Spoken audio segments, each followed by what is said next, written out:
We gon' separate live from jazz.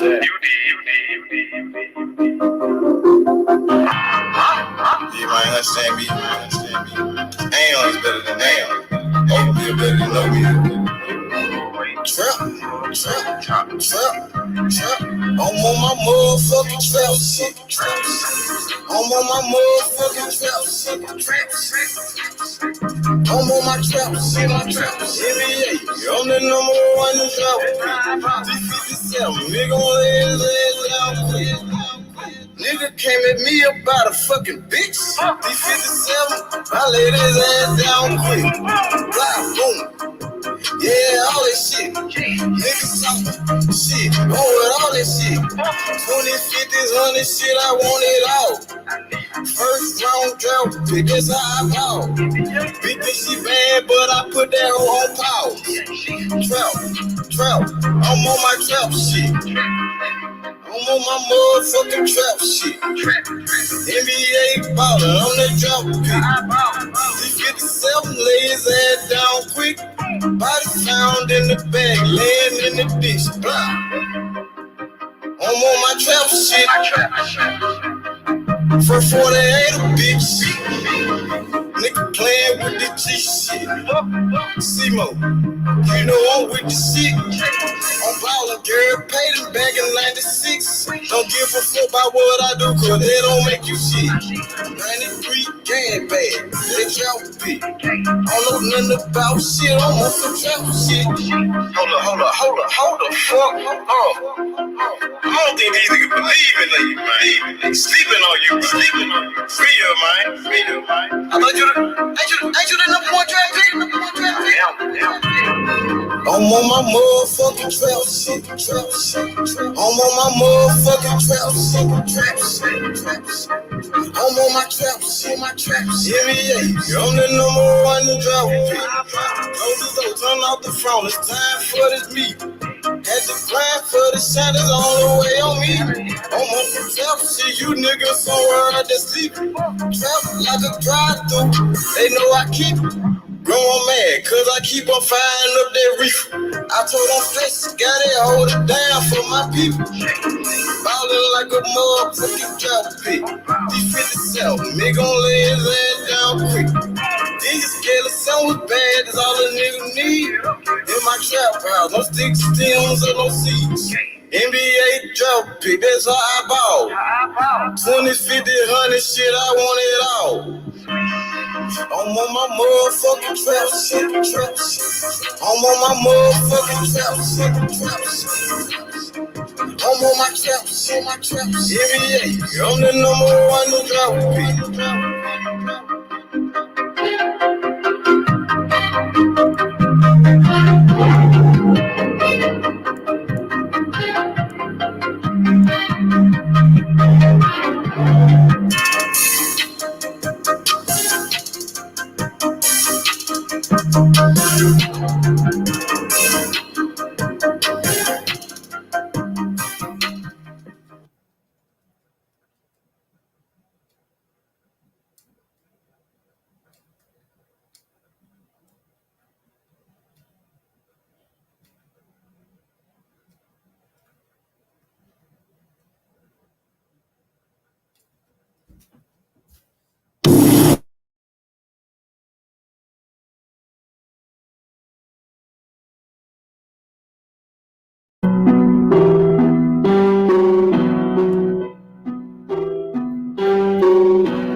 I'm in the streets, I run door up. Spinning so fast I can't slow up. Spinning so fast I can't slow up.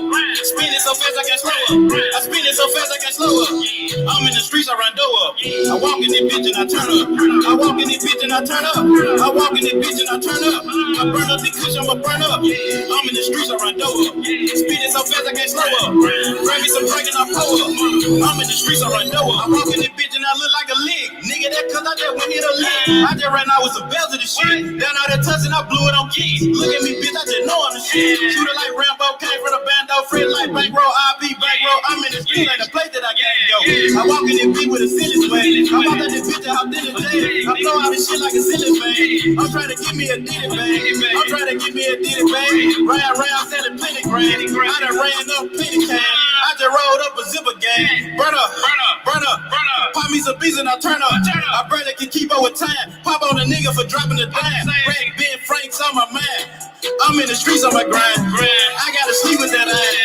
I'm who the streets came to sign. I'm walking this bitch and I turn up. Bring me some drink and I blow up. I'm in the streets, I run door up. Spinning so fast I can't slow up. Spinning so fast I can't slow up. Spinning so fast I can't slow up. I spin it so fast I can't slow up. I'm in the streets, I run door up. I walk in this bitch and I turn up. I walk in this bitch and I turn up. I walk in this bitch and I turn up. I burn up the cushion, I'ma burn up. I'm in the streets, I run door up. Spinning so fast I can't slow up. Bring me some drink and I pour up. I'm in the streets, I run door up. I'm a rich trap, I do what I want. I'm a rich street nigga, came out the corner. I live a life that these big nigga want. Home in the scene, I don't sip up a roll. Way up a bell, don't watch it for 12. I serve you on scale, let them motel. Fuck on the L and make fuck on the jail. In the big cat mouth, check on make bail. This turn to 20, 30, 50. Rocket designer looking like a chick. I'm from the hood and now my nigga get it. If it got money, 6 figures, I'm with it. Run through your hood and I'm serving you, sir. Place up an order, I'm coming to serve. I'm in the street, I try jumping like her. Young mother, I'm in my hold up, free spur. Real street nigga from the brick. Fuck all these hoes, I can't beef out a bitch. Ride with a pound and a skeleton nigga. I'm in the jungle, I keep me a ski. I got a trap and I don't pay the rent. Double cup, I'm get it big. Rolling up backwood behind tent. Walking this bitch and I turn up. Bring me some drink and I blow up. I'm in the streets, I run door up. Spinning so fast I can't slow up. Spinning so fast I can't slow up. Spinning so fast I can't slow up. I spin it so fast I can't slow up. I'm in the streets, I run door up. I walk in this bitch and I turn up. I walk in this bitch and I turn up. I walk in this bitch and I turn up. I burn up the cushion, I'ma burn up. I'm in the streets, I run door up. Spinning so fast I can't slow up. Bring me some drink and I pour up. I'm in the streets, I run door up.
So a lot of weed nigga about the whole field. I was 18 nigga with my own crib. I was 19 when I went to did time.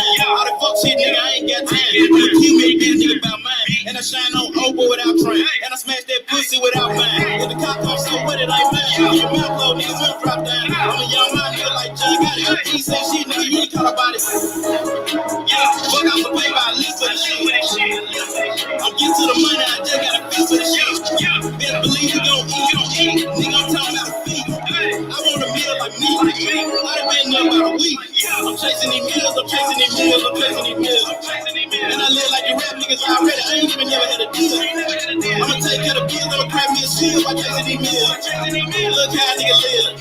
Street nigga, what it is? What it is, what it is, what it is. What it ain't, nigga, fuck what you think. I just pulled up an 8 out of pint. I'm a little nigga, but I got range. What it is, what it is, what it is. What it is, what it is, what it is. Still in the trap, still in the field. Yeah, how I live, nigga, what it is. What it is, nigga, what it is. I've been having money, no deal. Say you gotta pay the SSL. No seal, nigga, no deal. Street nigga in the streets of hood. Stacking please gotta pay the bill. All these Jackson, all these Franklin, blue cheese in the green deal. Anthony, what's good, my boy? Hey, what's up, H? How are you today? Man, I'm great, man. How you feeling? Dude, how do you not sleep? Like, it seems like you're overdosing on coffee, man. You only sleep like 3 hours. I got that natural energy, man. You know what I'm saying? I got that real energy right here, bro. All natural. You feel me? Yeah, and with the David Morrell thing, I'm seeing where I understand he's a champion, but I'm seeing where Joseph is coming from, being that he was involved in the business and boxing for so long that he's seen guys with his immense talent be overhyped by the fans, and they don't live up to that potential. So that's why he's telling us. Well, he's talking about another fighter. He's not talking about Morrell. Morrell is his own person. Morrell is his own. You know what I'm saying? Morrell is his own person. You can't compare Morrell to another guy. Now that's one man's opinion. But what's not hype is Morrell won a world title in only his third fight. These are facts.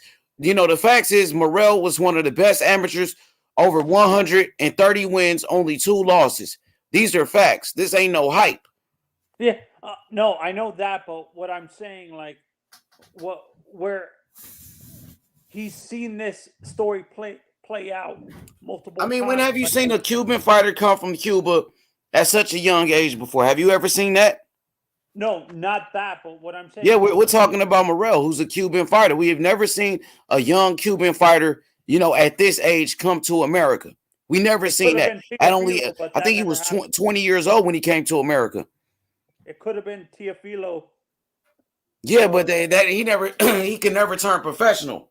It was against his country. He couldn't turn professional. He was loyal to his country. He wouldn't turn professional. Now, you know, you fast forward about what 50 some years later, you know what I'm saying? And you got David Morrell Jr. This kid got the opportunity to do something that the great Cuban fighters never had a chance to do, and that's turn professional at a young age. So, trust me, if Teofilo Stevenson would have turned professional, he would have beat all of those guys. Even George Foreman said it. George Foreman said Teofilo Stevenson was the best fighter he's ever seen before. George Foreman said Teofilo Stevenson can turn professional and beat anybody. He will be champion, no matter who it was. What are you talking about, man? What's going on, H? Hey, yo, what's good, brother? Boxing, what's good? How you doing, sir? I'm doing pretty good, man. Absolutely, man. I want to talk to you guys about, of course, Morrell just fought on Saturday, and I looked after the fight. David Benavidez, his father, did an interview. David Benavidez Sr. said they asked him about fighting Morrell.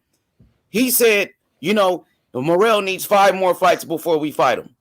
Are you serious?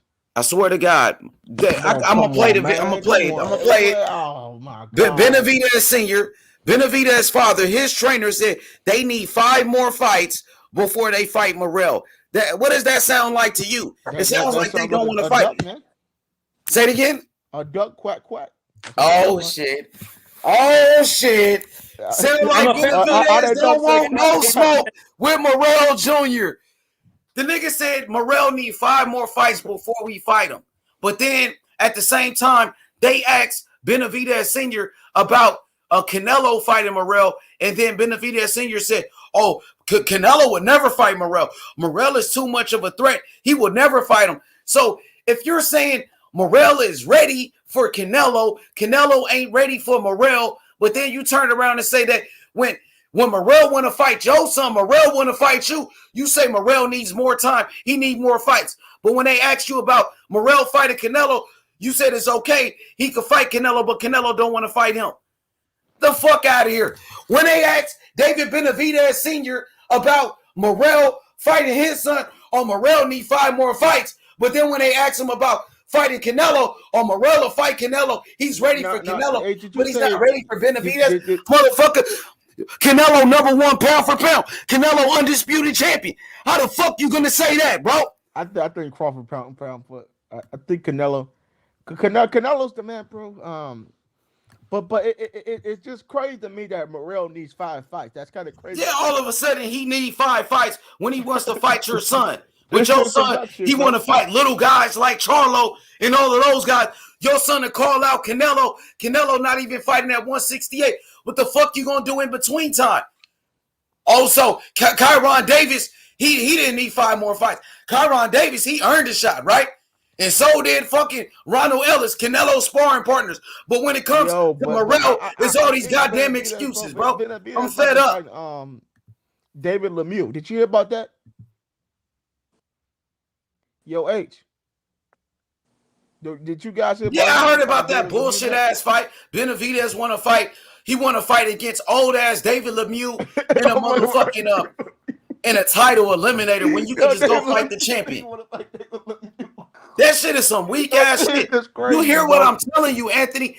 Jose Benavidez Sr., Benavidez's father said Morrell needs 5 more fights before we fight him. But then they asked him about Morrell fighting Canelo. Oh, they said Morrell is ready for Canelo. Man, that's some horse shit, bro. Fuck out of here, bro. We want to see the best fight the best. Morrell calling out Benavidez. Benavidez talking about he need more time. Oh, we need 3 more years, 5 more fights. The fuck out of here, bro. Sound like they don't want to fight, bro. Go ahead and speak on it, bro. Go ahead, Anthony. Yeah, for all those David Benavidez fans, where y'all at now? Yeah, y'all need 5. I'm a Go David ahead. Benavidez fan, but that's bull crap to me. That's bull crap. I'm calling him out on that BS crap. If you're saying he's not ready for you, how could he be ready for Canelo? Is my question. That's hypocrisy. Like, it's either stupidity or ignorance, or a mixture of both. What do you guys think?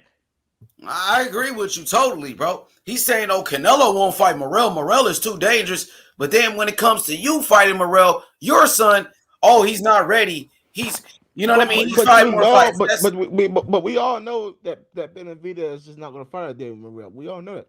His team won't allow that, though. Bro, it sounds like he don't want to allow it. His father, his trainer, he's saying that they need 5 more fights. That's some bullshit, bro. Yeah. Wait, I have a question. Is David is David part of Golden Boy by chance? You talking about David? David Benavidez? He's a part of the PBC. Do you think it's Al Heyman? Wait, is PBC Al Heyman or Bob Arum by chance? You talking about David? He's with PBC. He's with Al Heyman PBC. No, his promoter is Samson.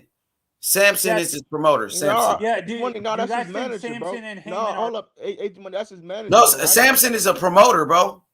Yeah, but Samson is a co-promoter with PBC, right? I know he's a promoter, and he promotes Benavidez. That's all I know. No, that's what I'm wondering. Do you think But I thought Samson also had David Morrell Jr., right? Yeah. Nah, hell nah. Morrell Jr. Samson got Javier Fortuna. Samson got David Benavidez. He got Fundora. He got Fundora too. Sebastian Fundora. That's what I'm wondering. Do you think Samson? I thought he's ducking Morrell, bro. I said it first. All right, what'd you say? Nostalgic?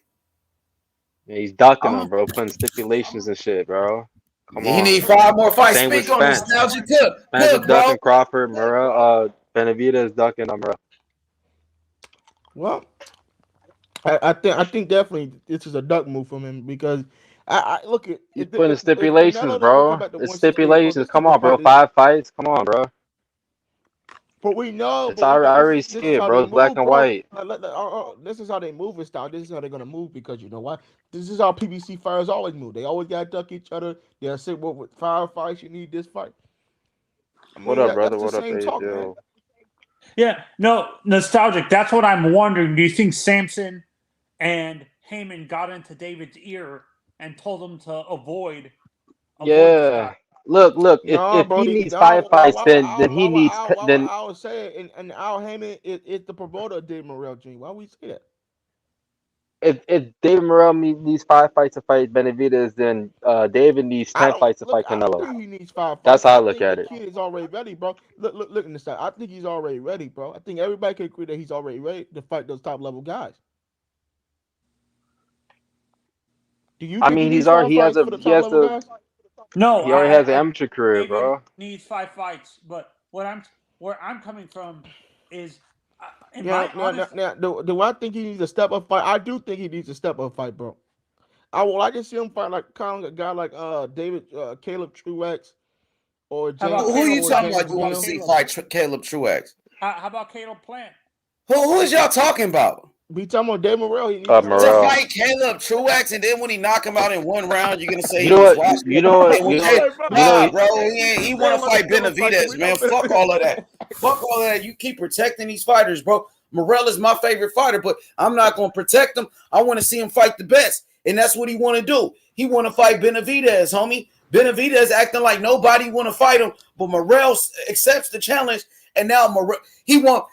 You, the guy that steps up and wants to fight you, now you say he need 5 more fights. But you say nobody want to fight you. Then when somebody, when somebody wants to fight you, now you don't want to fight. Now you're making excuses. Benavidez, bro. That's some bullshit, dog.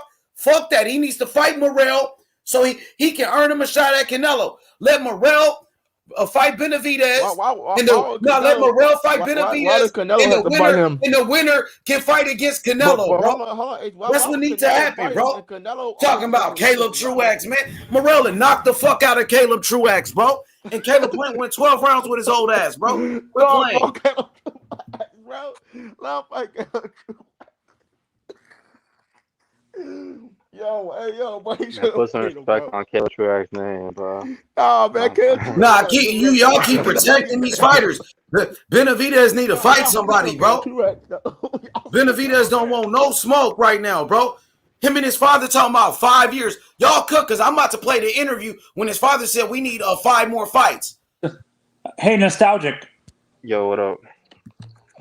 Do you guys think what's going on, bro? Valenzuela kid is the future? Breaking news real quick. Morrell versus Fox did over 1 million viewers.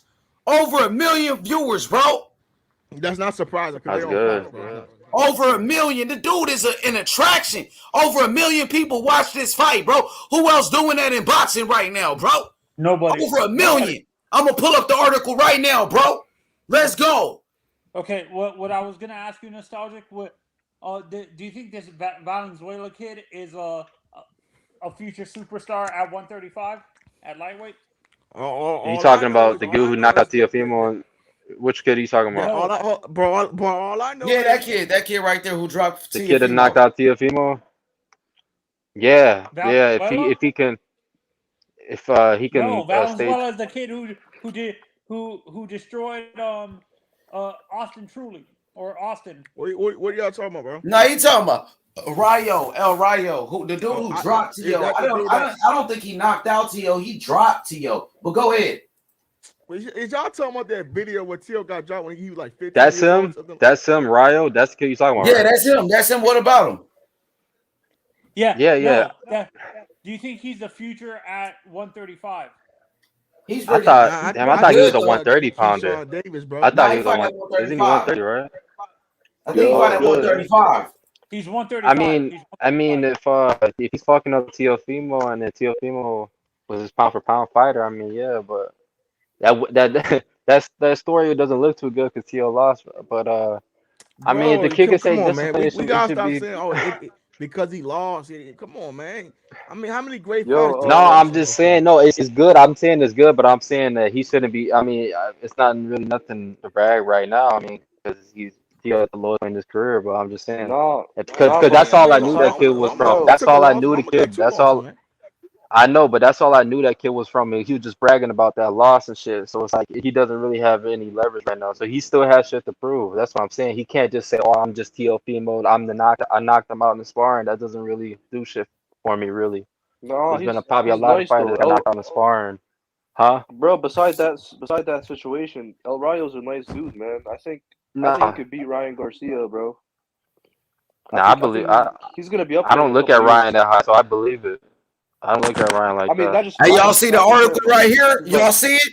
Check it out from Boxing Scene. Morrell versus Fox. Fox main event averaged 1 million viewers. Whole show averaged 822,000. But Fox's main event, David Morrell Jr., over 1 million viewers. What do y'all have to say about that? That this kid is doing numbers. More people watch Morrell last fight than Benavidez. Benavidez, his last fight with Kyron Davis, it didn't do 1 million views like Morrell's fight on Fox. Come on, bro. And this shit was sold out. His shit was sold out, bro. Come on, you talking about he need 5 more fights, and a nigga already average 1 million views every time he fight. Over That's 1 not million surprising, people bro. watch this fight. Over 1 million viewers, bro. That's not surprising to me because he's fighting on Fox. Okay, but who else is doing that? Bro. So he's doing numbers. He's averaging more viewers than Benavidez, but Benavidez talking about he need 5 more fights. Man, get the fuck out of here. Either you gonna put up or shut up, bro. Morrell is a main event fighter in only 6 fights. Name another fighter in only 6 fights, nigga.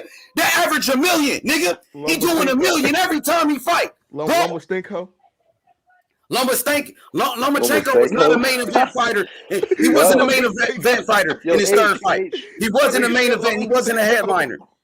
Let's be honest, bro. Let's go over 1 million, bro. What y'all got to say about that? This is really surprising, man. Yo, really good, obviously. Look, I think David Morrell is fucking problem. He's a beast, man. It's a problem with all these guys, man. They're gonna duck the man. They're gonna make. I can't hear you, bro. You gotta fix your audio. What you say, Kelly? Can you hear me now? Hey. Talking to the phone, bro. Could you hear me now, bro? Yeah, now I hear you. Keep it like that. Okay. You know who David Morrell Jr. kind of remind me of, bro? Errol Spence, bro. He's the next Errol Spence, bro. Now he got more power than Lara. He reminds me of Muhammad Ali. He honestly reminds me of a young Muhammad Ali or a Roy Jones, Michael Nunn, Michael Nunn type of guy. But he reminds me of Muhammad Ali. A young Cassius Clay. What is it? Young Cassius Clay right there. He's Muhammad Ali. Yo, what's good? EJ, salute. Brother EJ, what up? What's up, brother? What's up, guys? How you doing? You already know I got bad news. David Benavidez, his father, his trainer said that they don't want to fight Morrell right now. Morrell needs 5 more fights before they will fight him. What's your thoughts on that? And I got the audio right here where they said it. That's not surprising, man. That's not surprising. Seriously, are you surprised? Because I'm not. I'm not surprised. He needs 5 more fights, but then no, it's not about the number of fights. And then after those 5 fights, he's gonna need another 5 fights. He doesn't feel that the caliber of fight justifies it, and I don't agree with that. And that's going to end up costing him because David Benavidez has a lot of problems himself. You know, with not being able to show discipline and be able to show up at proper weight more than one time, and he's gonna chastise this kid for not having enough experience. No, I don't think so. It doesn't surprise me. It doesn't surprise me. He doesn't want the limelight coming off of him. And it's a risk. It's a big risk for Benavidez. The problem that I got with it, you got Benavidez saying that he's a boogeyman. Everybody's afraid of him. Nobody wants to fight him, but Morrell wants to fight you. And then when somebody wants to fight you, then you don't want to fight them. Now you're saying, oh, this guy needs to go do this. He needs to go do that. I'm not saying that. Yeah, that's what he's saying, though. That's what he's saying. But see, I think it's more that it's a bigger risk for him than he's willing to take. He don't want to take no risk, so he want to take the easy route. He don't want to take that risk if it doesn't come with a huge payday, and he'd rather fight Canelo for the payday. But not this kid. This kid could possibly take his 0 away. Bro, that's a dog. Absolutely, it's a high possibility of that. Go ahead, Khaled. Bro, he was calling out Charlo, and then Charlo made excuses, and then he was. Because that's a money fight. He doesn't see this as it was about the money. I thought he just wanted to be great. Benavidez was talking about bro.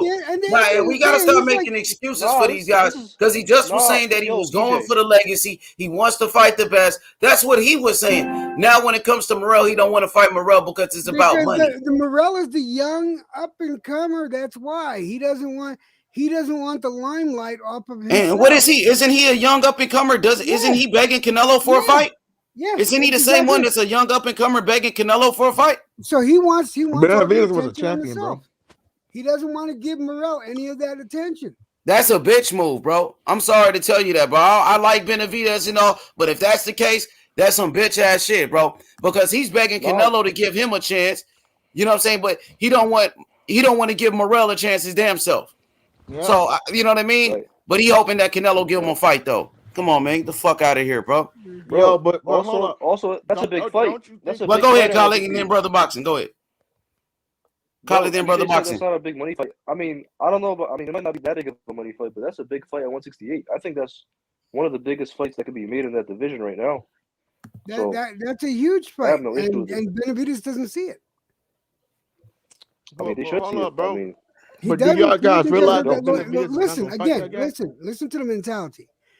It's a huge risk for him with low reward. Low reward. Morrell, he's a world champion. Morrell got a belt. That'll be the best win on his resume. Low reward, but Morrell would be the best win on Benavidez's resume. That is a good win for his resume. It's a big win for his resume. It's a big win for his legacy. Do you know that it's high risk for both of them. also beat Anthony Durrell? Bro, what are you? I mean, that's back then though. Look, for him, he talking considered about now. Yeah, listen, he considered he said that would be the biggest one on his resume. That's what he said, man. What you say? It would be.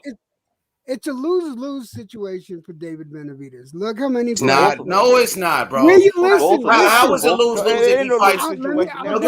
Go ahead, bro. Go ahead. Now you just capping, bro. Now you cut this nigga. Now you just capping, bro. Listen to the way that they're thinking. All right, if you're gonna talk over me, then I'll just shut up and not say shit. Now go ahead, bro. One at a time, man. Go ahead, EJ. Thank you. All right. Think about it this way. Look at it from Benavidez's point of view. Now, I don't agree with it, but this is what Benavidez. All right, bro. Come on. Let him finish, bro. All right. Let him finish. Okay, Morrell doesn't have enough fights under his belt, according to Benavidez. So if Benavidez takes this fight and beats Morrell, right? People are going, in his opinion, people are just going to jump his shit. Oh, you fought a boxer without experience. No. Listen, no. They're going to say, now you know what they're going to say? They're going to say that Benavidez beat a young champion. You know what I'm saying? And that would be the best win on Benavidez's record. Do you know who? If that's the case, why is Benavidez fighting people like Kyron Davis? Why is Benavidez fighting people like Ronald Ellis? Why is he fighting Ronald Ellis? Why is he fighting people like Kyron Davis? Listen, it's not that I agree with H Money. It's just the way that I feel this guy is thinking. No, bro, you don't want no smoke. That sounds like a duck to me. Yo, he trying sound like a duck to me, EJ. Out, bro.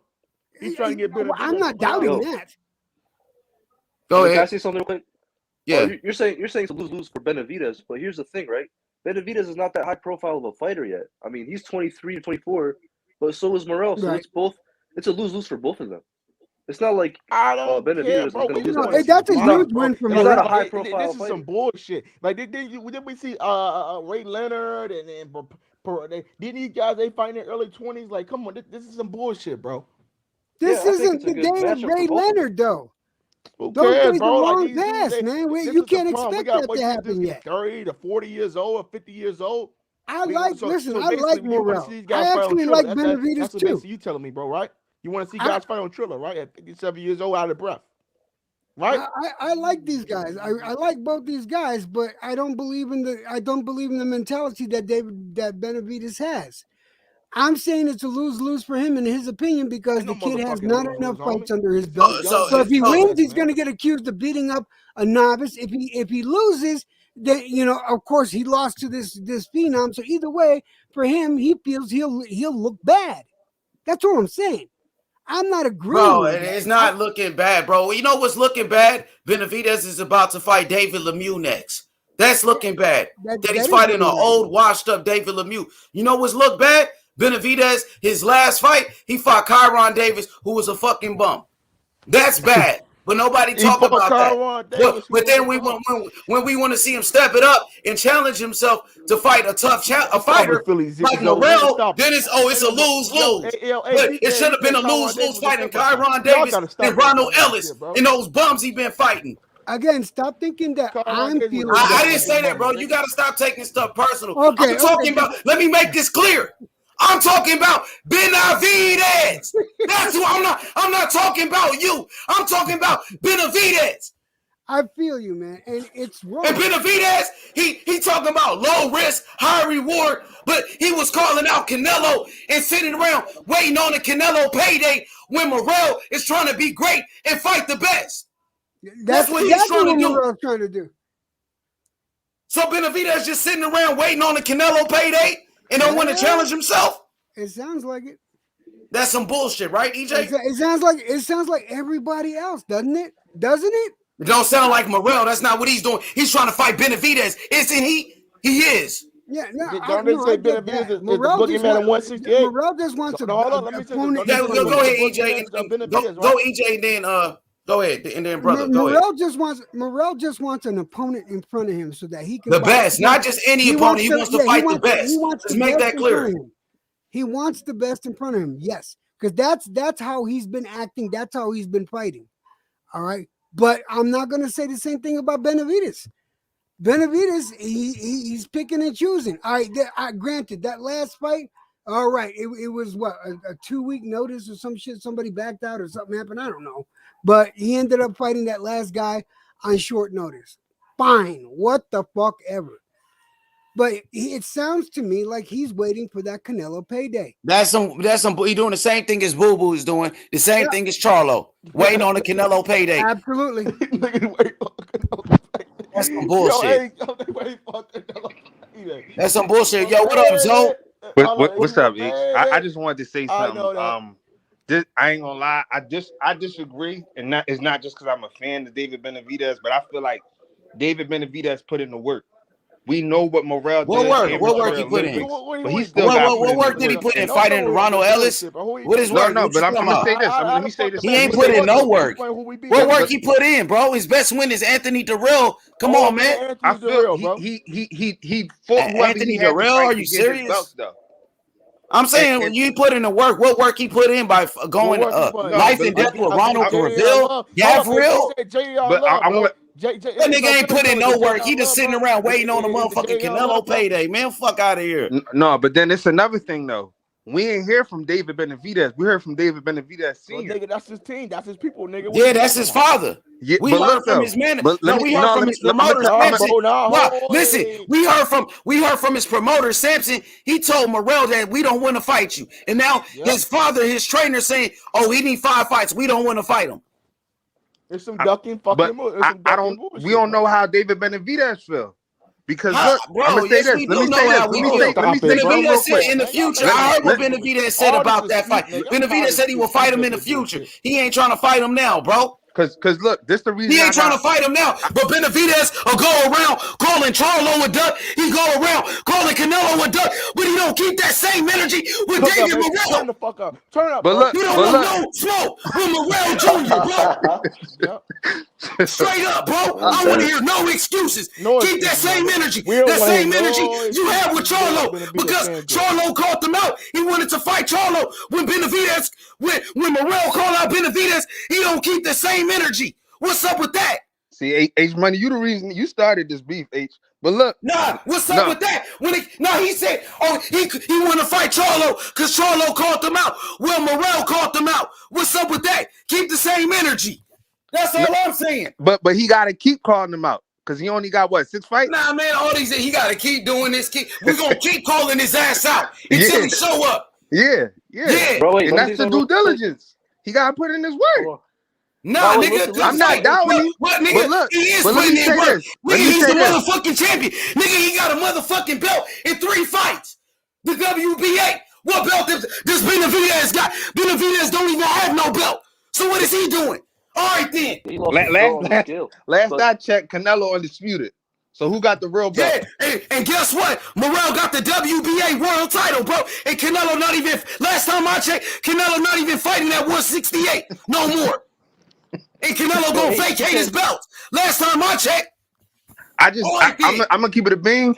I feel the vibe of coming at the team, but we don't know how Benavidez feels. Man, stop holding these niggas' hands, bro. No, I'm not holding their hands. Benavidez, he responded when fucking Charlo called him out. But I'm gonna give you my example. He don't want no smoke.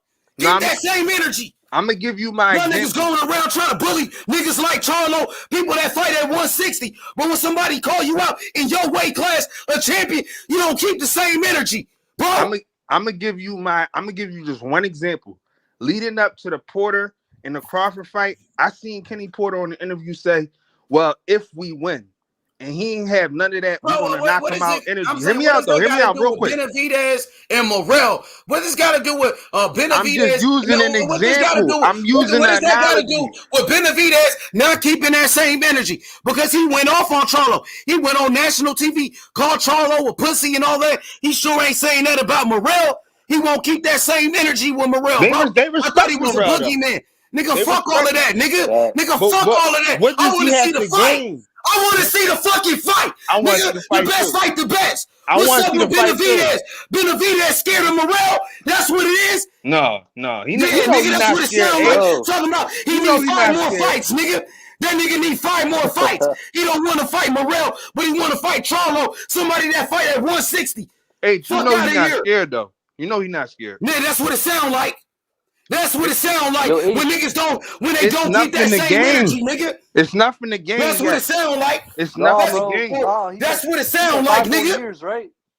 5 more years. I need not 5 more years. He said 5 more fights. Morrell I need 5 more fights. Look, Fox gonna keep Morrell active. You know that. He gonna fight he need 5 more fights. He gonna fight 3 or 4 times in 2022. So he said he need 5 more fights. How many years is that? 5 more fights. That's like 3 years, that's nigga. That's a year and a half. They gonna keep him active. Nigga, how many times did Benavidez fight last year? I'm not talking about Benavidez. We talking about Morrell. You.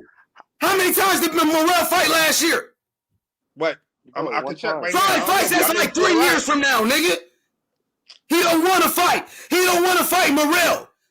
But he want to fight Charlo, who fight at 160. What happened to all that tough shit he was talking? Oh, he said because, he want to fight Charlo because Charlo called him out. Well, nigga, Morrell calling him out. Morrell calling him out. Where's that energy at? Morrell fought twice this year. So he said 5 years. So he fought 2 times. Nah, listen, bro. Listen. He fought 2 times last year. So that's going to be 3 years, nigga. Man, listen. That'll be 3 years. David Benavidez. Do the math, nigga. That's 3 years. He did his job. Benavidez did his job by fighting Ronald Ellis. He did his job by fighting Ronald Ellis. The fuck out of here. He did his job by fighting bums. That's what he's saying. Nigga, Morrell got 6 fights. He already fighting better opposition. He fighting undefeated fighters at least. That nigga fucking Benavidez fighting against Kyron Davis. Get the fuck out of here. Ronald Ellis, all those bums. Who the A all side? Those bums. Hey, who the A side? Who the A side? Keep it don't lie. Now you want to talk A side? Is it gonna be on pay-per-view? You want to talk about all the nigga? Nobody give a fuck about that. How much money they gonna make? I'm just out of here, bro.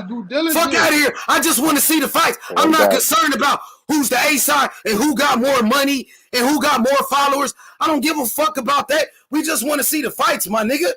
You talking to me about the A side and B side? Nobody even care about that. Morrell don't even care about that. Why are you worried about that? Come on, Zoe. I'm only saying that to say that he did his due diligence. I know how dangerous he is. I'm just saying David Benavidez has been doing his thing. We can't doing his thing against who? That's what I'm asking you. Against who? He's waiting on a Canelo payday. He ain't fucking fighting nobody. He got 20-some fights in. I think Morrell got less fights than him fighting better opposition. Bro, quit playing with me. You talking about a fucking Anthony Durrell. Man, Anthony Durrell ain't never been no killer. Who the fuck did Anthony Durrell beat? What was his best win? Quit playing, bro. I don't disagree. We just want to see the best fight the best. I'm willing to put my fighter in there against the top guy. They said Benavidez is the boogeyman. Oh, Canelo ducking Benavidez. Charlo ducking Benavidez. Well, Morrell want to fight him. But now Benavidez don't want to fight him. Now all of a sudden, Benavidez switches energy, bro. Okay, Slide Tendency said people got to stop pocket watching. Come on now, Zoe. You talking about A side, B side, pocket watching, bro. You got to stop that. We just want to see the best fight. I only said that to use it as an example that he earned his right to wait them 5 fights. He earned wait 5 fights. Now all of a sudden, nigga got to wait. But he didn't want to wait when it came to Charlo, a motherfucking 160-pounder. He didn't want to give Charlo more time to fight him. He wanted to fight Charlo right away. And Charlo fight at 160. But when it comes to Morrell, it's all these goddamn excuses. All these goddamn excuses when it comes to fighting Morrell. You don't want to see you like Benavidez. You don't want to see Benavidez get beat by Morrell. I promise you, Morrell beat Benavidez, nigga. And I'll bet anything, nigga. I don't doubt it. Hey, I put everything on it. I put my house on it. He gonna beat the fuck out of Benavidez. That's why Benavidez won. He won more time. I'm not disagreeing with you, H. He gonna smoke Benavidez. That's why Benavidez don't want no smoke. Benavidez don't want to see him. But I feel like Benavidez is a live fighter, and I don't think he's Benavidez is a good fighter. Why you think we want to fight him? Yeah, I don't think he's a duck. I don't think so why he talking about if he ain't a duck, why he talking about 3 to 5 years? Why he need more time to fight? That's his dad. That's his team. That's what he said. He said he need more time. He said it himself. He want that fight in the future. Is Tank a duck? Wait. Hey, are we talking about Benavidez? Stop trying to move the goalposts, nigga. You know I'm not. Stop trying to move the goalposts from fucking Benavidez avoiding Morrell. We ain't talking about nobody else. You want to you want to talk about A side, B side. You want to pocket watch. We talk about Benavidez saying he need more time to fight Morrell. If Morrell is green, if he's so easy, why Benavidez just don't fight him and get rid of him? Nobody think Morrell easy. Nobody think Morrell. Hey, that's what people are saying. Whoever's saying that they dumb. That's what some people are saying. Why Benavidez just don't fight him? They say no, Morrell ain't ready. If he ain't ready, why he just don't fight him and take his belt then? Instead of fighting David Lemieux. Morrell way better than a David Lemieux right now. But Benavidez get a pass for fighting an old-ass David Lemieux. And when Billy Joe Saunders beat David Lemieux, they said David Lemieux was a nobody. He was a bum. And when Triple G he beat David Lemieux, they said Lemieux was a bum. But Benavidez get to fight him, it's okay. And he's old and washed up. Fuck out of here. Benavidez and his team talking about Morrell need 3 years. He need 5 more fights. 5 more fights equal 3 years, bro. Fuck out of here, nigga. We just want to see the best fight the best. When it came to Charlo, Benavidez was acting all tough and shit. Like he was a boogeyman. Okay? And his reason he had calling out Charlo, he said, Charlo called them out first. Morrell called you out first. Now keep that same energy. Keep that same energy, nigga. Fuck wrong with you? We want the best fights. Nigga, my fight only got 6 fights. And he ready to go fight the top dog, nigga. And only 6 fights, nigga. Fuck out of here.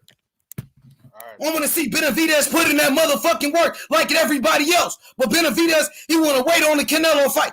Put in that work by fighting Morrell Jr., a real killer. This nigga Benavidez and his daddy, bro, they out here capping, nigga. And I know they be watching this channel. I know they feeling this pressure right here, nigga. Pressure bust pipes. Nigga, Morrell just did over 1 million, nigga. In his last fight. 1 million views, nigga. You gonna get Morrell knocked the fuck out. Nah, nigga. Morrell gonna knock the fuck out of Benavidez. That's why Benavidez scared to fight him, nigga. That nigga scared. Look at this. Morrell over 1 million views in his last fight. How many views How many views did Benavidez do in his last fight? Morrell did 1 million. I got the facts, nigga. I got evidence right here. So how many views did Benavidez do? While Morrell did 1 million. How many views did he do? How many views did Benavidez do? Since you want to count numbers, since you want to pocket watch and all of that. All right. Yeah, I know Benavidez ain't do 1 million. You know what I'm saying? Yeah. My nigga selling out. Nigga sold out every time he fight in Minnesota. Nigga sold out, nigga. Fuck out of here. Benavidez talking about he need more time. Nigga, I'm about to play this motherfucking interview, nigga. Nigga about to expose the shit out this nigga, bro. Ain't no holding these fighters' hands, nigga. Y'all niggas want to talk about who sell more tickets. Who's the A side? Nigga, ain't Morrell a champion? Don't Morrell got a belt? Ain't Morrell a champion? Is a Morrell a main event fighter? Is a Morrell averaging 1 million views every time he fight? Isn't it sold out every time Morrell fight? Come on, bro. They try to downplay him. That's what people do when they don't want to fight the best. Oh, he needs to go get a belt first. Oh, he needs to prove himself. He needs 5 more fights. I thought I'd never hear today Benavidez say that. I'm disappointed in Benavidez. He was talking all that shit about Charlo because he said Charlo called him out. His reason for trying to bully Charlo who fight at 160, he was all tough when it came to a 160 pounder. Benavidez, he's all tough when it comes to somebody smaller than him. He had something to gain, bro. You know that. Something to gain. Charlo ain't a champion at 168, nigga. Morrell a champion at 168. What belt does Charlo got at 168? Charlo a champion at 160. But he want Charlo to move up. Matter of fact, this nigga Benavidez said he would drop down in weight to fight Charlo. he willing to lose weight to fight Charlo at a catch weight, but he don't want to fight Benavidez. Nigga, you will kill yourself to make 160 to fight Charlo, but you don't want to fight Morrell. Fuck out of here. Benavidez, right, Dadon? Ain't that right, Dadon? What you call him? Benavidez. This nigga Benavidez said he want to fight Charlo at a catch weight. He will kill himself to make 160. 160 class week. But tell that to Benavidez. He trying to kill himself to make 160, but he don't want to fight Morrell. Hey, what you call him? What you call him, Dadon? Benavidez, right? Benavidez. Hey, Dadon. Benavidez said he need 5 more fights before he fight Morrell. He want 5 more fights before he fight Morrell. Fuck out of here. That's some ducking ass shit. That's some ducking ass shit. He want 5 more fights before he fight Morrell, nigga. That's some pussy shit, nigga. Yo, you gonna call that shit for what it is? Benavidez, I'm gonna play it. I'm about to play this shit right now, nigga. I'm about to play this shit. Why does he keep on getting an excuse? Excuse after excuse. Talk to him, brother. Boxing. Talk to him. Why y'all guys keep on giving them fucking excuses? Stop doing this shit. This is killing boxing, bro. This is why boxing is what it's at, because we keep on giving fighters the excuse to duck. Keep on duck, quack, motherfucker. That's what Benavidez doing right now. As unfortunate as it is, we hardly ever get the fights we want. But if we make enough noise, sometimes we do. I mean, I feel like I've been getting the fights I want. Okay. All I know is Benavidez don't want that smoke. Now I'm about to play it right now. Everybody go on mute. This is it right here. Benavidez, his team said that Morrell need 5 more fights before he fight him. Here we go. Let me ask you. So David Morrell fought tonight in the main event. How did you see David Morrell, his performance, and what did you think? I always said David Morrell is a good fighter. You know, he's an Olympian, and he is getting. Fight that it might happen with David Benavidez. I would love to fight him. You know, that would be an honor for us to fight David Morrell. But we just have to wait until he gets a little bit more fights, and maybe 4, 5 fights more. You know, it's going to be mentioned a lot. He has to do good. He has to stay focused. He's saying he need 4 to 5 more fights. 4 to 5 more fights before he fight him. He need more time. That's what the fuck he just said. He need more time. Yep. But you wanted to fight Charlo, who was at 160. You didn't want to give Charlo no time. You wanted to fight Charlo right away. Charlo, who fight at 160. Why you didn't want Charlo to get more time? Why you didn't let Charlo get a tune-up fight at 168 before fighting Charlo? No, you didn't want to do that. Fuck out of here, nigga. That's some hoe-ass shit. Hoe-ass shit, bro. He said, LOL, yeah, everyone wanted Spence versus Garcia. Straight up. Straight pussy, bro. Hey, pussy made ass nigga. Hey, you the nigga that put me on David Morrell. I'm going to keep it a bean. So, yeah, I'm the one that told you that Morrell going to knock the fuck out of Benavidez if Benavidez take that fight. You did? Yeah, I'm the one that told you that. Nigga, that nigga don't want no smoke. But then listen, he said Morrell needs 5 more fights. 5 more fights to fight against Benavidez, but then when they asked about Morrell fighting Canelo, they said, oh, Canelo ain't going to fight Morrell. Morrell is too much of a threat for Canelo. But when it comes to fighting y'all, he not ready? That's some whole-ass shit, bro. I got respect for Benavidez because I respect his skills, bro. But I don't like that, bro. I don't like that lying to the people, acting like you want to fight, but you really don't want no smoke. You really don't want no smoke, bro. I didn't watch it the whole time they manager was on here. Did he say they ducking him like official? They ducking him officially? They said they want to fight, and Benavidez don't want to fight right now. Pretty much. What does that tell you? Okay. He said Benavidez don't want to fight. Pretty much. They want that fight. They want Benavidez bad, homie. I'm giving you the Benavidez could run. Benavidez could run, but he can't hide, bro. It's gonna happen, bro. It's gonna happen. What is gonna happen in 5 years? We gotta wait 3 years. Why it won't happen next? Why Benavidez would rather fight in a title eliminator rather than go fight the champion Morrell? Why he want to go fight an old? Why Benavidez trying to go fight an old washed up David Lemieux? Washed up David Lemieux, bro. H. What if Benavidez fight Charlo next? Is that a duck? He's not gonna fight Charlo next. Charlo said he's not gonna fight him, bro. Let's go by reality, bro. He's not gonna fight him next. He's about to fight David Lemieux. The WBC ordered it, and that's the fight that he wants. So you cool with him fighting an old washed up David Lemieux? No.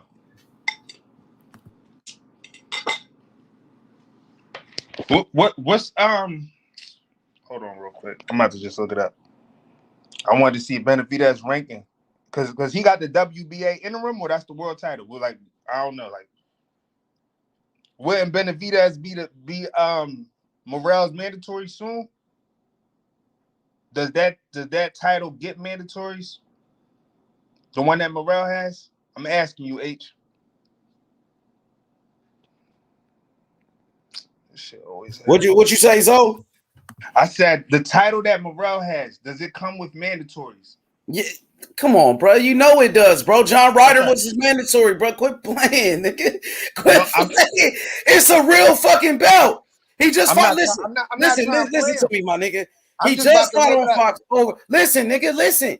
He just fought on Fox. Over 1 million people watched this fucking fight, and they said it was a world title fight.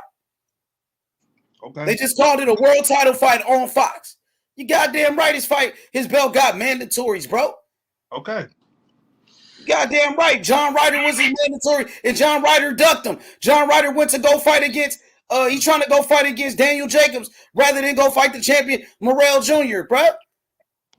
Just keeping in the band with you. Goddamn right. That belt got mandatories, bro. The WBA super belt, the one that Canelo got, that don't have mandatories.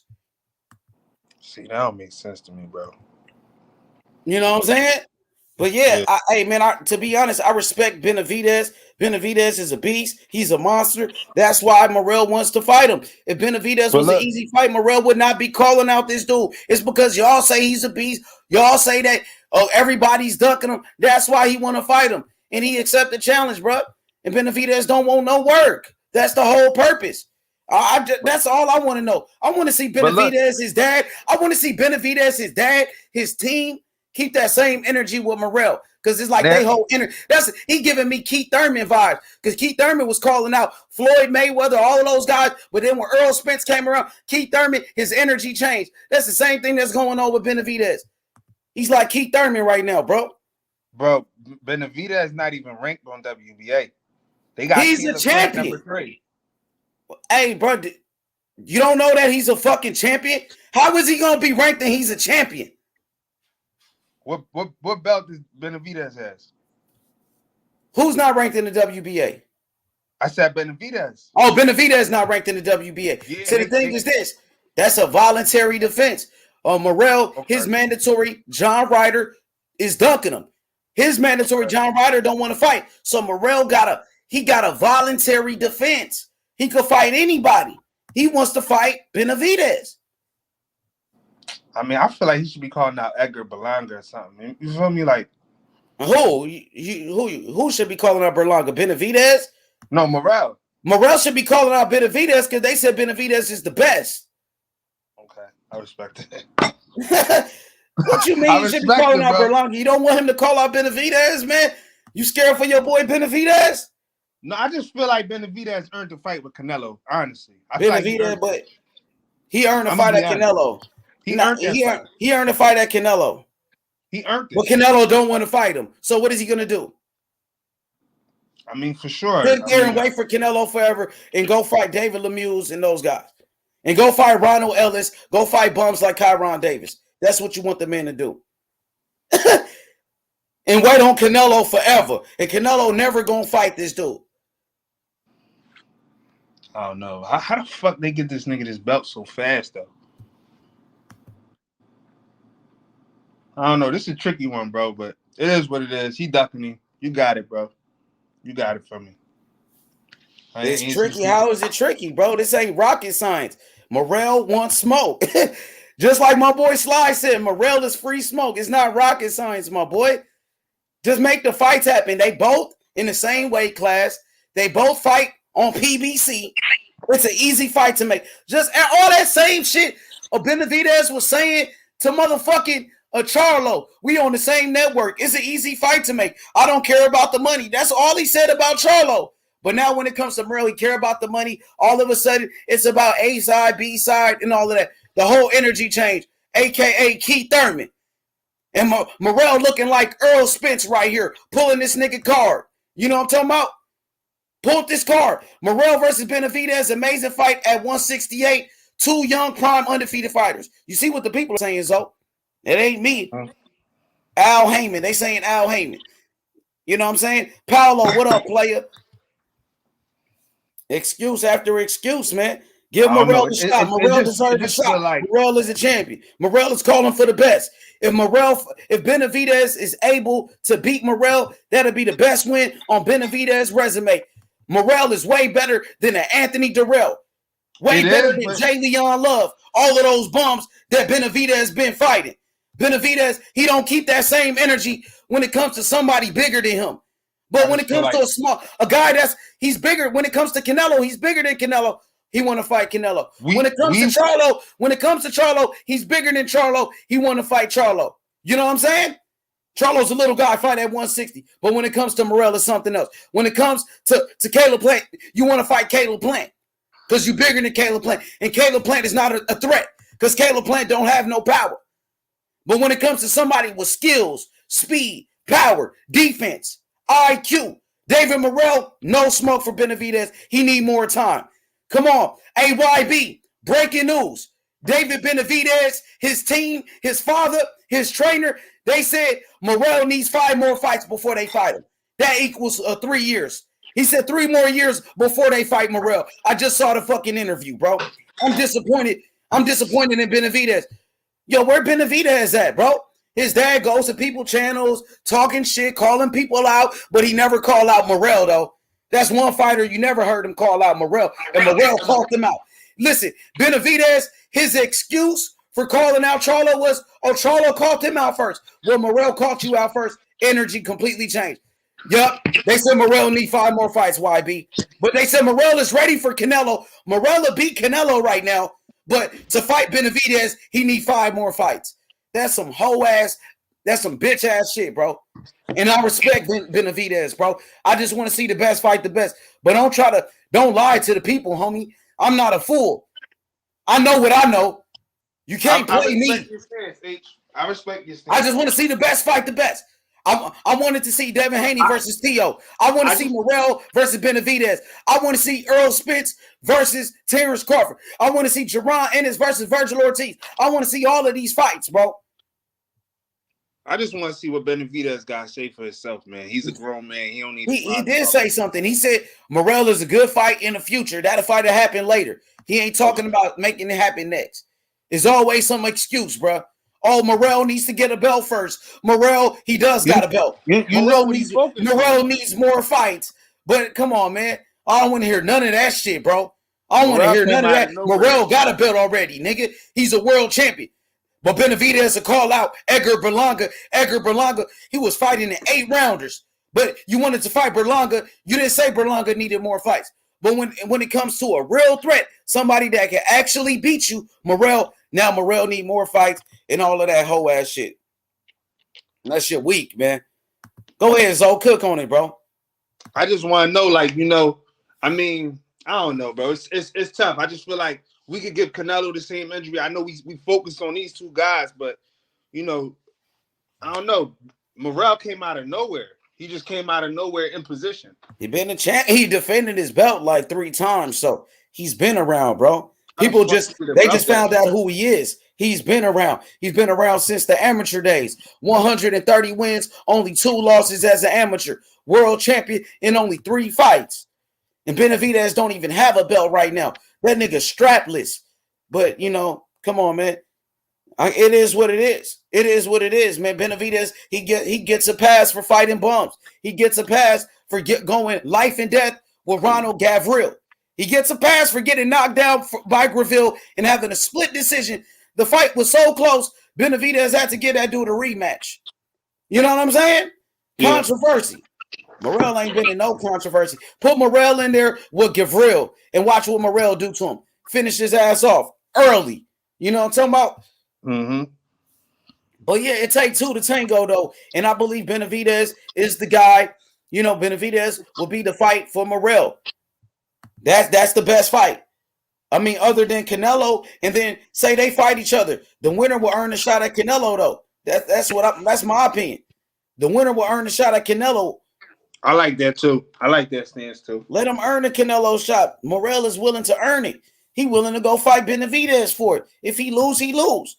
But he feels like he could beat Benavidez right now. Benavidez saying everything except he wants to be great. You know what I'm saying? Benavidez saying everything except he wants to be great. Fact, Slide. Okay. Boxing Magic said if Morrell calling out Benavidez, this fine. But if he don't get the Benavidez fight now, Morrell better be asking for top level fights. Plant Berlanga. Man, he gonna beat the fuck out of Berlanga, and he gonna beat the fuck out of Plant. He want those fights. He is calling out Berlanga. He been calling out Berlanga and Caleb Plant. All those guys. He'll crush Caleb Plant. He'll knock out Caleb Plant before 11 rounds. You know what I'm saying? Sure. He'll do it faster than what Canelo did. So why not Benavidez though, Magic? Why he won't get the Benavidez fight? Because Benavidez is about to fight. Because Benavidez is about to fight against what's his name? David Lemieux. Why is Benavidez fighting David Lemieux anyway? I don't understand. Because it's a title eliminator. Come on, man. You know, Benavidez, he hasn't even signed a contract to fight. Benavidez, he has not signed a contract to fight David Lemieux. He could fight Morrell next. Well, the call out is there. My whole thing is this. When Benavidez was called out by Charlo, he went all crazy. He started saying Charlo name everywhere. He wanted to fight Charlo bad. But when Morrell called him out, he doesn't care about it. When Morrell called him out, he ain't got no energy for Morrell. He don't get mad. When Charlo calls you out, you got all mad. You was talking all that shit like you was tough. But when Morrell called you out, now you ignoring it. That's some whole ass shit, if you ask me. Because I thought this motherfucker was a boogeyman. Hey, yo, join the panel. My boy Slide, join the panel. Pound for pound, what's good? IB, pull up on me. Magic, where you at, Magic? Magic, we can bet too. We can bet. He said David Lemieux is for the interim WBC belt. So he's fighting for the interim belt. He's fighting in a title eliminator. A title eliminator for who? Canelo. Knowing that you're not going to get Canelo, if you fight for that WBC interim belt, you know you're not going to get Canelo. You already know that Canelo's about to fight Mukabu. So you want to fight for that belt. I guess in case that Canelo vacates that WBC, you know what I'm saying? That's why. But you know you're not going to get Canelo, but you want to fight in a title eliminator. I'd rather go see the Morrell Benavidez fight. Morrell got the WBA regular belt. Why? Listen, why Benavidez, why he don't fight Morrell for that WBA regular belt? Answer that question. You won't do that. They count the WBA regular as a world title. Tank Davis is fighting for that same belt. Canelo fought for the WBA regular belt. The WBA regular belt, it holds more weight than that interim belt. Facts. Join the panel. Yeah, get on the panel, pound for pound. Let's talk about it. That WBA regular belt, it holds more weight than the WBC interim belt, bro. You know what I'm saying? And if he fight for that WBC interim belt, he's still not gonna fight Canelo because Canelo got that. Fuck out of here, bro. Them niggas don't want no smoke. When it came to motherfucking Charlo, he wanted smoke with Charlo, who fight at 160. You want all that smoke? Working, it's all good. Morrell needs more experience. Morrell got experience. 130 wins in the amateurs. Morrell got experience. He's already going 12 rounds. But Benavidez want to fight Berlanga, who's never even been in a 12-round fight. Berlanga, he was just fighting in 8 rounders. 8 rounders. But fucking They said Berlanga got experience. Berlanga is ready, but Berlanga never fought in a 12-rounder. Berlanga was just fighting in 8-rounders, bro. That shit is weak as fuck. 150, join the panel, homie. Where you at? What's good to the panel? Benavidez versus Morrell, an underrated fight, and we need to push for it. You already know, Texas. We pushing for that shit. We on their necks, man. We on their ass. Pound for pound. He said, working. What up, pound for pound? He said, I will later.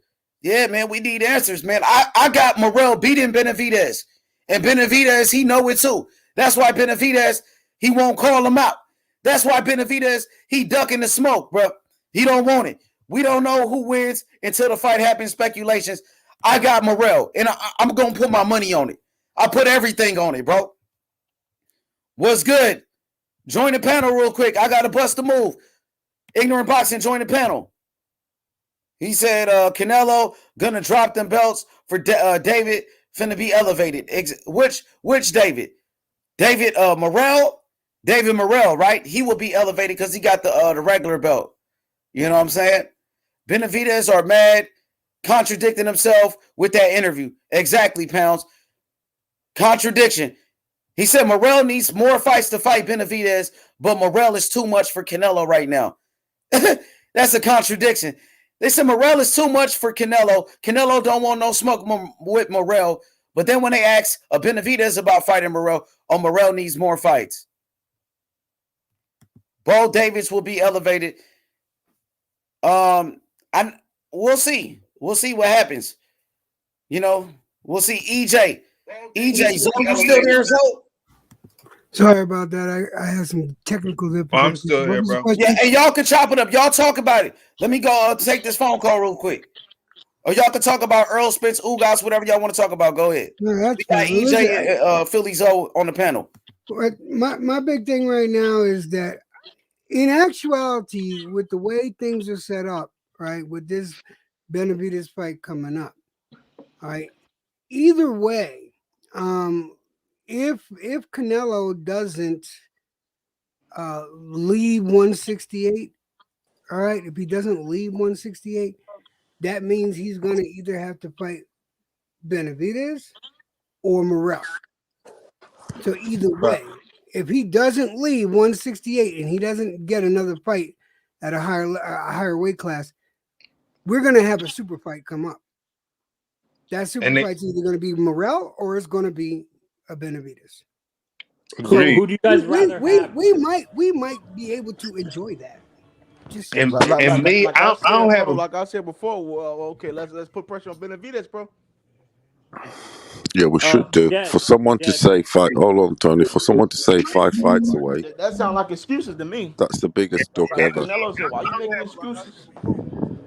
So if the super fight happens, like with David and David, those are some excuses to me, but he's gonna get away with the excuses, bro. If it happens, and like, which fight would you rather see, David Morrell versus Canelo or David Benavidez versus Canelo? In your honest opinion, I think the best technical fight will be with Morrell.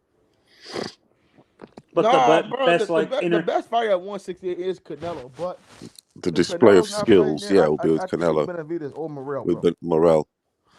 You'll see I think it would be better for me.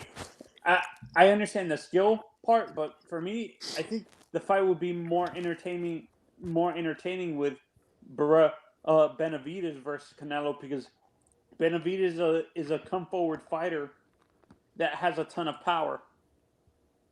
I understand Morrell has power, but I think Benavidez would be a tougher matchup. No, but Morrell is also Morrell's also an attacker. Morrell attacks. But my issue is only with Benavidez. Like, why does he need 5 fights? Yeah, he's a duck, man.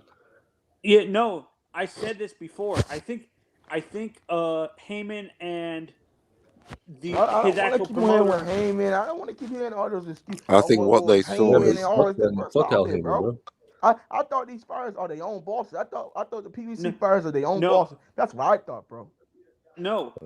Yeah. I think You thought wrong, bro. Yeah, you're kind of I thought wrong. didn't think wrong. No, it's At not the end like of that. the day, Why would they have managers, bro? That's why they listen, got at the end managers. of the They day, not the making more boxer. money, bro. Listen, at the end of the day, the boxer does have control. That's what I thought. But the boxer is going to listen to the They got advisors. That's what he managers. paid them for. Yes. Only very few fighters, like maybe Canelo now, can call the shots. Yeah, but at But the they're end of the still day, advised Now, all I want, and all presented I want with the is to offers. fight. Yeah, and to me, I think what's going to happen Because I can't wait to see Benavidez and Morrell. That's a good fight. Yeah, that's an absolute classic. Don't get any better than that. That would be who has more great power? fight. But Brother, it's not gonna happen. Let's get it out of our head. Yeah, it's not yes, gonna happen. EJ. Not right EJ, thank Bro, you that's for the putting best order. fight in the It's not going to 168 pound happen. division. That's the It's best not fight. gonna happen. We will sooner see a Canelo versus Benavidez or Morrell. EJ, for him to say 5 fights, that's like see you in at least 3 years, definitely like 8. Well, not if he follows the Canelo plan. You can get 5 fights in a year and a half. Yeah, but Benavidez won't even be able to make weight by then. He won't be able to make weight in 3 years. So yeah, exactly. That's why I think he'll. But what I do want, the issue. But what I want to see though is, bro, I want to see David Morrell have a step up fight, bro. Next, man. If it ain't Benavidez, I need to see him have a step up fight. Yeah, if Benavidez doesn't happen, someone like a Jacobs, something like. How about a true Caleb Plant? I'd like to see that, but Caleb Plant won't want it. Caleb Plant ain't even back yet. Caleb Plant will not want that smoke. I don't think it's low reward. The PBC wants to make that fight. Very dangerous. See, PBC won't do no dumbass shit like that. Is that YB? What's good, YB? What's up, guys? What's up, my boy? YB. PT! EJ! Big EJ! What's up, brother? I didn't know you wrote on boxing. P, what's up, bro? What's up, brother? Boxing Khaled. What's up, man? H. Boy Zoe, what's up? Yo, what's up? How you doing? YB, I didn't know you wrote about boxing. Hey, man, so they really said that 5 fight shit, bro? Yeah, no, he said it. And he said it. I just think it was Joseph Bennett. It was Jose Benavidez Sr. that said that dumbass shit. Yeah, I watched the video. I looked it up myself. Yeah, and it's like this. And here's the thing. Morrell wasn't insulted by it at all because I saw a response from Morrell. He wasn't insulted by it at all. I mean, he has high praise. But I believe. Hold on, he has high praise for Benavidez. I definitely want to see the Benavidez fight next, bro. What I believe is the dad was there coincidentally with these fights, and they watched Morrell afterwards, and he absolutely shit himself. And Morrell wasn't; it was only at 70%. He absolutely shit himself. He thought, "God, I can't believe what I've just seen here." And they just deflected. They've gone south. But so what do you think about? And avoided north. Do you think so? What do you think? Saying 5 fights. Who do you think Benavidez is going to fight next? I think he already has a fight at the beginning of next year. David Lemieux. Yeah, David Lemieux. Yeah, he's got David Lemieux that he has. I said, oh my, why is he fighting David Lemieux, a guy at 160, bro? Yeah, no, I think it's a mandatory. I don't know, but it's a bad fight. I think so. But how did David Lemieux get ranked right there, bro? That don't even make no sense. What is he? Bro, you could, young Billy, bro. You could never ask these dudes, man.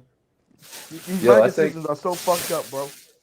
It's worse in boxing. It's weird. Once you move up, you just. How can a dude get moved up and then he's right there at number 1? But like I said, who has David Lemieux fought last, bro? Who was his last opponent that you can remember? But listen, guys, listen to the positive side of this. Again, I just gave you the positive side. All right. If Canelo doesn't move up, if he doesn't get the fight he wants and doesn't move up, either Benavidez and Morrell will both be his mandatory. He'll have to pick one or the other. The thing is, likely he'll go. The thing is, Canelo might want to give him a chance early. To fight those dudes. But as boxing fans, we want to see him. But is Canelo going to fight those dudes? The boxing fans don't get what they want all the time. People need to understand this. We know that. That's how come I only pay for 3 pay-per-views a year. I'm only going to pay for the fights I want to see. Right. But bro, who pays for fights anymore? Who pays for fights? Unless you're a diehard boxer, man. Who's paying for fights, man? I paid for every pay-per-view this year.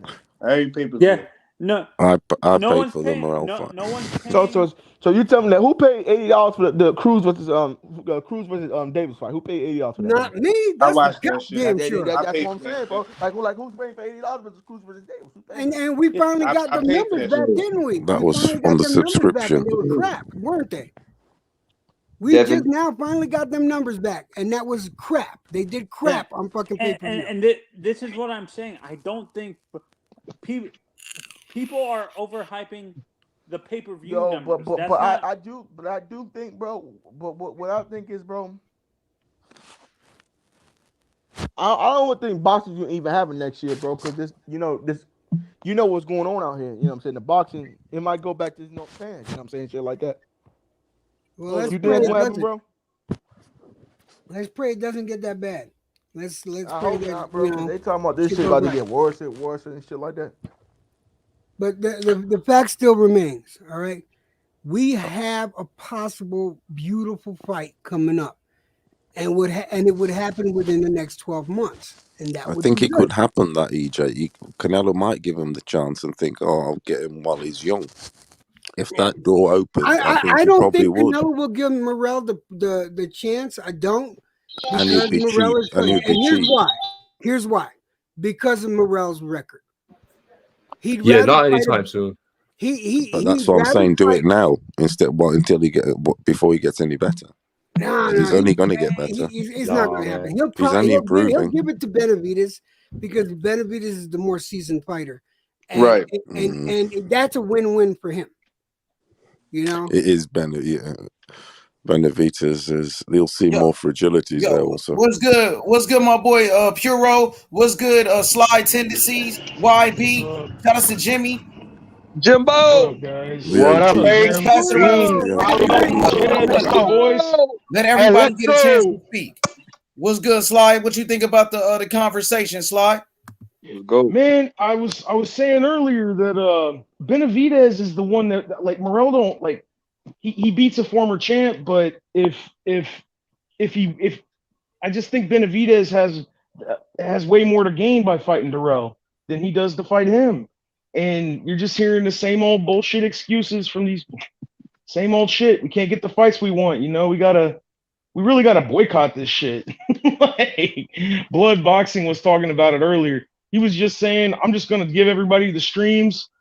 I'm gonna tell everybody how to download the shit illegally. And I don't blame him though. Because I don't blame that shit either, man. I'm right. Yeah.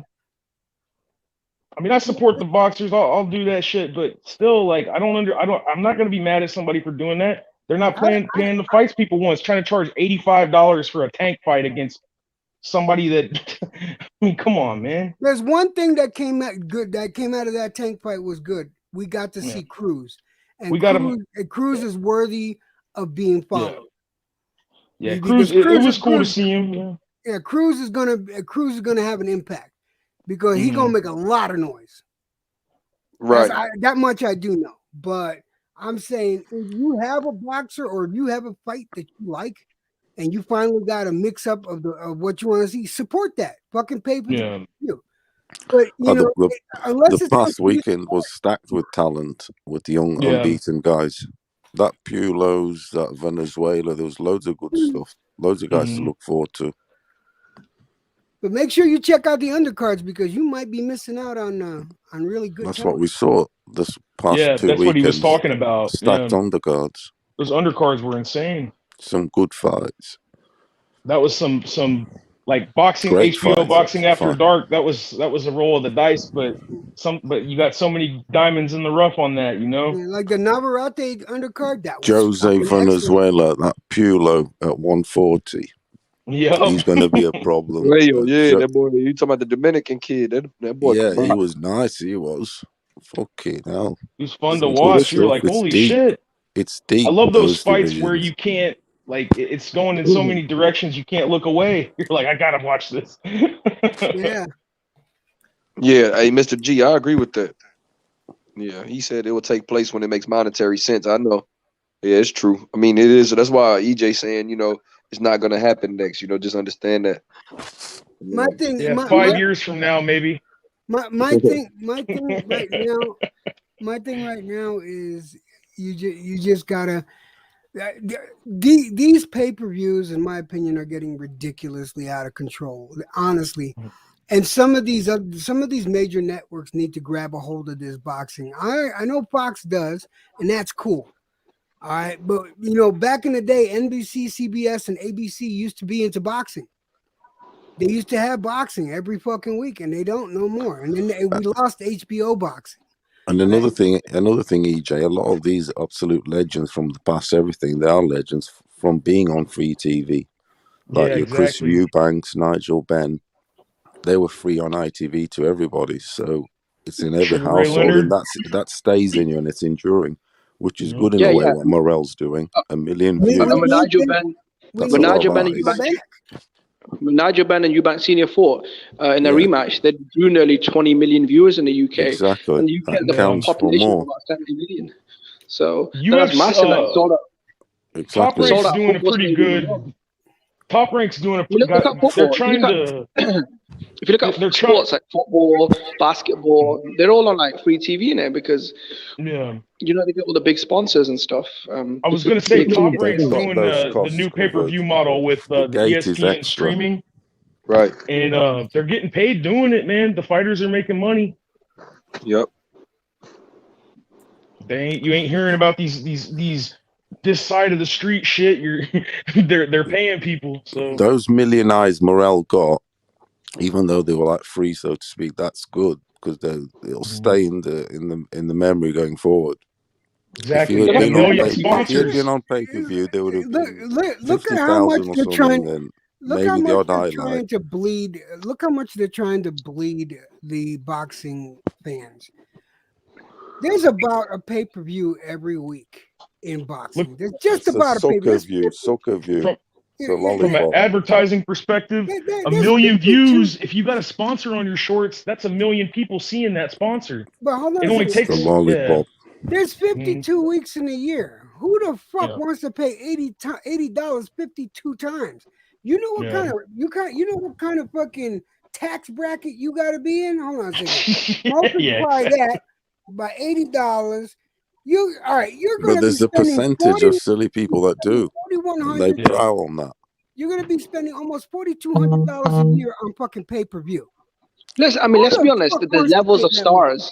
Like, say, like if an Anthony Joshua or a Canelo Alvarez, if they fought, like, they're pay-per-view level fighters. A lot of these fighters aren't even pay-per-view level. That's why they do fucking embarrassing numbers, like 50,000 buys, 200,000 buys. That's not pay-per-view level number. Look in the UFC. Why not They've take got those journeymen. fighters? Why not take those fighters and those fights, put them on the free TV, boost the ad revenue up, and there you go. They make their money. We get our they fucking get greedy. fights. It's greedy. A lot of it is greed also.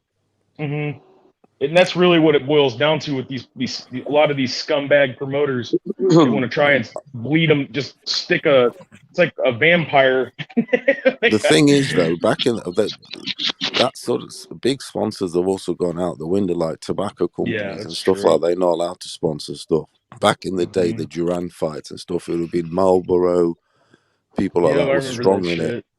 Now you ain't got cancer sponsoring it anymore. Marlboro, fucking no, Manny Pacquiao. Look at Manny Pacquiao and Joshua. I thought Tio just got Bud Light. Like, look at Manny Pacquiao. He used to be sponsored by Hennessy, Nike, even Canelo. So I think the problem did not look like Canelo. His fights on Mexican TV, he gets like 30 million viewers.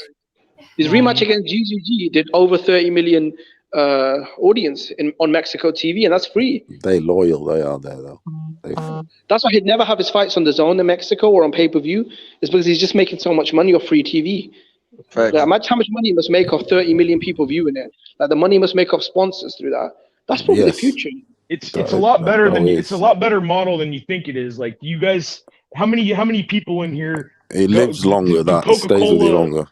Think about it. Do Coca-Cola, do they go door to door to sell their product, or do people just know that it's a good product? They don't have to go door to door. Look at Pepsi. They used to do sponsorships with Mike Tyson and Ray Leonard. They don't do it no more because there's no stars in Michael boxing. Jackson when he burnt Well, his they hair. don't want to do it. They didn't do it for a lot of reasons, but one of them was because Tyson went to prison.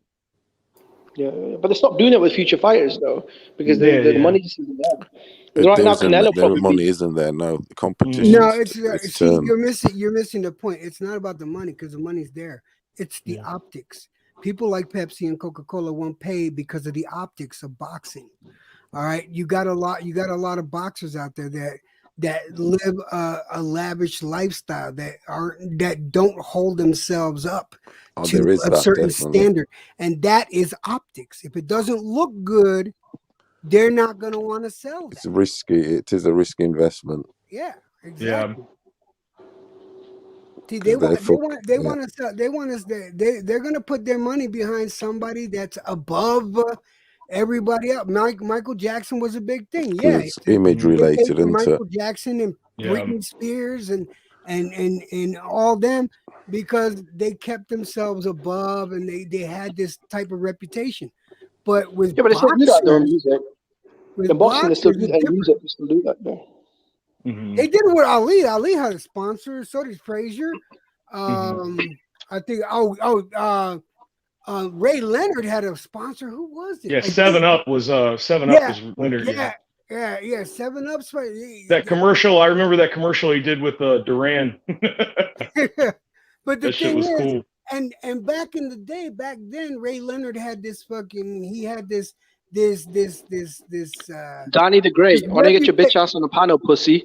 Hey, Donnie, you're running your fucking mouth in it. Get your pussy ass on the panel. He never gets on the panel, dude. He doesn't get on the panel, though. He does this with everybody, man. Just ignore him. He ain't but the thing here is, like, back in the day, Ray Leonard had this mystique about him that he was one of those really good guys until we found out about all the cocaine. Real quick too. Wife and shit and all the alcoholism and fucking beat his wife. Sugar Ray Leonard too, though, he got his career started on ABC, and then once he got the belt, but people saw him for free though, was the point. They was able to see the image. He was hanging out with the president and all that shit. The $1 million smile and gold medalist. How do you gold medalist? He could fight and all. The question is, how do you get these networks to do this again? Because they have to make their money, and the only way they make their money is through ad revenue. So they got to put together some fights that people want to see, and they'll see it and have the ad placements go at the right price so they make their money. But you got these promoters and like PBC that they're gonna fight in house only, and what kind of bullshit is that? I'll tell you what though, if you look at Wilder Fury 3, they put a shitload of money into promotion, and it didn't do 10 million pay-per-view sales, but it did pretty well. But you got to believe in the product. You got to put the money in the product and make the investment. And if you listen to Bob talking about Crawford before, I'm going to waste all this money, and then he beats a good opposition, and now he's like, oh, we can get him the Spence fight. Bro, it's a double-ended sword though, because look at Dana White. He says, Dana White says, look, they say, oh, we underpaid the fighters. Like, he goes, basically, we pump a lot of the money back into the sport, the UFC. I mean, they're a fucking international brand. Then they get bought out for like $5 billion. Like, they turn themselves, they're pumping the money back into they do like sort of TV shows like Ultimate Fighter. They do all sorts of tournaments around the world. Like, the level of branding, the advertising. Like, look at these events. You got two fucking journeymen. In social media. And Nate Diaz. Two journeymen, did over 1 million pay-per-view buys. Sold out Madison Square Garden. Like, in boxing. People don't realize, man. They don't, like, UFC also does a lot of shit with social media. And when I was listening to Bob Arum and a few other promoters saying, oh, no one cares about TikTok and all that shit. They do, man. They do big numbers. I'm not saying I like it or anything, but there's all kinds of money to be made, and they're just like stuck in this old That's what Dana White said about boxing. He said about boxing, every event is like a going out of a sale, like a going out of business sale. He goes, why do you have to squeeze every penny out? Like, you got to pump it back into sport. You got to advertise it. It's all about thinking long term. With boxing, everything's like now. It's like the fighters, they want every penny now. The promoters, they want every penny now. That's why there's just no long term plan in it. Yeah, they're greedy. It's a greedy module. Yeah. Well, what they do is they go up high. Well, I mean, a good example is look at Benavidez. When he was the one struggling to get a good fight, you know, he was ready. He was free smoke. He's ready to fight everybody. But once he gets a couple of good fights and gets the belt and then loses the belt because he gains too much weight and all that shit, now he wants to kick the ladder away. And that's what a lot of them do. And it's shitty because what's the point of having a fucking ranking system? Yeah. When he had the belt, when Benavidez had the belt, he wouldn't fight Caleb Plant. Caleb Plant actually exposed this on Twitter. I didn't even know this. He actually exposed that David Benavidez's manager rejected a fight with Caleb Plant, a unification. His exact words were, David's still young, we need to build that fight. As soon as David loses the belt, suddenly it's, I want the Caleb Plant fight, I want that smoke, I'm a gangster. Exactly. And that's the problem. Like, you can't, it's so bad. Like, they beg to get their shot, they finally get their shot, and then once they get the belt, they're like, oh, I'm never gonna, you know. Look at Danny Garcia. Look at, like, didn't he fought a dude that wasn't even ranked in the top 50 when he was the WBC champ. I mean, they're gonna do everything they can to keep the belt as long as they can and make as much money off of it as they can. And I understand that, but at the same time, you know, why even have a ranking system and all this other shit if you're just gonna do whatever the hell you want? I mean, we got champions that haven't defended their belts, and I can't even remember how long the Adonis Stevenson. I mean, that was 7 years before he still hadn't fought a mandatory. Yeah. Yeah, it's like people criticize Canelo, but when Canelo was at 154, he took on the most dangerous fighter in Erislandy Lara.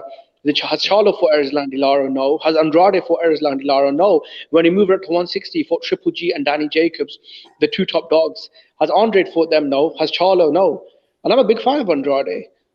Even at 168, Canelo wiped out the 168 champions. Benavidez, when he had the belt, he refused to unify. So when people say, "Oh, Benavidez and Charlo," they're nothing, man. Like, they're not out here building their legacies. It's amazing to hear that, and I'm not a big Canelo fan. I mean, I like, he's okay to watch, but I'm not one of these people that's like obsessed with him like a lot of people. The thing I don't understand is when they say, "Oh, Canelo ducked this dude and ducked that dude." The dudes that they like, they don't fight anybody. They don't fight anybody. Give me Charlo's best win. What's that saying that was said earlier? What was that saying that H Money said? Pocket something. Yeah, I did the super chat with that. He's about pocket watching. Pocket watching, right? Yeah, stop pocket watching these dudes. There's a lot of pocket watching going on here. I'm so old. I don't know these new things. You know what? That's an old term. That ain't new. Yeah, that's a. I'm trying to remember where I first heard that shit in like 2000, 36 Mafia. Yeah, but the thing, dude, I'm born. What y'all think about this comment from Pound for Pound Sports Entertainment? At 154. Charlo was a Boo Boo said Lara. Do you remember when Lara was the top guy? Canelo fought Floyd Mayweather at 54. He fought Lara at 154. Fucking when Lara was the top dog. Like, Lara was, he was Charlo's stablemate. And fucking Lara used to beat the shit out of both of the Charlo brothers all the time. Beating their ass in the gym. I remember that shit. Yeah. Also, Charlo was offered the Canelo fight when he was with Golden Boy, and he said no. And then when he denied it and said, "I never said that," his brother went on Instagram Live and told him, "Why'd you duck the fight?"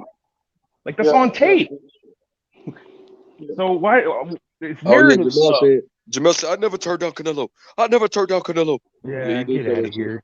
When they was arguing, I remember that shit. I don't want to. I don't want to sound like I'm hating on him, but it is what it is. Like, it makes you, because if you defend one guy, then that you can't possibly be anything. You're a fanboy for him. I'm not trying to be a fanboy for him. I know what I saw. Lara was the boogeyman. Lara used to be the boogeyman at 54 when Canelo fought him.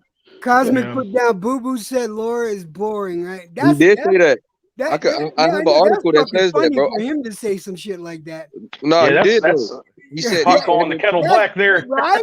he said Lara's not an entertaining fight. That's why he don't want to fight Lara at 154.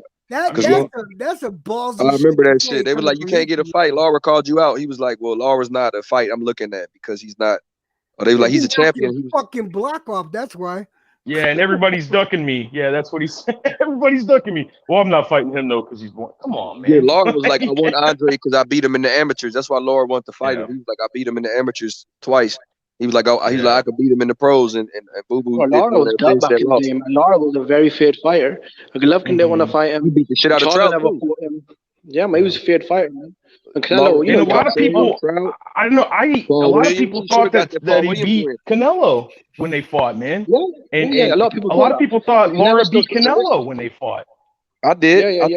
Now watch out. I scored a draw. Now watch. I was gonna say it was close. I mean, but at the same time, if it would have went to Lara, I wouldn't have been mad. Hell no, I wouldn't have called it a robbery.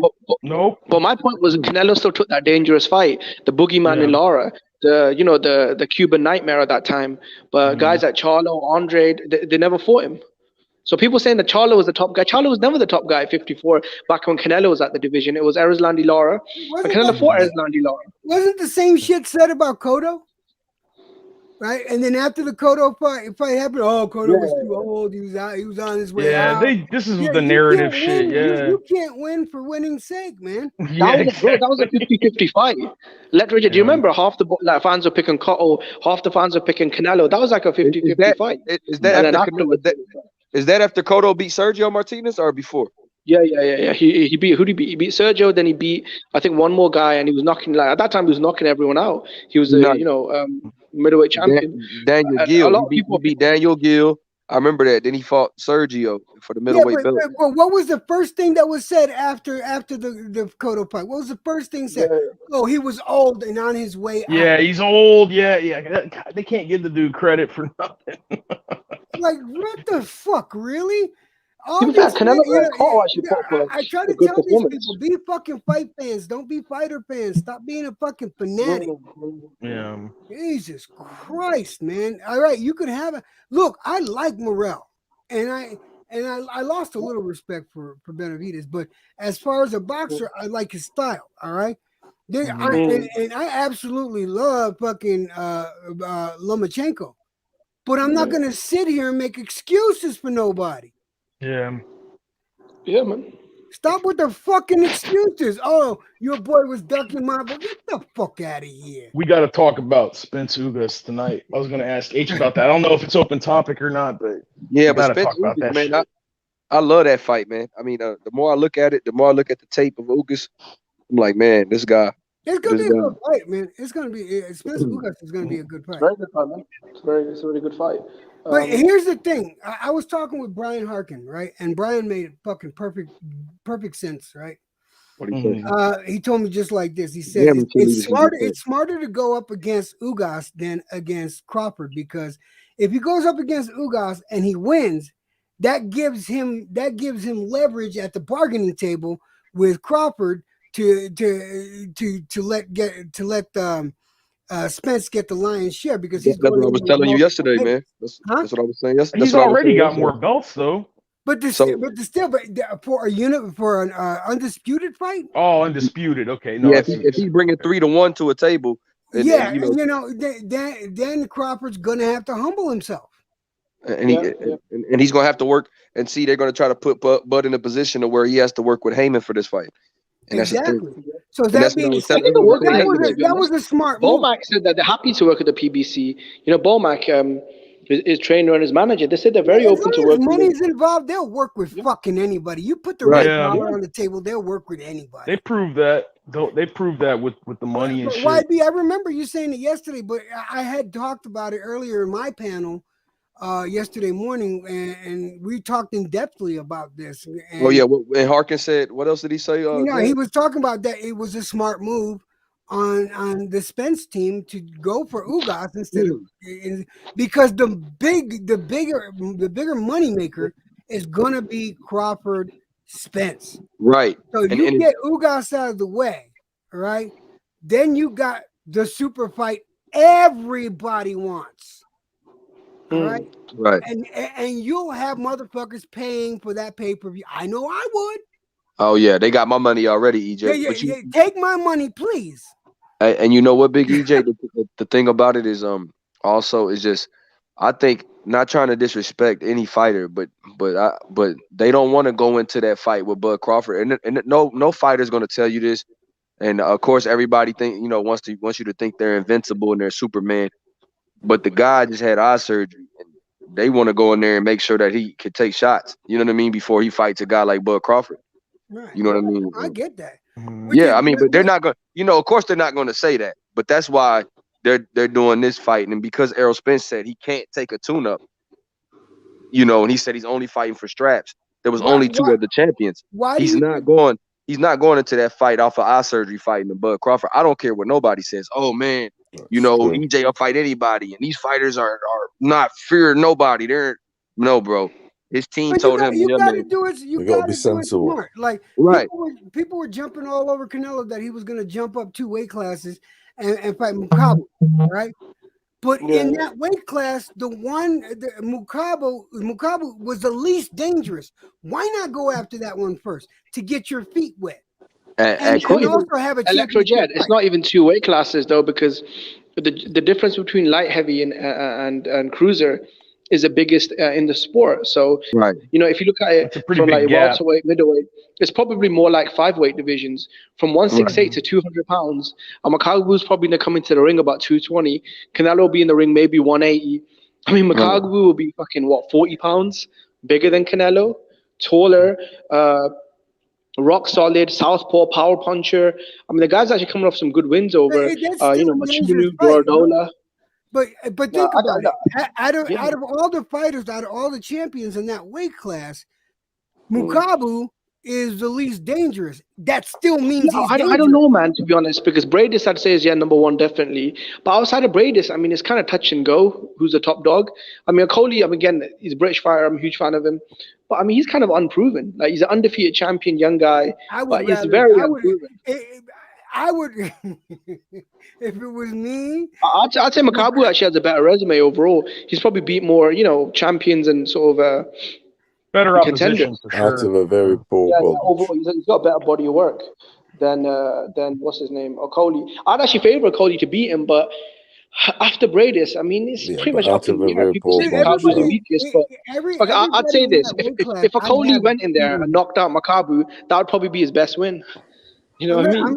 If Bradis went in there and beat Jimmy, in that weight class, I have everybody beating him. I got all those. That would be probably his second best win. No, but I'm saying, let's say Bradis or Coley fought Mukabu and beat him. That would probably be either the best win or the second best win.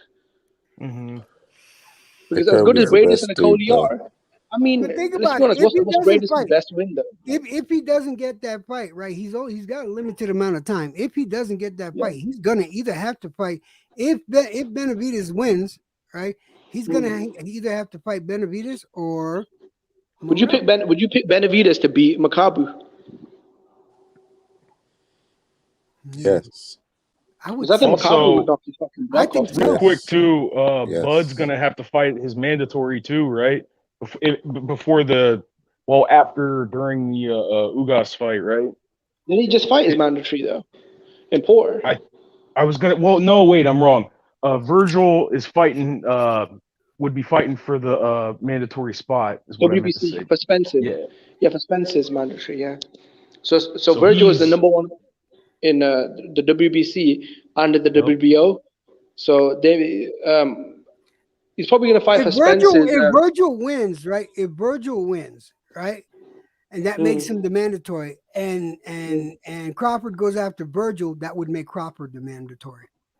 Yeah. On top of him, no, it wouldn't, because he still has a belt. Never mind, scratch that. Well, I was gonna say they'll bypass a mandatory for a unification or a undisputed. No, I don't think he'll do the mandatory thing, because the mandatories get like 20% of the purse or something. Right, and then even with and like you said, with the other mandatory of the WBA, their Stanionis is gonna be busy fighting. Butayev also. So, they're going to have all these guys tied up.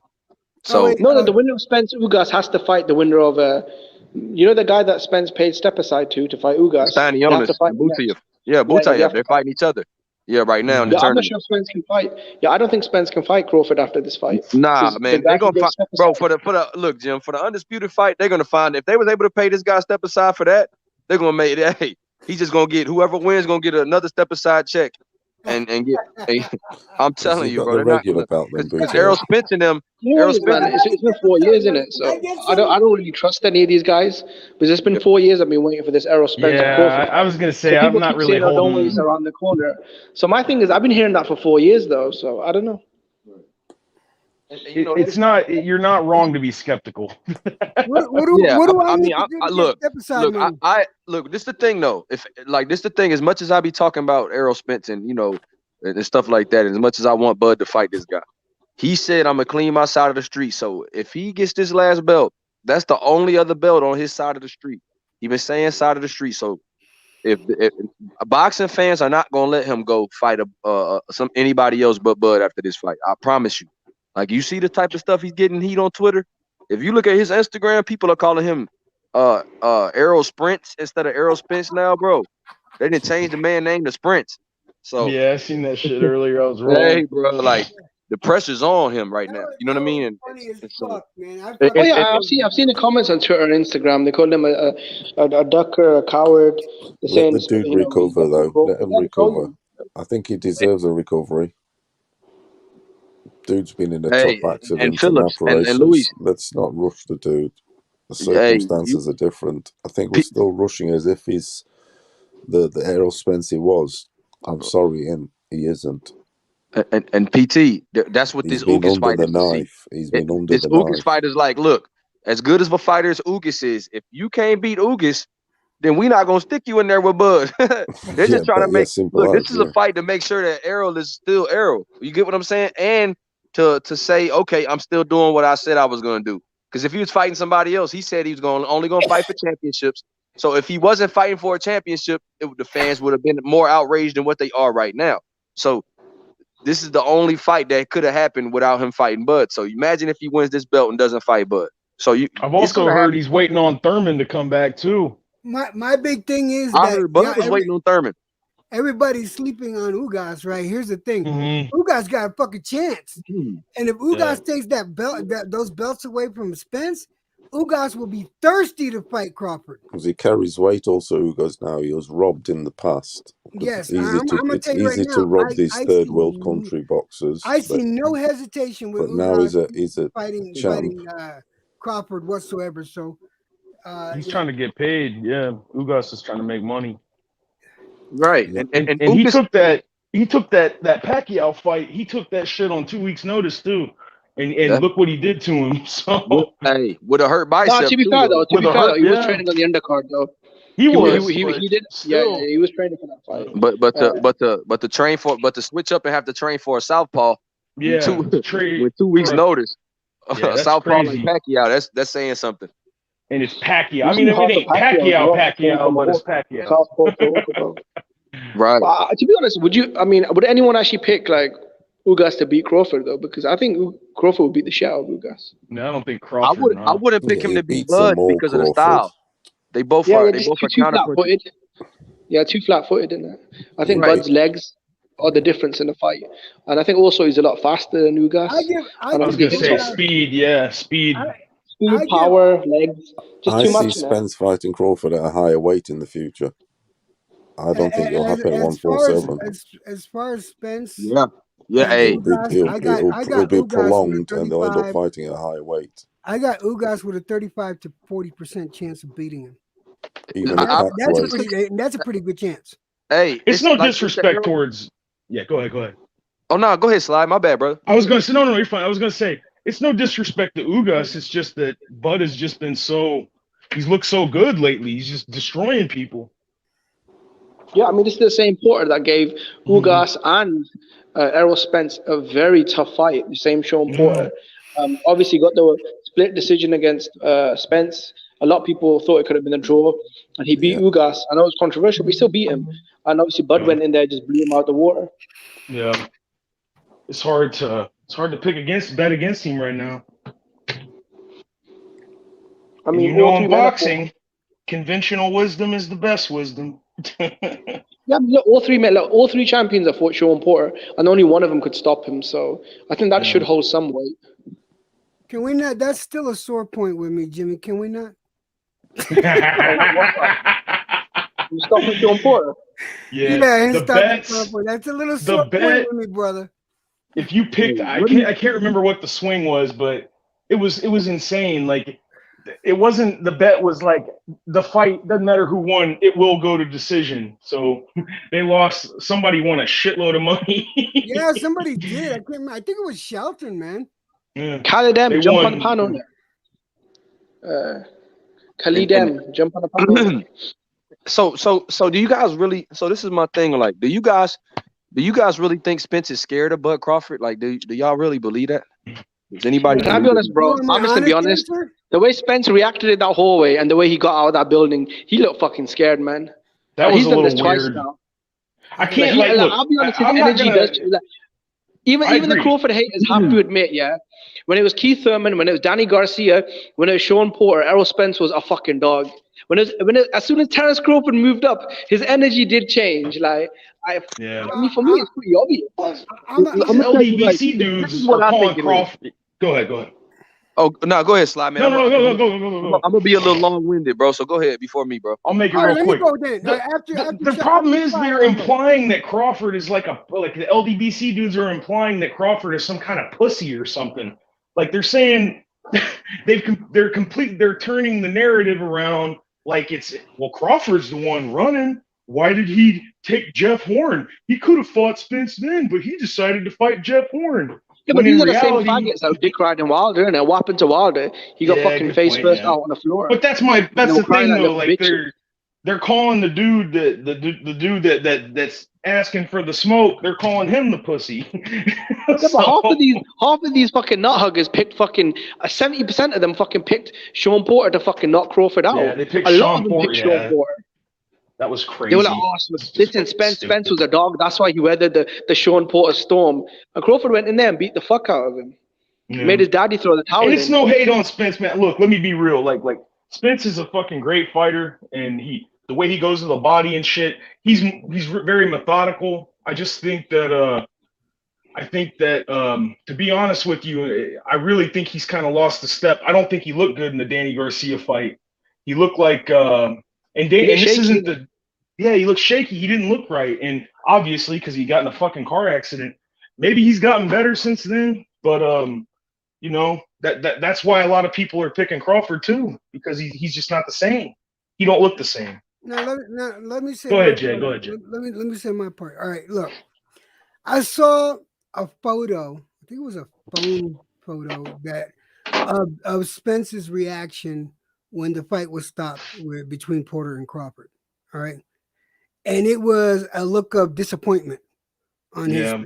All right. It was a look of like sore disappointment. Now, I'm not saying that he got up and ran and looked chicken shit. No, and left.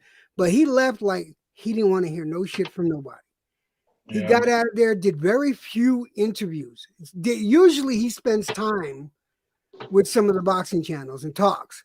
But this time, no, Derek James, it was Derek James. He said to Spence, "Come on, Spence, let's go. We don't want Crawford coming out and corner us in the hallway again. You don't want him getting cornered in the hallway." Him leaving. This is my answer to your question, YB. Him leaving the way he did, I think he is concerned about Crawford. I do believe he has some hesitancy on facing him first. That's my honest opinion. I'm not saying he's afraid of him, but I do feel like he has some hesitancy, and he might want, and that he might want to fight somebody a lower caliber than Crawford first to see where he's at. Okay, this is my thing. So when Jim when I watched the hallway thing a little while ago, and I don't want to put too much stock in it, but that was when Errol was like, "You too light in the ass, you too light in the ass." Like, before they seen each other in the hallway, when Bud walked up on his seats, he was like, "You too light in the ass." They was in each other's video. When Errol told him, "I'ma crush you, you not Floyd," the way he was talking to Bud, I didn't take from it that he was scared when he said he was gonna crush him. It's just like I feel like he knows that Bud is the hardest fight for him, and Bud is the best fighter and the biggest fight for him. And I think Al Heyman's like, bro, you get every belt on your side and you build it up, and you make Bud wait till Bud contract runs out with Top Rank, and you make us get all the money in house, and Bud's gonna work with PBC, and we're gonna do it. Maybe we'll do this 2 times, and y'all are gonna make. We're gonna have all the money on our side. We don't split no money with Top Rank, and that's what I really think it is. I really think Al Heyman advised Spence and them like, nah, we gonna clean up. We gonna do everything on our side. We gonna run it like this, and but Al Heyman wants to control the fight, like he did Canelo Plant. He wants to control the undisputed fight, like he's doing with Charlo Castaño. Yeah, it's the defining fight, that one, isn't it? I really believe that. When Spence said, "I'm gonna crush you," I took him. I don't think I didn't see the fear in him. I think when he told him, like Bud Crawford obviously is a lion. You know what I'm saying? Bud Crawford, damn sure didn't have no fear in him. But I didn't see the fear looking at it again that people saying. I didn't see looking scared. Spence is usually roasting with him and shit Spence too. goes, let's bet 100,000, and Crawford like basically said to him, let's bet $1 million, and that'll knock you out.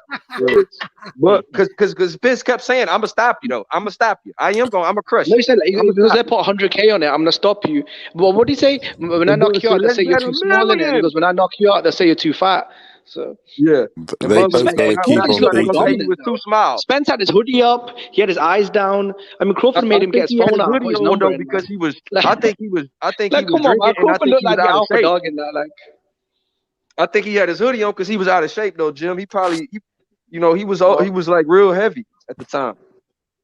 So, I think one of his friends tried talking to one of Spence's boys tried talking to Crawford. And what did Crawford say? Nah, I ain't here for you. I'm here for Spence.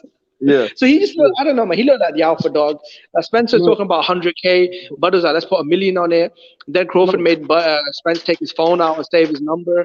It was, I don't know. Bud is a dog, and Bud is an alpha male. Bud is a street dude. You know what I'm saying? So it's just, but with Spence, I really don't think he fears them, dude. I don't think he fears Bud. I think bro. How about this? When Crawford asked him, "You told me to go get a belt. I've got the belt. What's up?" And his response was, "Sean's got a belt." And Crawford started laughing because that's not what he said. I remember. He said, "Sean Porter got a belt." And what did he say? He said, "I'm gonna take the easy road." Like, it was... and then then he said, he said, yeah, I'm gonna take the easy road. I got Porter, Danny, Thurman, Mikey as well. But he said Danny and Mikey got belts. And then Bud was like, you didn't mention Al Heyman didn't mention Terrence Crawford, did he? He was like, no. But why does Al Heyman have to mention? The Spencer running around telling everyone, I'm my own boss. Crawford's got a boss in Bob. So then they both got bosses, isn't it? Like, don't the Spencer telling the fans, I'm my own boss. Heyman just advises me. I'm my own boss. Go talk to Al. Right. I don't want to sound like I'm hating, but yeah, it's he can. I mean, Spence. Look, man, like he can roast. Like I love it when Spence was trolling people and shit. But it could be like you. I think it's like what you said. It's they want to make sure he can take punches and shit again, because that was a real serious accident. And I remember seeing him like right after it happened and shit. It was terrible. I thought he was done. They've just got to both remain unbeaten. Yeah. Because they'll both need each other to define them.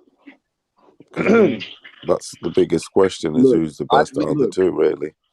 But what we do got to kill is that Bud ducked Errol. Like, that is not true. You know what I'm saying? Whatever these other channels are saying, that's not true. Yeah, Bud, that's insane. Neither are ducking either. Yeah, that's how's that even possible though? If Errol's the one that signed for a fight against Ugas first, that doesn't even make any sense though. Bud became a free agent. As soon as I mean, let's be honest. Like, a lot of us could look at it like this. As soon as Bud became a free agent, Errol Spence decided to pay off Ugas' mandatory. A lot of people could see it that way. Right. Mm-hmm. That's what the legacy will say. Yeah. A lot of people are saying that Errol Spence, as soon as Crawford became a free agent and wanted some smoke, Spence started paying off Ugas' mandatories. Like, Depends on it. No, but before, look, that ain't true though. Look, I will tell y'all, they agreed to fight in for an August fight before Pacquiao decided to come back. Him and Ugas did have a fight agreement. That was true. Yeah, that's why he got reinstated as the champ, because they stripped him before that shit. Right, that was true. Him and Ugas did have a title fight lined up. And look, before he did get in that accident after the Sean Porter fight, he was agreed to fight Danny that January. So he fought Porter in September 28th. He was going to fight Danny January something, I forgot, mid-January, and he was going to come right back to the ring within 4 months and fight Danny. So he took that fight as immediately when he came back from the accident, but that was a fight agreed before he even got hurt. So that's something that people don't realize when they say these things. Like Danny and Errol had contracts signed, and Danny walked in the ring after the Porter fight, and they had already agreed for that fight. So that's why he fought Danny on his comeback too. And that's why he's fighting Ugas on this comeback, because he already agreed to fight Ugas before he even got hurt. So that's something that's a non-biased take. I'm just giving y'all the truth. Yeah, but mate, a lot has happened since then, isn't it? Since then, no, of course. Spence signed to fight Pacquiao, though. That fight fell apart. He got injured, and Crawford became a free agent.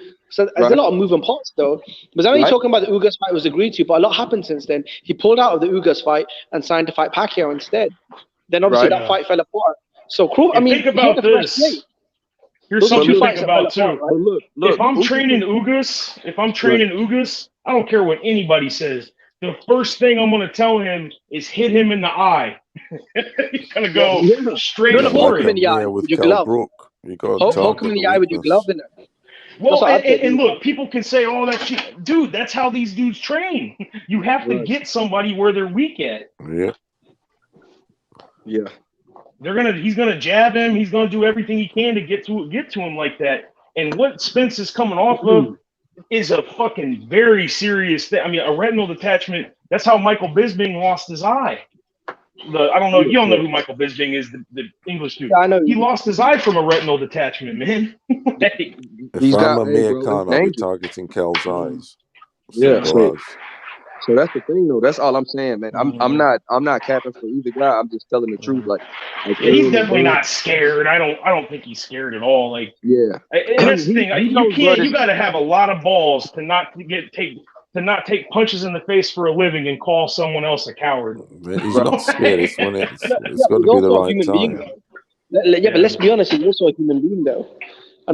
Like people say fighters don't fear fighters. I mean, you look at Michael Spinks versus Mike Tyson, and you tell me fighters don't feel scared. That's true. There is that. Well, and look, and I can't disagree with a lot of them too, because we're the ones that are paying for it, so we have a right to.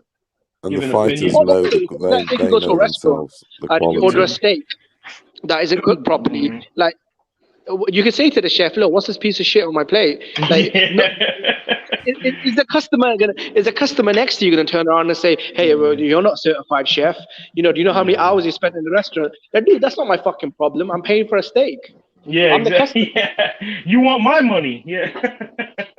I just, I see a lot of these people in the chat, like in the group, and these guys are pussies and all this shit. And I'm like, man, this dude gets lightheaded tying his shoes. He ain't calling nobody no pussy. Dude getting winded checking his mail every day. Like, what are you that's not Marcus Brown. See when Marcus Brown took a knee, that pissed me off when fans were criticizing him, because my response was like, you pussies aren't in the ring with a tank like Better BF getting fucking beat down for 4 rounds, getting dropped multiple times, getting your brain crushed. Not just him. What was his name? They tried to say that shit when I was a kid about fucking Gerald McClellan. And the dude had a blood clot going to his fucking brain. Oh, he's a coward. Like, motherfucker, he got hit by it's like Kellerman said, there's different types of quitting. There's a quit where you just don't show up.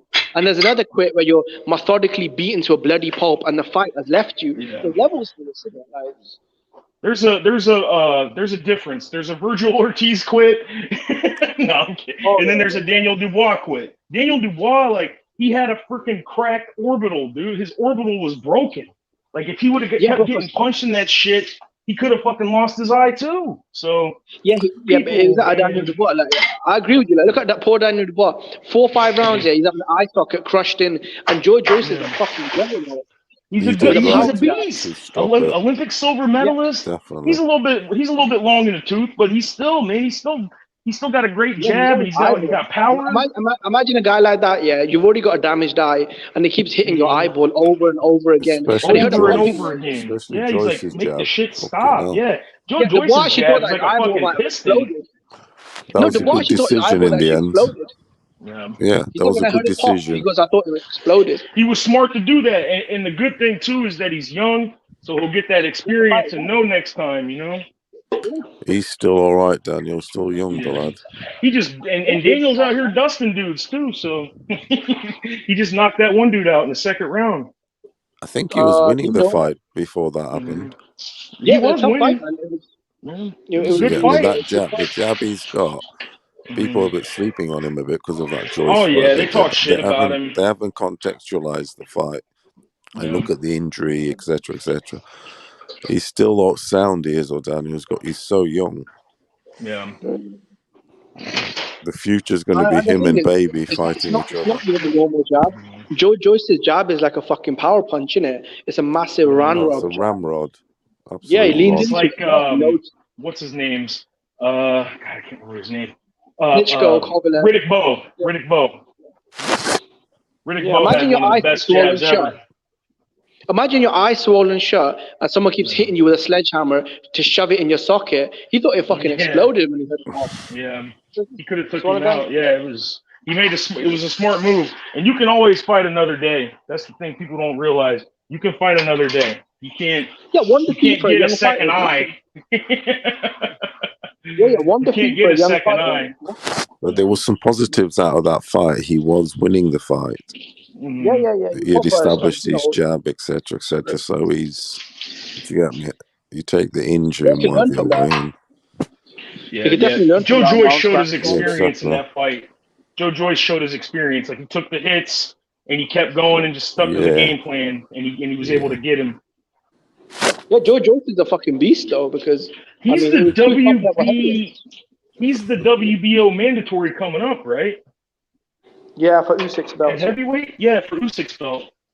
That's why I hate rematch clauses, man. I want to see these, I want to see some different stuff, or maybe a little bit sooner. But yeah, I don't know why Usyk signed that rematch clause though, because he's a mandatory, innit?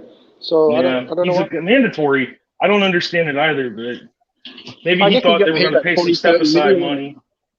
Yeah. To be honest though, now that Dylan White has been called, and I don't think he could have fought Fury anyway, because the Dylan White mandatory has been called in it. So. Yeah, the Dylan White mandatory. Like, he had to know that shit was coming. Like, they pulled everything they could, the WBC. They pulled everything they could for 5 years when they had Wilder to make him not fight him. And it's irritating because, like, I get it. You want to unify, you want to fight the lineal, whatever. But I like what Dillian White did, where he tried to sue him. He's like, I want my money back. If you're not gonna let me fight the champion, bro, he's been paying. Think about it. He's been paying sanctioning fees for half a decade, bro. Yeah, exactly. That's crazy. Fight, he's fought so many title eliminators. He's had international belts, silver belts, interim belts, diamond belts. Diamond belt, yep. And that's why the WBC's being stern with this. They're like, look, we don't want to have to give the money back. I couldn't believe that shit. Not only did he try to sue them for the money, he also tried to sue them for basically, I chose to go down your direction. He tried to sue them, you wasted my time. I could have gone down a different sanctioning body. He would have already got a title fight with any other sanctioning body. I mean, he would have fought Joshua again. Something could have happened. Yeah, definitely. Yeah. I think it'll be a good fight, though, if Fury takes it. I can see Fury just saying screw it. He said he only wants to fight Usyk or Joshua. But that's a massive fight in the UK. I think they'd sell out like a soccer stadium and probably do like over 1 million pay-per-view buys. I think it would too. I don't know why the people it's probably different promoters, isn't it? I don't understand. Like, we just saw Fury fight against people. Oh, he's gonna duck him and all this stuff. Like, man, the dude fought Wilder 3 times. he ain't gonna duck. I mean, in the past, I can understand that, I guess, but like he just had a war and shit. I don't think he's gonna run away from the smoke. And Dillian White, you know, Dillian White is actually a more interesting. I think right now I'm more interested in the Dillian White fight than I was the third Wilder fight. Because the Wilder fight's really seen it twice in it. At least this is something different and fresh. I'm ready for it too, man. I'm ready for him to. I'm ready to see some new looks. Yeah, I think Fury. I think they're worried about Fury though because of his elbows. His dad, John, was talking about that shit on BT. He was saying that he had to get these elbow injections and shit because his arthritis is. He's got really bad arthritis and shit. Yeah, he was injured heading into the Wilder fight. Yeah, that dude's a dog, man. Like I can't criticize Fury.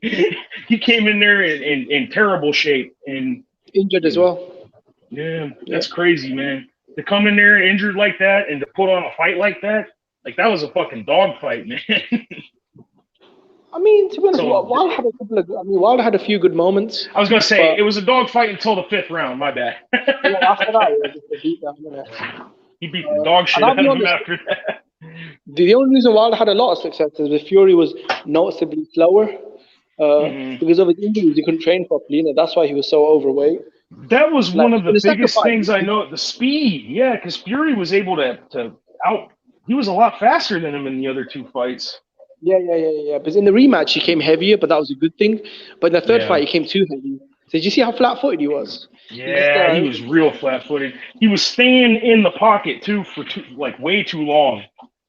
He would get his tie-ups and shit, but it was like he wanted to get hit. I think the dude's a little crazy. You gotta be crazy to do that shit.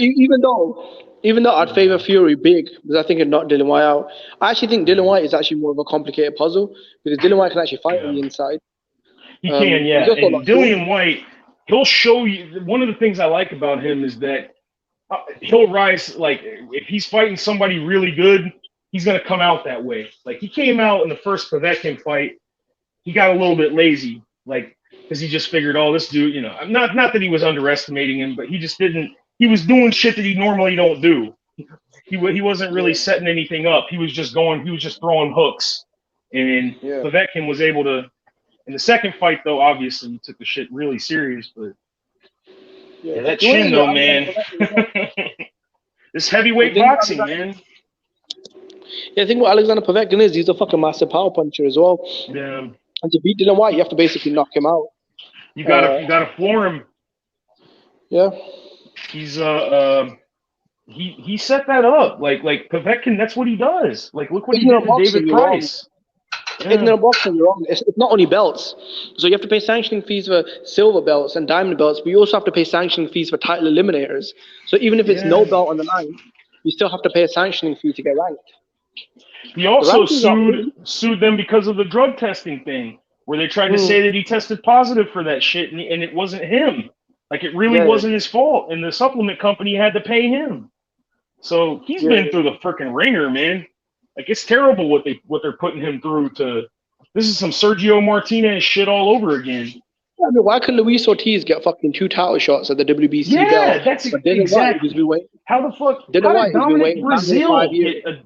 How did Dominic Brazil get out of here? This is crazy. Gerald Washington, man, a guy that's a football player. Like, come on.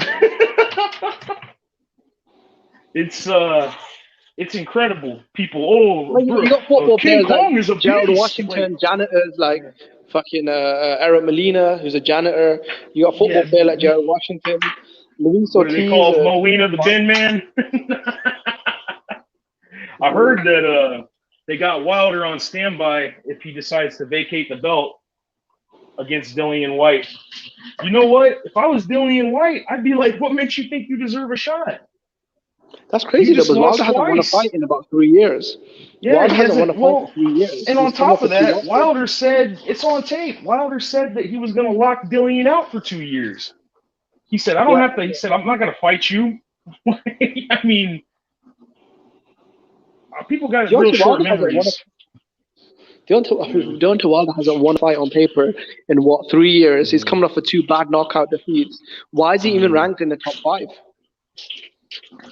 Yeah, it's weird. I'd like to see him and Andy Ruiz fight. Wilder, Andy Ruiz, that would be a good Yeah, good fight. That's a really good fight. I like Andy. I didn't think Andy looked too good against against Molina. Not Molina. What was his name? Areola. Yeah, Chris Areola. I don't think he looked great against him, but he still won it. Yeah, that's the worst I've ever seen him look. Mm-hmm. That's the worst I've seen Andy Ruiz look. He looked terrible in that fight. Yeah, he definitely. I think the weight loss really hurt him because he uses his weight a lot more than he. I think he uses his weight more than he thought that he did. He lost too much too soon. Take soon. shots better too. Yeah, way too soon. He lost way too much weight. He lost way too much weight too soon.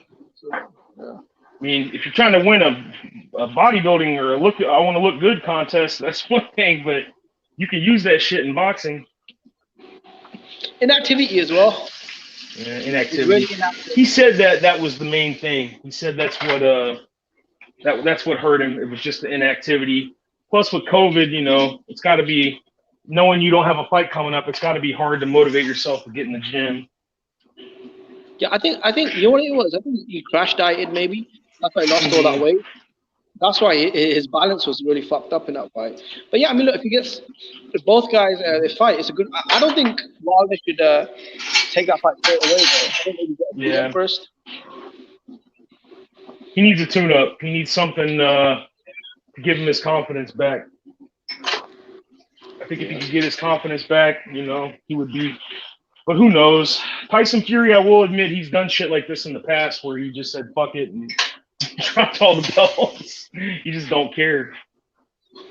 Yeah. But we'll see what happens.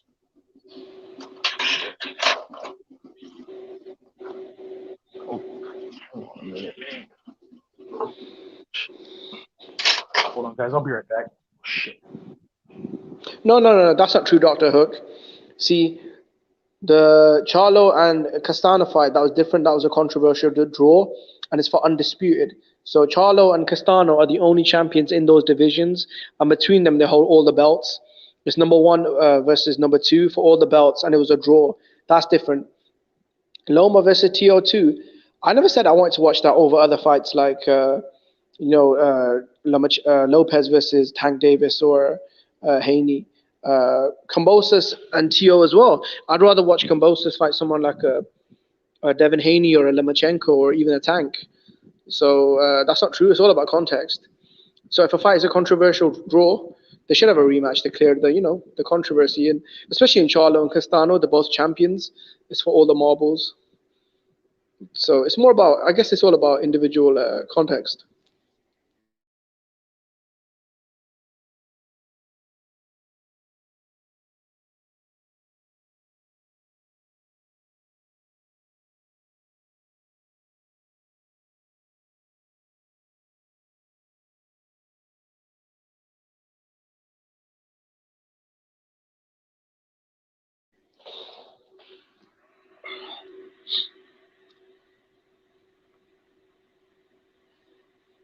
Is anyone still on?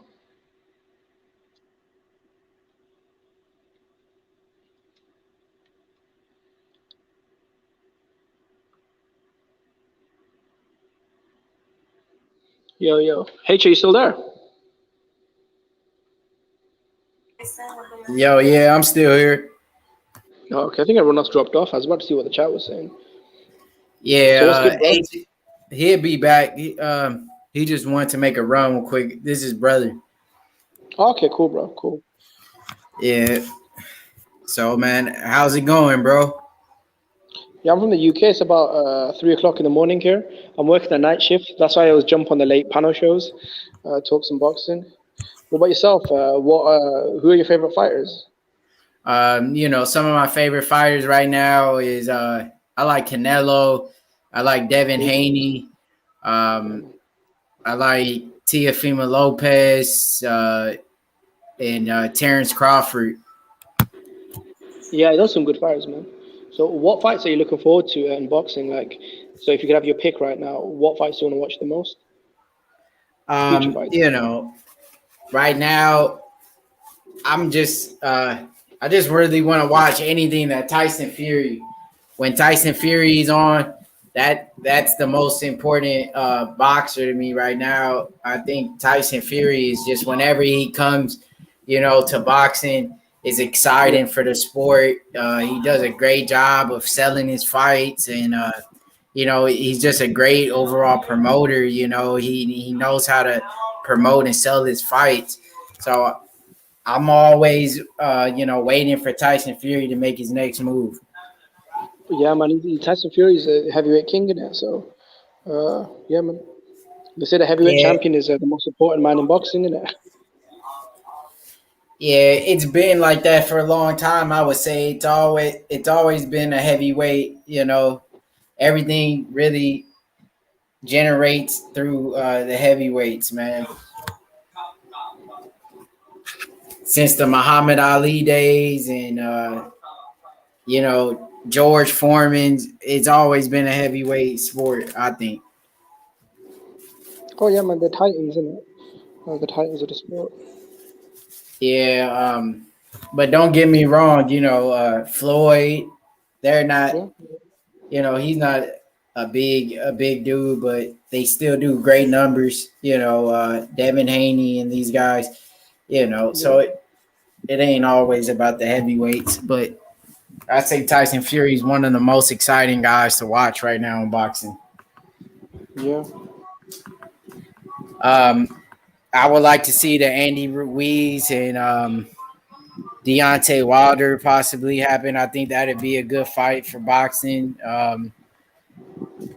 I wouldn't mind watching Anthony Joshua and Deontay Wilder also box. I think that'd be a good fun fight.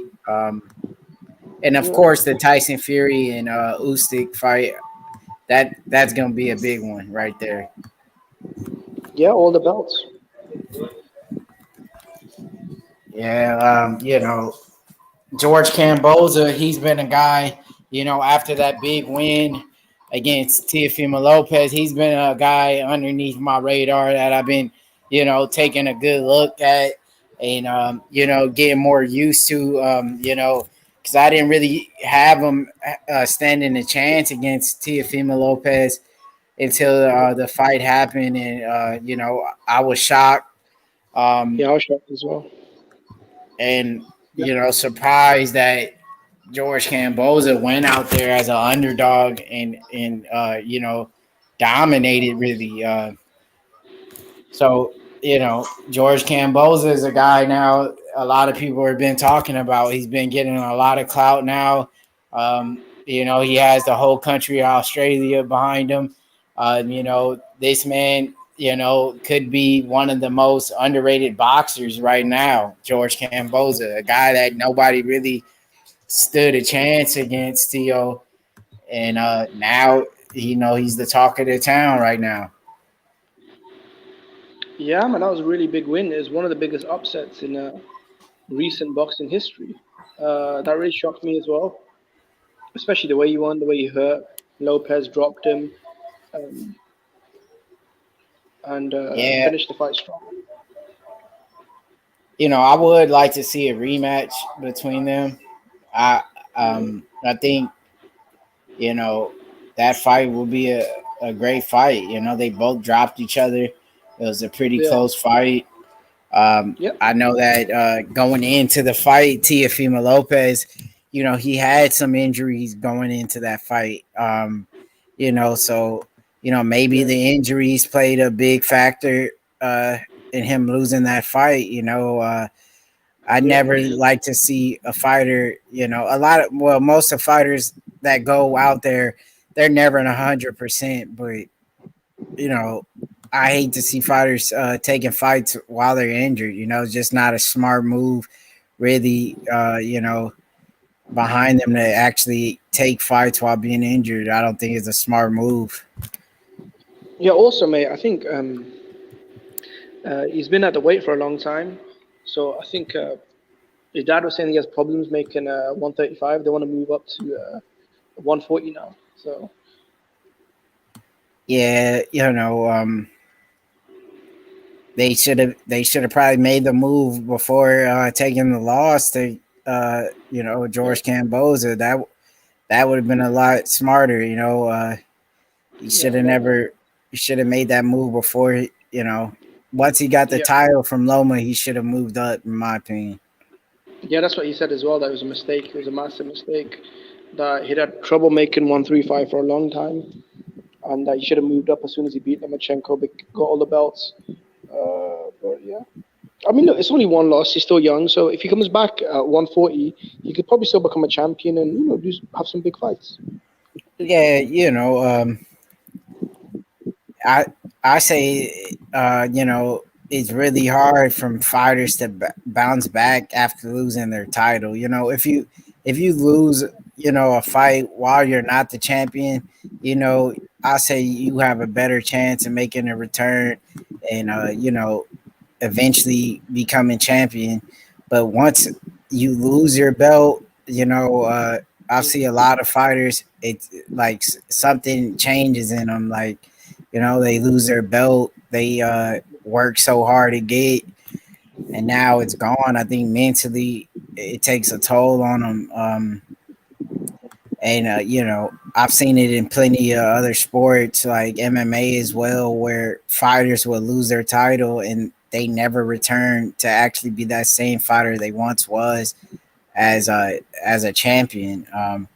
And that could also happen to Teofimo Lopez. That he's not gonna be the same fighter. He loses his belt, and a lot of fighters really chase the money instead of your legacy after they lose their belt, in my opinion. Yeah, it was a really hard loss for him because he'd obviously been out the ring a long time, and he went in there injured as well, and he had trouble making weight. So it must have been a really tough fight for him. He took a lot of damage. So yeah, you're right. Maybe mentally he's not. He doesn't have the fire anymore. But we'll have to see in it. So it'll be good. Who do you want to see Kambosos fight next? Haney or Lomachenko? I would like to see the Loma fight. I'm not gonna lie. I think that's a great fight. The Devin Haney fight would also be good, and also the Teofimo Lopez rematch would be a good fight. Either of those fights, even Tank Davis. But I like. I would like to see him fight Lomachenko. I think, man. I think that'd be a big fight and a great one to actually watch, man. Yeah. Tank Davis. I think they're in two different weight class right now, right? Yep. Yeah. So. That would be a good fight, but two different weight class, it might not happen. But yeah, I'd like to see him fight Lomachenko. He looked good in his last performance. I think Loma, he slipped up against Teofimo Lopez. I think that was a fight he should have never really lost. I just think he showed up when he showed up. It wasn't at his full potential. He wasn't able, some days people have off days, it's not like you could be perfect every time, and that just comes with life, guys like Floyd, he hasn't had perfect performances. He just never took a loss. But I just think, he didn't show up as himself that fight against Teofimo Lopez. I think if they would rematch, I think Loma will win. I think Loma maybe is the best 135er out there. I think, Yeah, I agree. Yeah. Yeah, I think Lomachenko's a top dog, especially right now at lightweight. But there's a lot of good talent in fighters there. You got Ryan Garcia there. You got Tank Davis. I guess Lopez. You got Devin Haney, Lomachenko, Kambosos. So there's a lot of really good fighters. What about Taylor out of Scotland?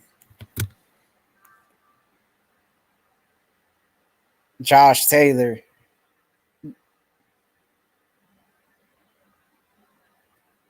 You still there?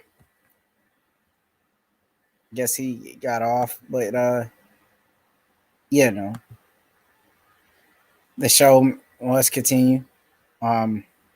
But yeah, we'd like to see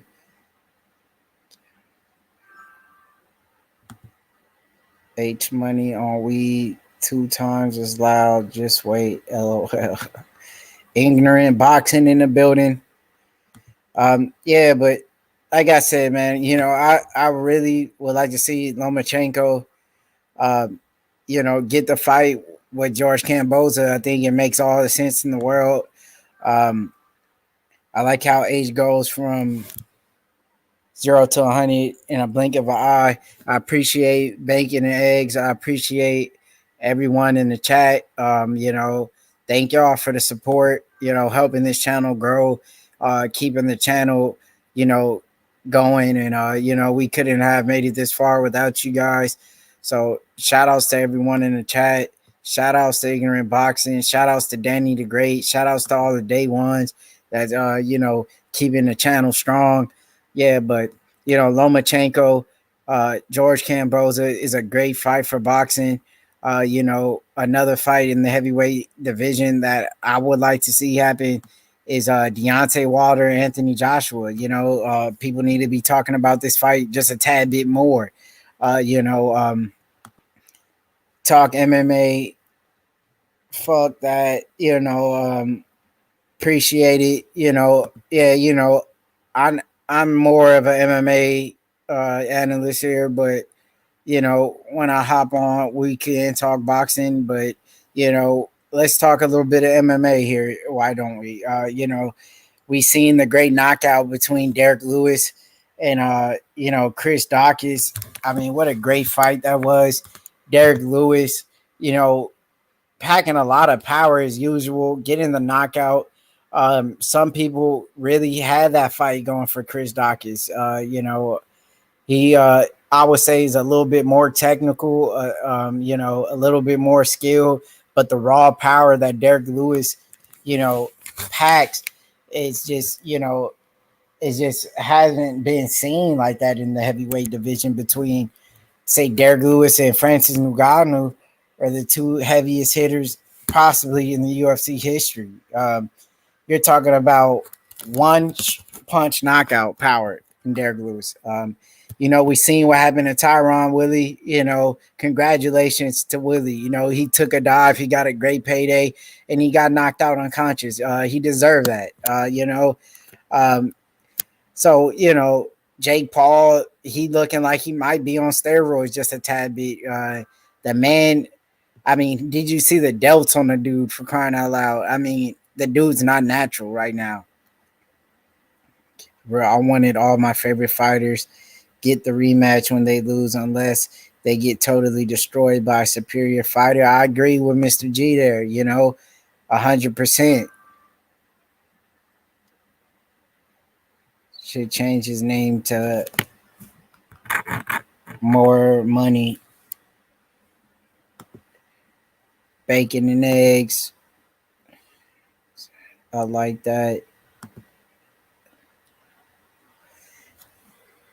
Yeah, nobody wants to really get hit by Ngannou. Ngannou for sure is the heaviest hitter in the UFC history at the heavyweight division. The way the man developed so quickly in MMA, the guy's only been training MMA for about 3 to 4 years now. And, for him to get that good in such short of time is scary. Just imagine how talented and skilled Ngannou would be if he was training, let's say from the ages of like 16 years old. The man would be unstoppable.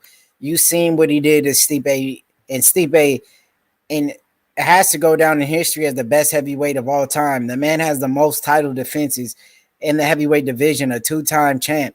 And for him to get knocked out by Francis Ngannou, improved on his takedown defense. He shot in, he couldn't get the takedowns. Ngannou is getting better and better, every time we see him. So, Francis Ngannou, Cyril Gane, that's a tough fight. Cyril Gane, very talented striker for the heavyweight division, very light on his feet, very skilled striker, very patient, takes his time with his strikes. He uses you know, he uses a lot of intelligence in that octagon. He's a smart fighter. He doesn't try to force the knockouts. You know, he let it comes to him. He has, you know, underground and jiu-jitsu game as well. I think the Ngannou and the, you know, Ciryl Gane is going to be a great fight. Former training partners as well. It's a big fight for the UFC.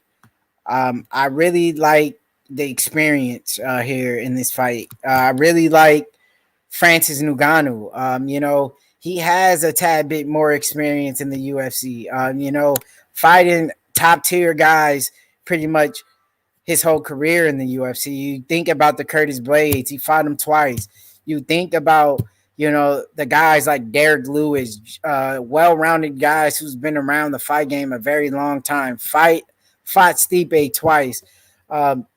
I think Ngannou just has a tad bit more experience, you know, with fighting higher level, you know, fighters in the UFC. You know, Gane, yeah, you know, he picked up a big win, you know, against Derek Lewis as well.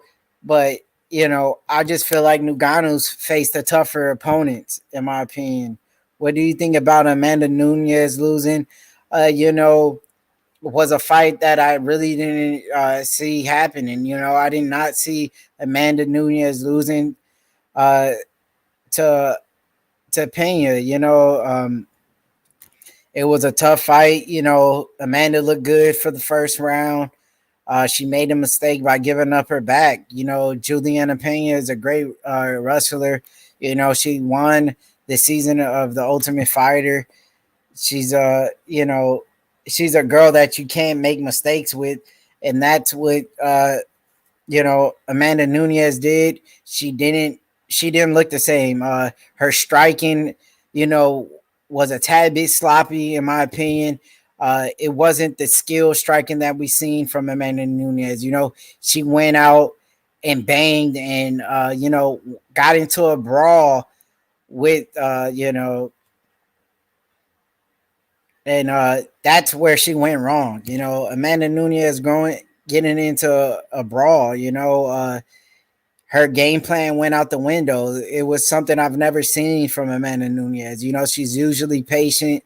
She takes her times with her strikes. You know, she's really poised out there. You know, and that was the first time I've ever seen, you know, Amanda Nunes, you know, actually in a brawl, and it didn't look good for her. You know, she gassed out, and you know, she made a mistake that cost her title. You know, and that's just part of the game. You take somebody lightly, and you make a mistake in MMA, and that's your title right there. I'm glad Nunes lost. She needed to be humble, running her mouth like that's right there.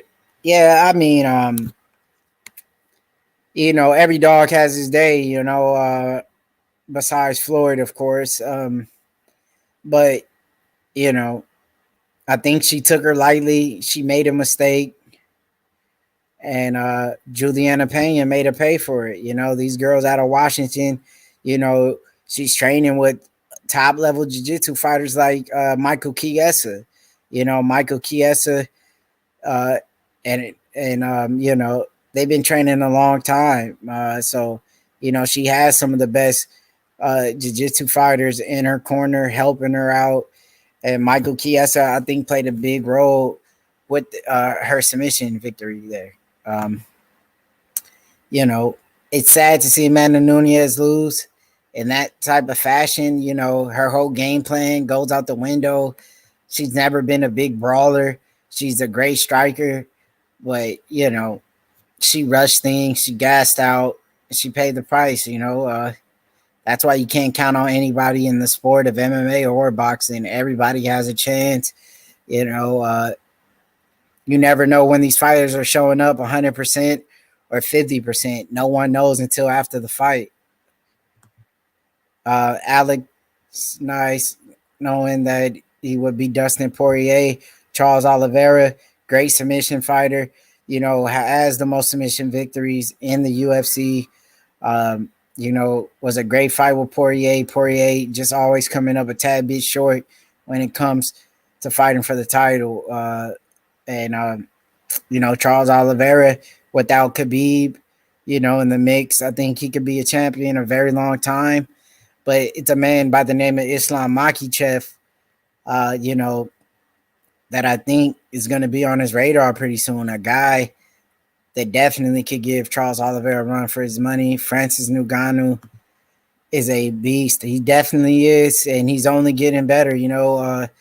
He's been improving at a crazy rate, man. For a man that only been training MMA this long to become champion is unheard of. Jones versus Ngannou, it's a great fight. John Jones, the man just can't stay out of trouble. Year after year, John Jones is making media headlines talking about, being arrested for some kind of bullcorn.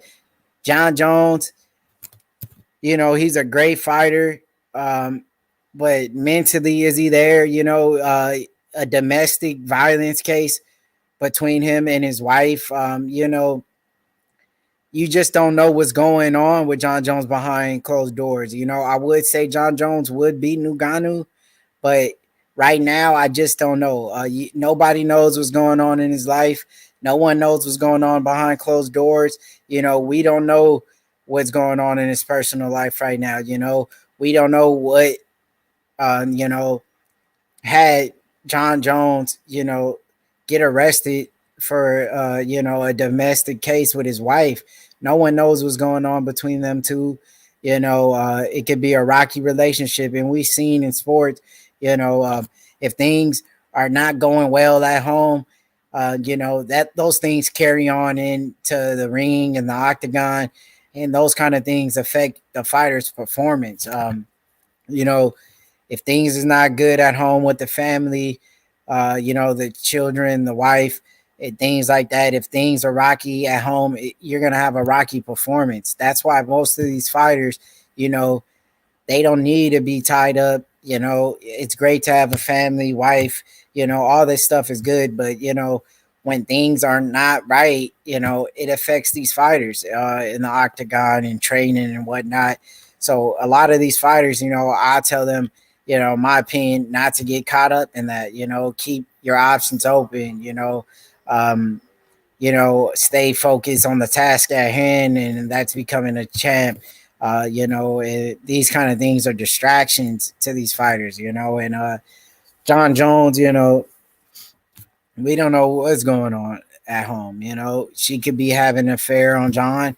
John could be doing the same. Who knows what's really going on? And we know, like I said, if things ain't good at home, you're not gonna be able to perform as great. That's just my opinion. The catch up, Garcia. You seen the sparring footage between Ngannou and Cyril Gane? Yeah, I've seen it.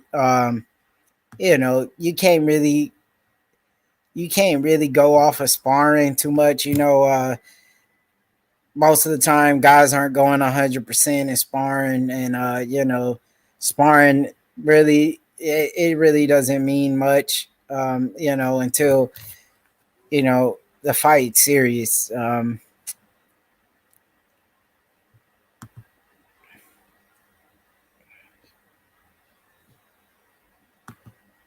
Striking equals boxing. The UFC just don't want to say the word boxing.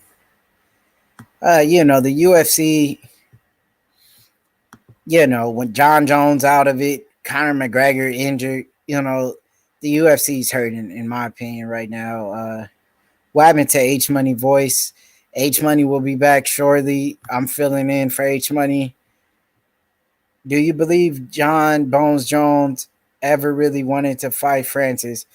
Yes, I think he does want to fight Francis, but the UFC is gonna have to offer John Jones, more money and pay the man what he's worth. That's why he's really been having trouble, with the UFC and Dana White. the fighters in the UFC aren't getting paid what they deserve.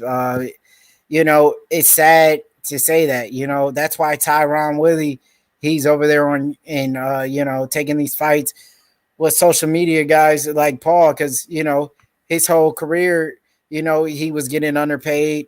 You know, he still need to make a living. He still needs family. He needs to provide for. You know, he had to take a dive, and that's what he did. You know, if he was getting paid right in the UFC, getting treated, you know, like he deserved, he would never have to be taking fights against guys like Jake Paul and taking dives. You know, it's sad to say, you know, that the UFC fighters and most of mixed martial art fighters are getting underpaid and treated like shit. That's just that. Yo, what's up, man? Yo, what's good? What's going on? None, man. What's I was just in here earlier. I just popped back in. Yeah, that's cool. H Money, he will be back shortly. He just he had to make a little run, but he'll be back. All right, back. What are you talking about? UFC, right? I was talking here a little bit about MMA, boxing. It really don't matter. Watch it. So, You just watch that, huh? What was that? No, what you about to say? So what do you enjoy more, MMA or boxing? I actually, oh, I'll probably say UFC because there's more activity. Yeah. Boxing is so slow. So, You know, huh? who is some of your favorite MMA fighters right now?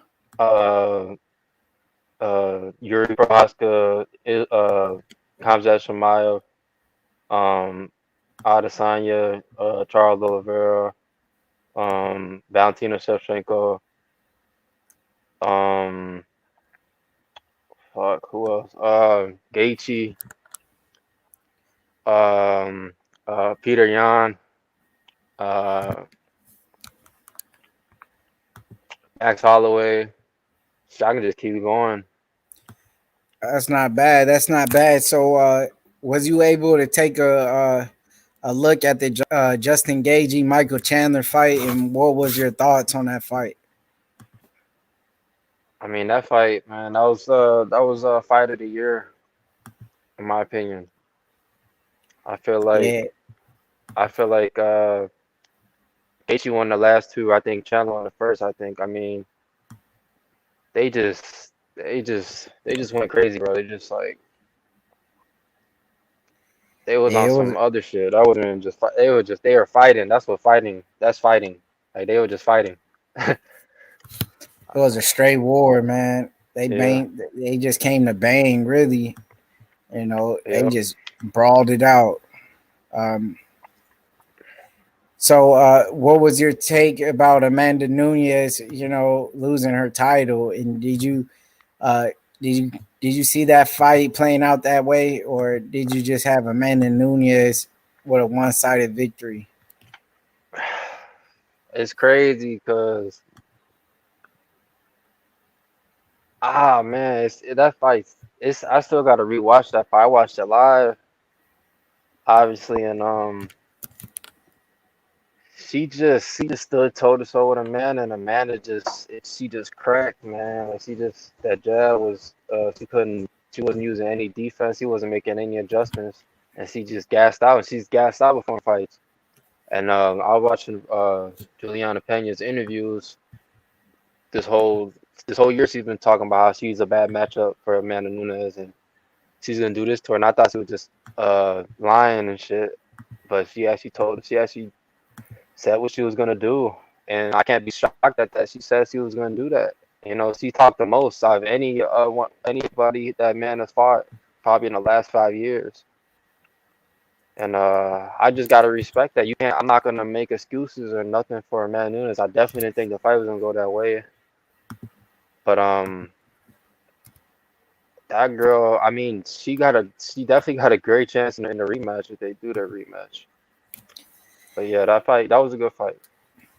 Do you expect them to have a rematch, or do you Yeah, they have to see? do the rematch. Dana White announced that he thinks that's gonna be one of the biggest fights for women's MMA and UFC and all that. They're gonna do the rematch.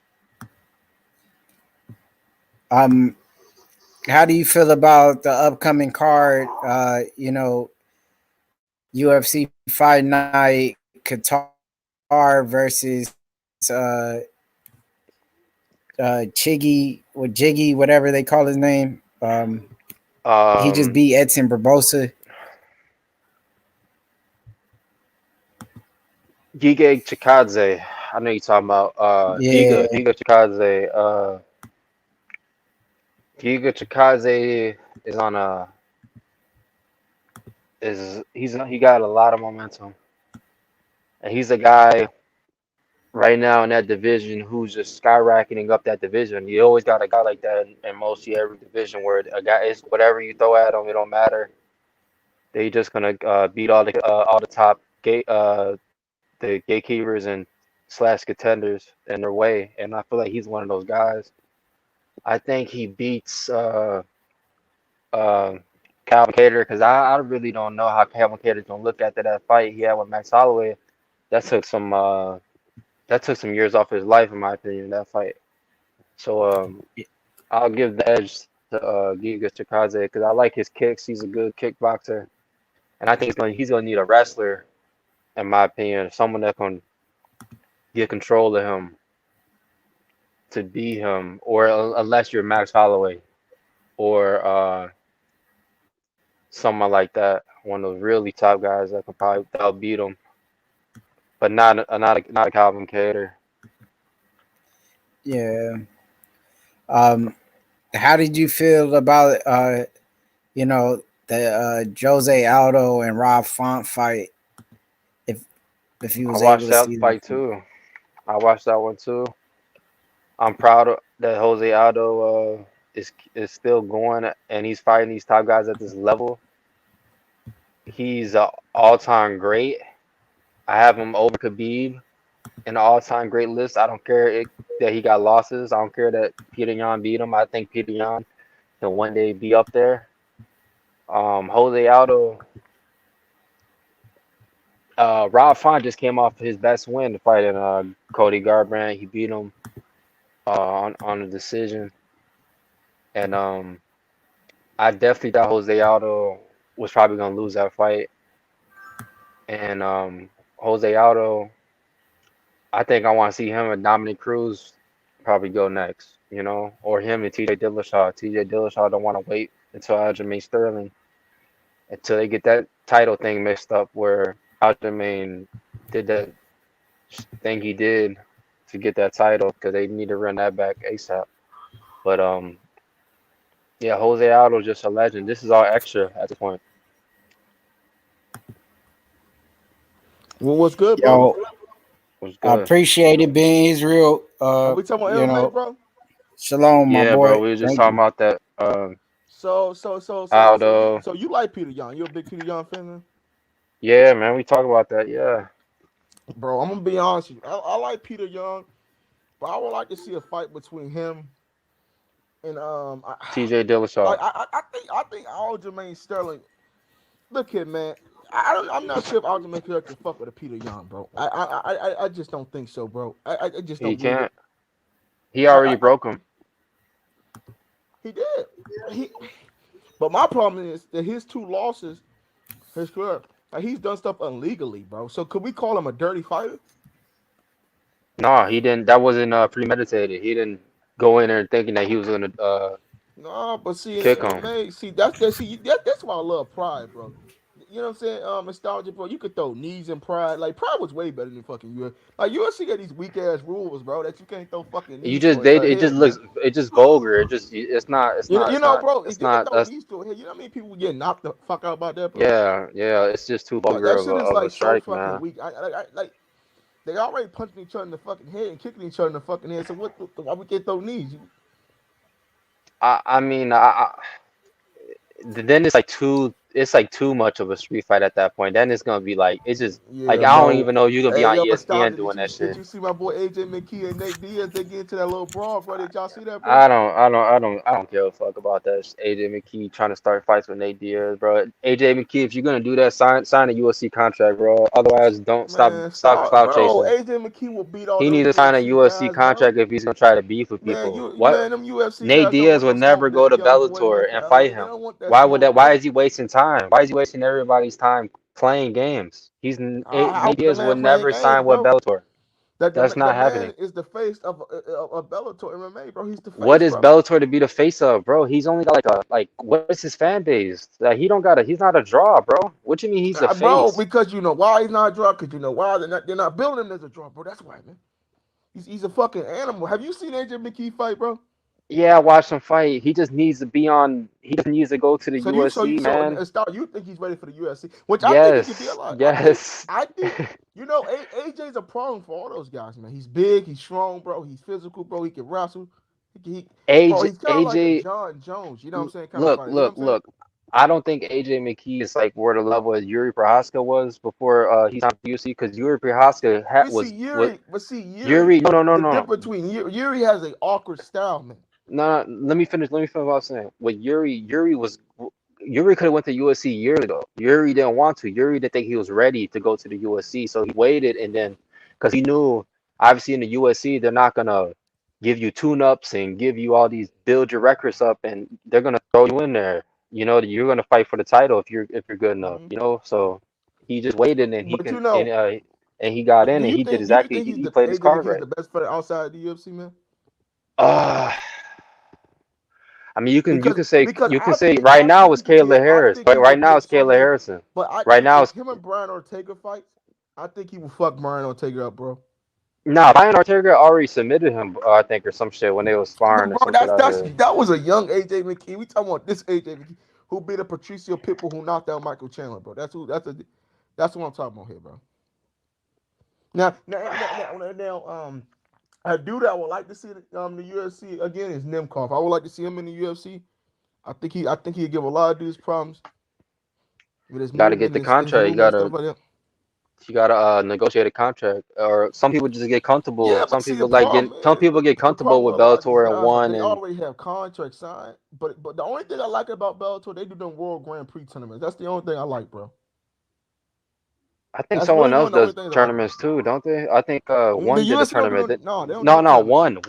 one did a tournament Yo, with nostalgia. The UFC doesn't do tournaments Yeah, I because no, I said no. I know about the tournaments. I know they don't do them, but I said one does a tournament too. yeah, one does the Not just tournaments. The Bellator. PFL does the tournaments. Yeah, Risen does tournaments. I mean, I'm not sure why the UFC doesn't do a tournament. I still want like they could have I did know, so many no, no, great tournaments. it's Bro, could you actually some good. imagine? It's There's nostalgia. some good and Could you bad things with imagine, Brian? tournaments though, Let me tell you man. something, bro. Could you imagine they did like a 155-pound tournament for Khabib's vacant belt? You know how many great matchups we could have gotten in that tournament, bro? I mean, shit, we already got a lot of good matches. I'm not tripping. Like, there's nothing. There's no really matchup I need to see. Like, look at Oliveira, bro. He just beat uh Dustin Poirier, the guy who was the favorite coming into that fight. I mean, I, I think the right guy got the title right now. I think Oliveira's Mr. G, hold on, I'm gonna let you go. So tell me, what fight will be AJ McKee in UFC right now at the featherweight division, bro? Max That Holloway or never mind. look You asking him a that's question. like My that's bad. Max Holloway. I think Volkanovski would give him problems, man. But let's be honest, bro. You keep on because people gotta understand if you do MMA, it's at a high level. I mean, if you win a belt, if you win a championship in MMA, you're a high level fighter, bro. I don't care what you fight. Hey, what you think about Amanda Nunes, bro? With that fight with her and Bro. Juliana? I ain't never talked to you about I that did. Hey, shit. yo, you know who she reminds me of, bro? She reminds me Who? of Deontay Wilder. I love Wilder. See the picture. I love Wilder. But as soon as you bully those people, man, they're not the same fighter, bro. You see what happened to? As soon as Juliana Pena stood right there and started throwing backward, that guy, that took away that fire, bro. You can just tell in her Yeah. face. It just took away. I'm not gonna Oh, say this girl ain't gonna go down. she's like You know what I'm Wilder or saying? nothing like Nostalgia. that, She's not but gonna back up. She's not scared of my power. She's ready to fight. And the problem is, a lot of these girls, man, has been fighting. They're scared of her already, bro. It's just like Wilder. They already scared. Oh, I don't want to get knocked out. That's the problem. Yeah, I mean, Juliana Pena, I ain't gonna lie, like, bro, as far as like a, I mean, I've been watching the fight. She's really not that good. nah. I was gonna say, like a Shevchenko got this grace. She's not even, bro. She doesn't even I think have great stand. Shevchenko's the best in my opinion. But the issue she I does, said but the that great thing before. that she has a lot of heart, bro. She has heart, bro, and that's the thing. She has heart. She's different from those girls that she had heart, and she stood there with a man, and they was just trading back and forth. Yeah, I remember I told you. I think I told you like a few weeks ago. I said Valentina You did, Shevchenko. I had her number 1, right? Did I say that? And I told people it's a 50-50 fight. I told people the I problem. think Valentina Shevchenko was gonna beat her in the third fight, bro. If they did that, I'm telling you, she was. The problem with Amanda, she doesn't like to face wrestlers, man. People that can wrestle really good can give her problems. And that's why I said Miesha Tate can really get. That's why I said that Miesha Tate. I know. Did she fought Miesha Tate before? She beat me. She stopped me. Okay, she won the belt off me today. You know, you forgot. She fought everybody. She fought me. She fought Cyborg. She fought Shevchenko. She fought Ronda Rousey. Like, look. She got the best resume. She got the best resume in my opinion.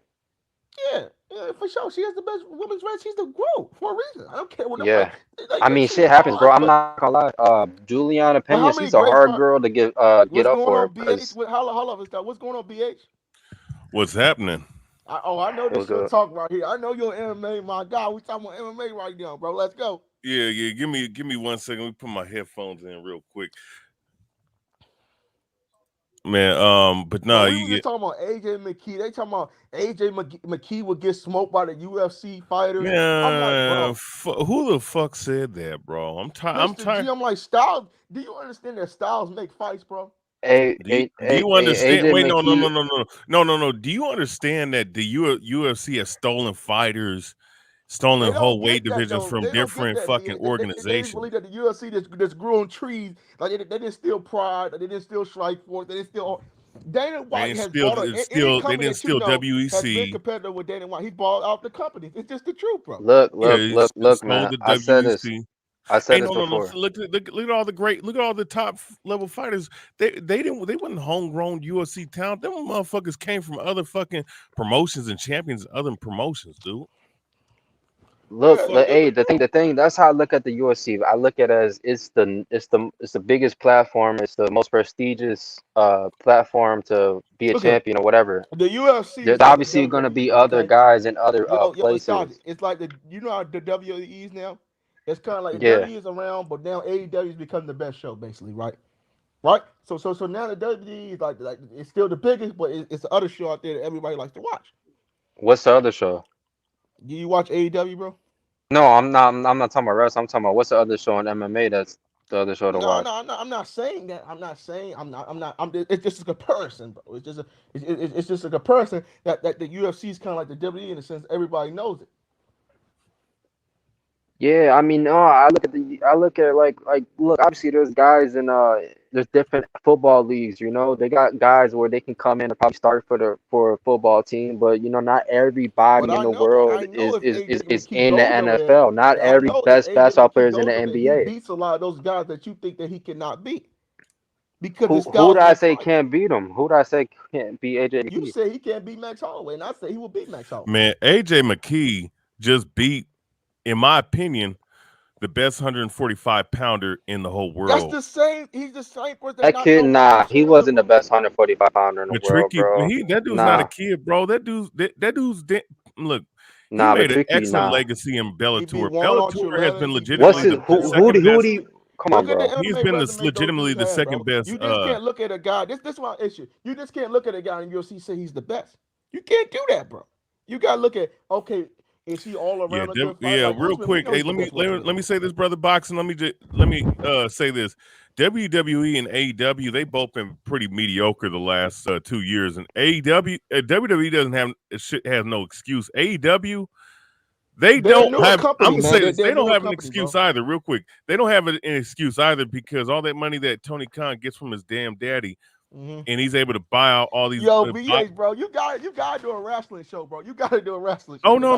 Hey, let him finish. Let him finish. Go ahead, Historian, cook on it. And matter of fact, everybody go subscribe to Boxing Historian channel, brother Boxing Nostalgic. Y'all go subscribe to him. I know he go live every Sunday. Before I go live, he go live. So y'all go subscribe to his channel. Go ahead, Historian. Yeah.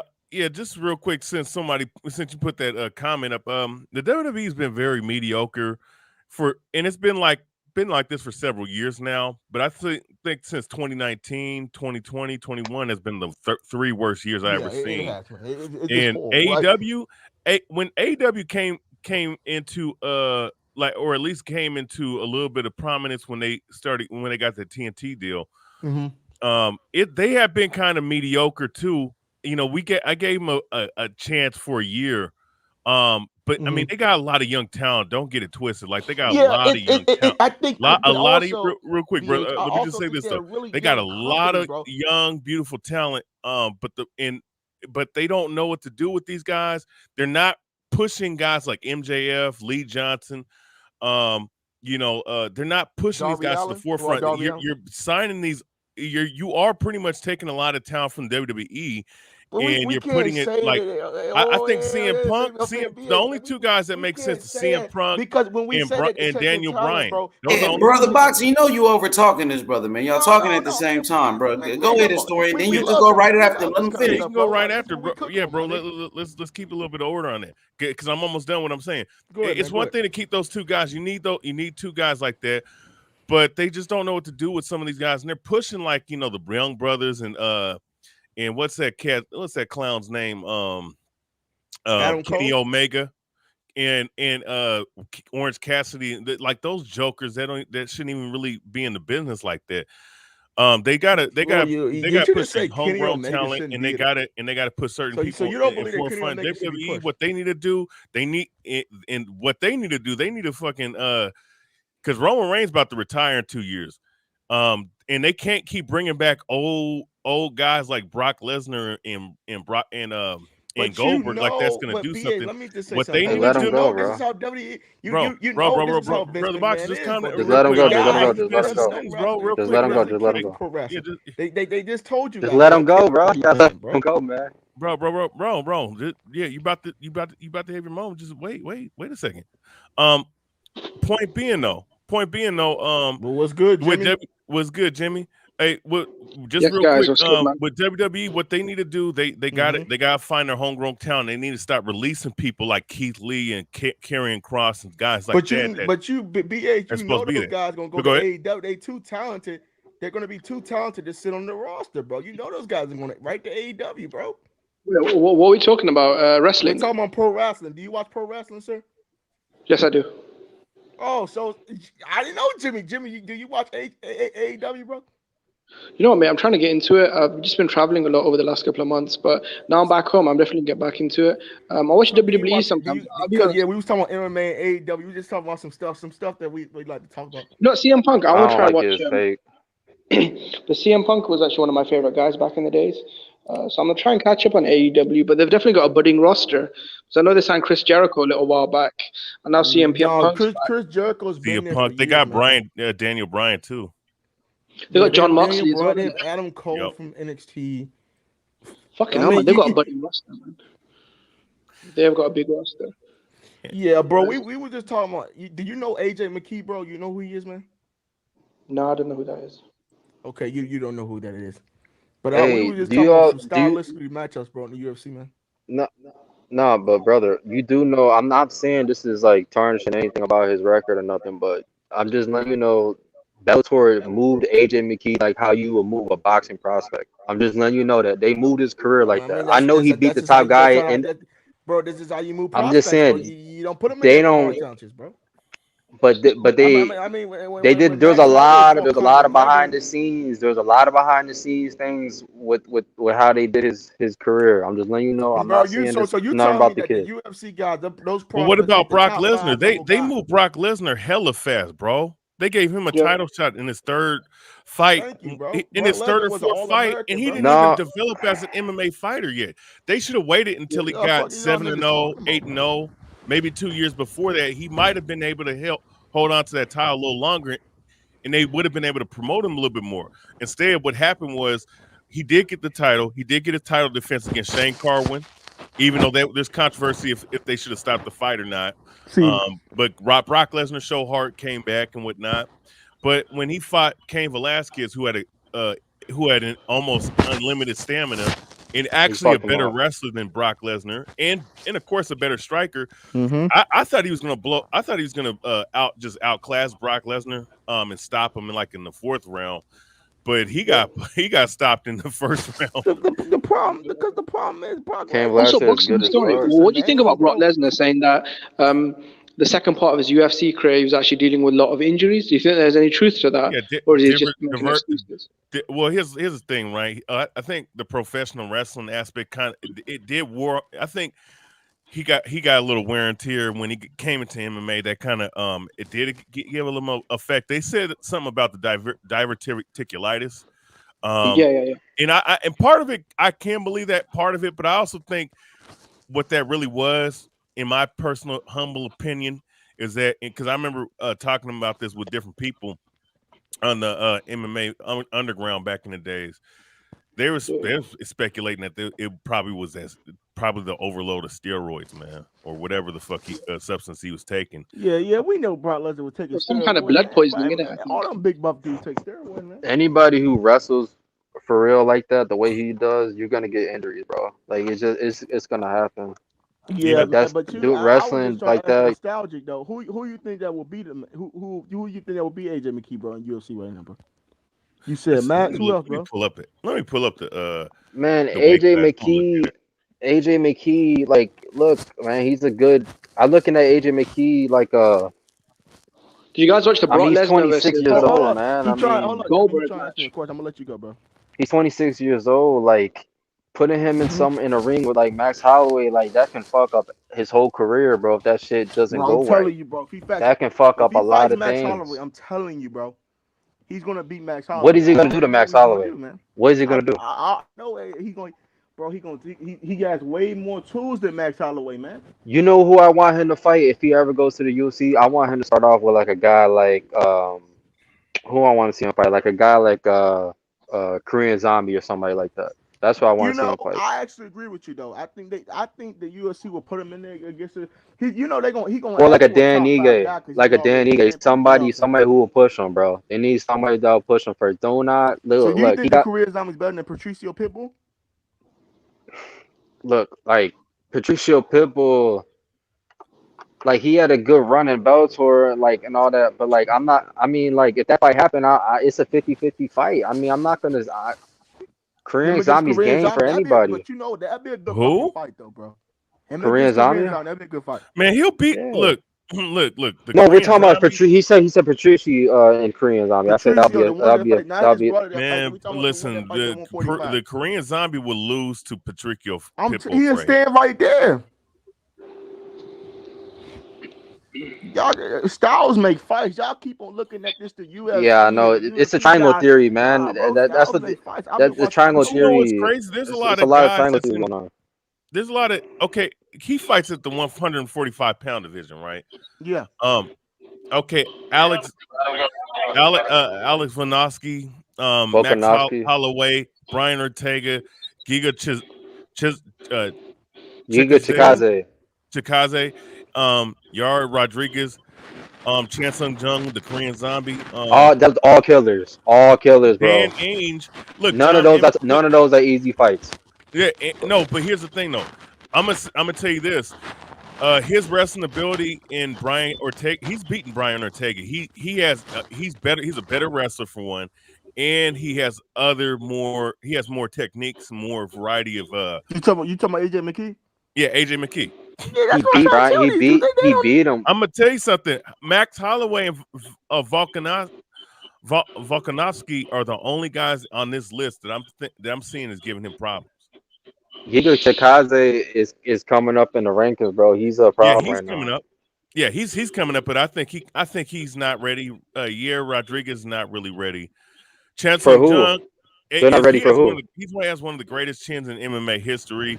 Excellent grappler, tough guy to knock out. But I think he'll give all those dudes problems. Look, right? AJ McKee, he still has old. So in your guys' mind, you guys think he's unbeatable at this point. That's the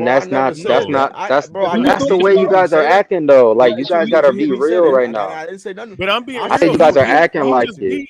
Bro, he's probably the greatest fighter in Bellator history, bro. I didn't think he was gonna do it. But he did it in the first round. It's MMA though. Like you're gonna lose. Like you're gonna lose, bro. Like he's gonna lose one day. He's gonna lose. I'm telling you, he's gonna lose, bro. And that does not mean that he's a bad fighter. That doesn't mean he's a bad fighter though. And that's what I'm saying. Like just don't think that he's gonna bust all through everybody. Nah, like he's gonna have a guy that's gonna give him problems, and it might not go away. Give people problems in the UFC. I didn't say he can win the You fight. just said he would beat Max Holloway. That's literally like the best guy in that division. I'm gonna stick by my nigga. I'm gonna stick by my dude. Okay, let's look at all the champions and all the different organizations. I'm gonna read them off. At 145, Alexander Volkanovski. The screen share of this story. I put it up for you. Okay. Yep. All right, I'm gonna share it right now. And also, because it's gonna be all these champions and all these organizations. This guy show is you. training everything he can wrestle, bro. Now let's look at it. Let's look at it right now. For the men's, right, the 145 division, we have Alexander Volkanovski. Zoom in, brother. Zoom in. Yep. Yeah. Let me zoom in. That look better. So we have Alexander Volkanovski in the UFC. AJ McKee, Thon Lee. He's solid. Yeah, he's Felipe Fropez. I've not seen that guy.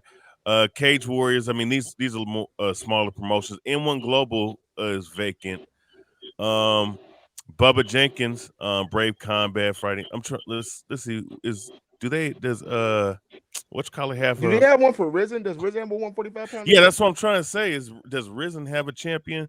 I guess they don't have one for that division yet. Or maybe they do and they just don't list it right here. But KSW type, these are like more of like C-level promotions right here. LFA, but N1 Global is a B-level promotion, but they don't have a champion right now for that weight class. But these are the three main champions. I think. What about? Oh Cage yeah, I forgot. Huh? Hold up, bro. It's Cage Warriors there on the list.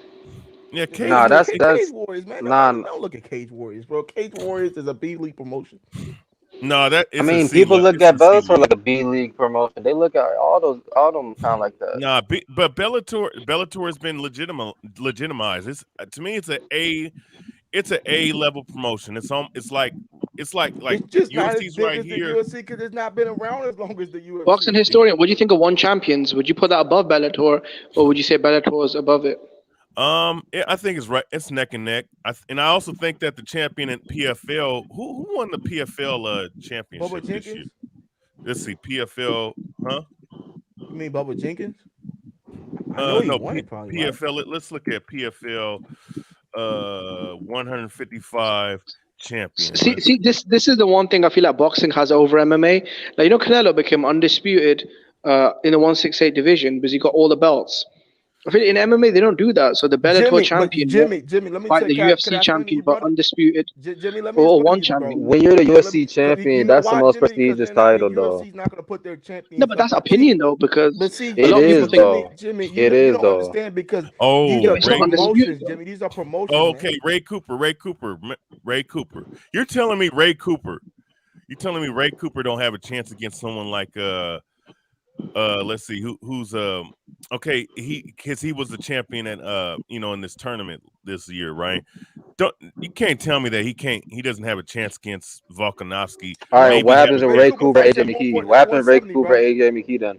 What happens in that fight? 170. Okay, so you asked AJ McKee versus Ray Cooper. They're both wrestler. I mean, their base is wrestling. Nah, but they're in different weight classes. Ray Cooper fights at 170. No, Ray Cooper's he's a 145er, bro. No, he's not. Ray Cooper the third. Bro, he's a it Don't says you see the welterweight playoffs, right? Oh, my bad. Welterweight. Yeah, you're right. My bad. Yeah, I know. Okay, bro. featherweight. Yeah, I'm about to say Ray Cooper. He kind of big. Like I was confused for a second. I'm like, bro. Yeah. My bad. What? Let's see. Welterweight, featherweight.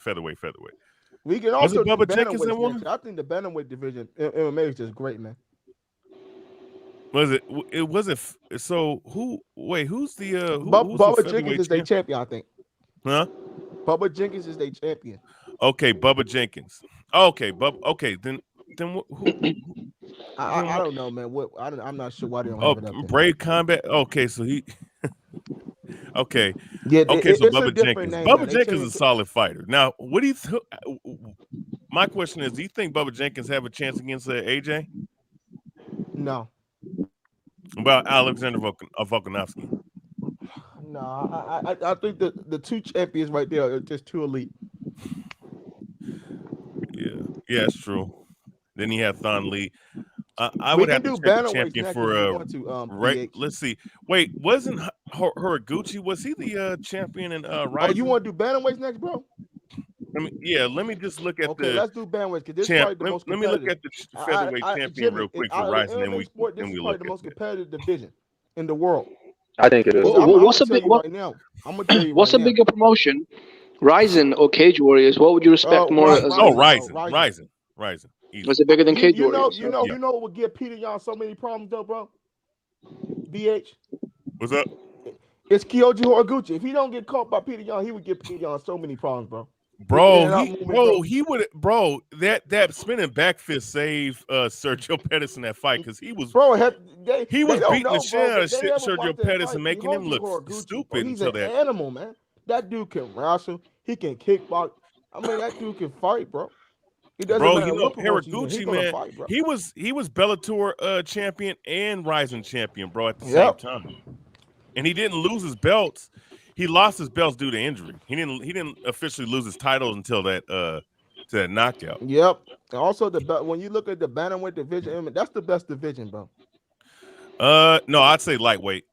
Lightweight has. I'm talking about off all the MMA. I'm talking about all bantamweight. Peter Yan's the best in the world. In all the MMA, lightweight's been the best in the last. Yeah, dude, I think Peter Yan's the best in the world. Peter Yan's the best in the world, bro. I'm not gonna debate that. I know Horiguchi would give him problems. I know a lot of dudes that would give him problems. Man, Horiguchi got knocked the fuck out. He got his own problems to worry about. Bro, have you champion? Have you seen? I've never seen Sergio Pettis get that dominated before, bro, in a fight. He fought everybody, bro. Sergio Pettis, before he left the UFC, he was on a skid. That's why I think the UFC just gave up on. But they don't want to. They won't let the man fight at 135. That's why he left. So bantamweight, right? Bantamweight's 135, right? Yeah. No, I love the UFC. UFC is probably my favorite promotion out of anybody, though. Love it, man. Look, my bad. No, go ahead. I'm just cutting you guys. I don't want to cut you off. Oh no, my bad. I'll just say this, right? The bantamweight is a very competitive division in all of MMA. The problem because if we just match, if we just style, because like a lot of people don't understand, bro. Patchy Mix, bro, my boy Patchy Mix over there in Bellator, he's kind of like Charles Oliveira, bro, in a sense, man. Now, let's see, So wait, UFC champion. Look, I'm not trying to disrespect. I know these promotions and all, they got good guys, but I know the UFC doesn't run MMA. It's just like the NBA doesn't run basketball, just like the NFL doesn't run football. I just look at it like that. Okay, look. Okay, you guys see this, right? Okay. Aljamain Sterling gets beat by all of them, bro. I don't even like Aljamain Sterling. Let me pull up the UFC bantamweight division real quick. Okay, go ahead, man. All killers. Bantamweight division. Now look. I'm gonna say this, man. Let's see. Get these cookies out the way. Let's see. This keeps scrolling. You just went up to it, the one with the right here, the clown. Yeah. Okay. Now let's look at this, right? Now the bantamweight division is hella deep. I ain't gonna lie, dog. I'm not even gonna fucking lie. But now look. Okay, look. So we got the main champions in the main organizations. You have. Let's just do the top. You have Peter Yan. Don't say the dude's name. No. We're gonna go with the champions first. Nah, Peter Yan's the champion, bro. Peter Yan's the champion, bro. We not playing these games. Hold up. Let's look at this. I have the names. I have all the names pulled up. You guys see this, right? Mm-hmm. Yeah. Aljamain Sterling. Now his title. Let's deal with that. His title was won off of a BS stoppage. Yep, it was, bro. Yeah, bro. That was the worst. He disrespected every champion taking that belt, bro. Every champion who ever had won a title, he disrespected every single one of them by taking that belt. I'm gonna tell you something. He's lucky he wasn't fighting over there in ONE FC or Rising, because that would have been a legal Aljamain Sterling would have got his ass over there, bro. Huh? He got his ass whooped. Nah, but Aljamain Sterling wasn't anticipating the knee. He probably thought that the knee wasn't going to come, but I mean, he was getting his ass whooped by Peter Yan regardless, and he's going to get his ass whooped again. What should have happened in that fight? They should have gave him a no 5 minutes. contest. They should have took a point from Peter Yan. They shouldn't have never taken his belt away from him. No, he probably couldn't get up. I'm gonna be that knee was kind of nasty, but the man. He was faking that shit though. He was faking it. He exaggerated the fuck out of it. He just wanted to get a title. The hell out of that. Okay, he said it in the ring. Trying to say though, hold on. What are we trying to say though, bro? I'm saying that he shouldn't. He's a clown. He shouldn't be holding that title right now. That's what I'm saying. He's a clown. Up, right? And he hasn't defended the title since he lost. I mean, he pulled out and he had neck surgery. Like, dude, he doesn't want to fight Peter Yan. He's terrified of that fight. Come on, bro. Yeah, he's trying to hold on to that belt as long as he can. He needs to get stripped. He needs to get stripped. Okay. Now let's transition. Sergio Pettis. Now, real quick, we're transitioning now. Sergio Pettis, who just knocked out Koji Horiguchi, right? And he was trying to, and this was his first title defense. Mind you, Horiguchi that he beat was beating him. He didn't lose that title prior to that knockout, but he got the knockout. We know Sergio Pettis is an excellent kickboxer, and he's fast, he's explosive. You know. Sterling, I mean, he has grappling in the building. He can strike a little bit, but Sergio Pettis is even a better striker. He's wrestling wise, he's not great, but as far as grappling, I think Aljamain Sterling might be the best wrestler. Huh? He might be the best wrestler than Aljamain Sterling. And then Koyuji Horiguchi, he's a rising featherweight champion. Bantamweight champion, brother. Or my bad, bantamweight champion. Look at his stoppage ratio, man. 29 wins in 15 KOs and 3 submissions. That's pretty. He's an animal, man. Like he just got stopped. Man, that dude was beating the shit out of Sergio Pettis. He was out striking him. He was out grappling him. Like he got really good jiu-jitsu. He was out striking Sergio Pettis. It looked like Sergio Pettis wasn't even like it looked like an amateur then with a real MMA guy. Look, amateur then. Yeah. I thought that Sergio Pettis had the actual advantage on the feet, but he was getting outstruck. So what does that tell you though about Sergio Pettis? That he might not even get a title defense. He might just lose the next title fight. You never know, because if he's that fish out of a water. They can do that to Sergio Pettis though, bro. I know that. Bro, I watched Sergio Pettis lose. I watched him lose. Like I watched him on a skid in the UFC. Bro, when he left the UFC, I was watching him lose like back-to-back fights. Like he beat Brandon Moreno. The man beat Brandon Moreno, who's a current UFC champion. Yeah, no, Brandon. When did he do that? Really like, good, man. What was that? Like 5 years ago? He beat him in 2016. It was. I know, but bro, we keep on talking about when the man lost to you. It doesn't matter. The man got himself back together, bro. I mean, Jan Blachowicz. I mean, I look at Jan Blachowicz resume before he fought for the title. I mean, Jan Blachowicz was some shit, bro. Before he fought for the UFC lightweight title, man. Look, man. There's a dude right now who beat Kamaru Usman back in 2012. He submitted him in like 30 seconds of the fight. He's on his couch right now. Like, dude, that shit. Come on, bro. Like, I don't. Yeah, that's true. No, that is the game of MMA, though. You know there's so many ways to lose, bro. Like, it's a million different ways of losing that shit. Like, doing all this math and shit is not really like.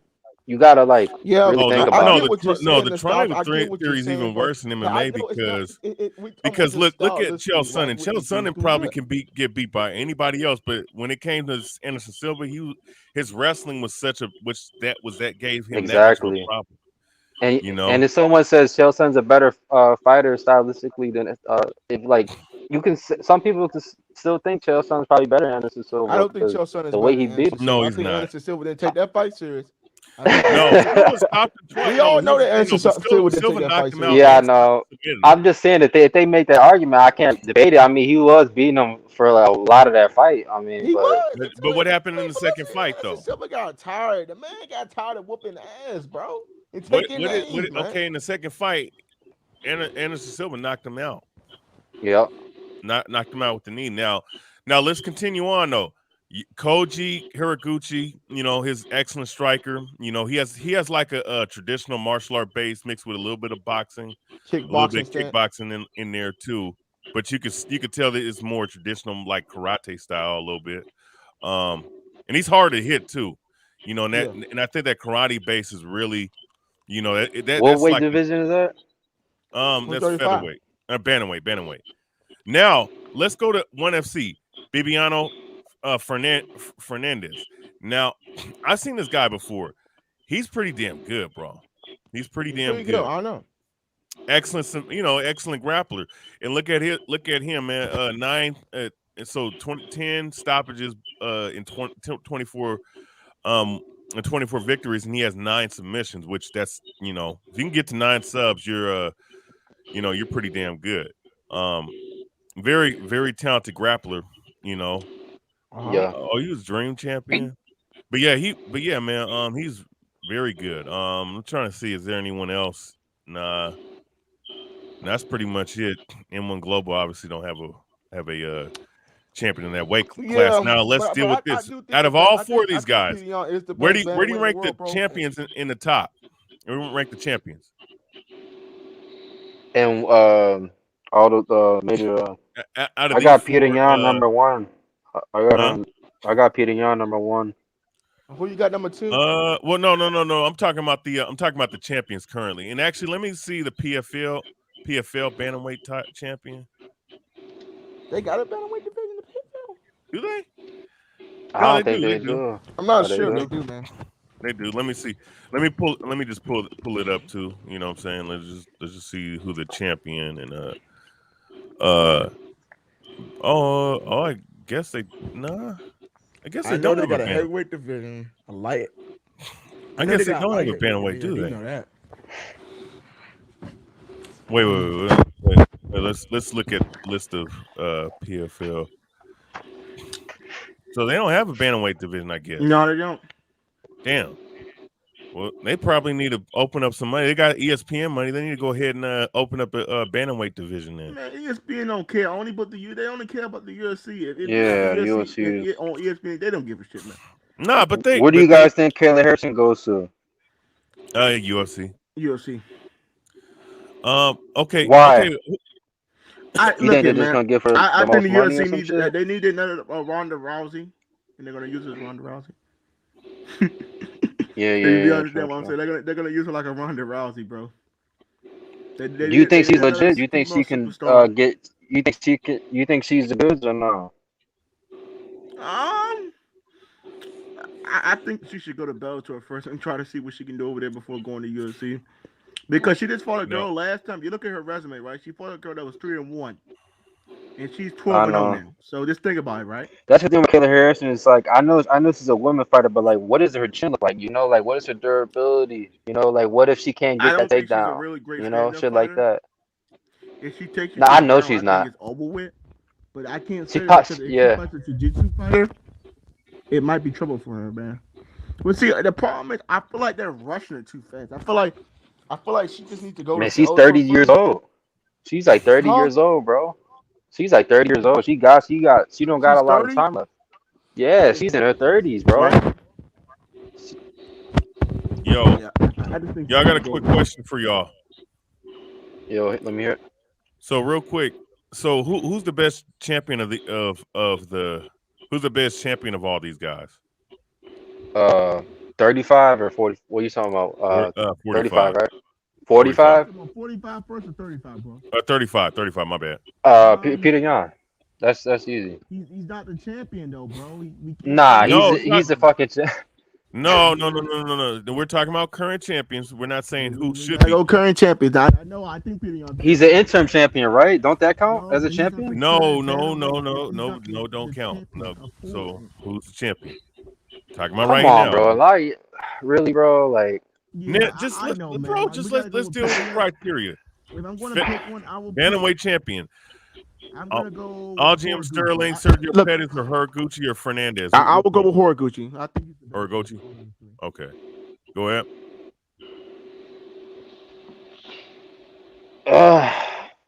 I don't even know, bro. Fucking. No, bro. But I don't want to answer this, bro. I just feel wrong. I just don't feel right, bro. I mean, come on, man. We're talking about at least 4. You're telling me you can't just pick one between these 4? Sergio Pettis, then, since he got the highlight reel. You got Sergio, okay? You got Sergio. Yeah, whatever. I mean, yeah, I'll say it because he. Who else is on? What's calling on here? Man, Peter Yan will fucking up the Sergio Pettis, bro. That shit down. Bro, that shit will be close.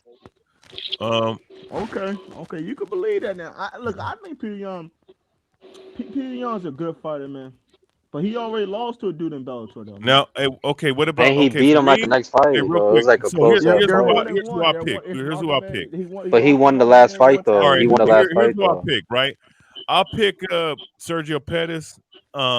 Okay, my number one, I'll say Sergio Pettis. Number two, Haraguchi. Number three, Viviana Fernandez, and Aljamain Sterling is number 4. Oh damn. Nah, I don't know. I'm not gonna disrespect Aljamain Sterling. His win. Like that, bro. What you mean? I don't watch MMA. And that's what I'm trying to say. Is like. How do I not watch MMA? What are you talking about? Who do you think is the best light heavyweight in the world? BH. Did you guys watch the Poirier Oliveira fight? Yeah.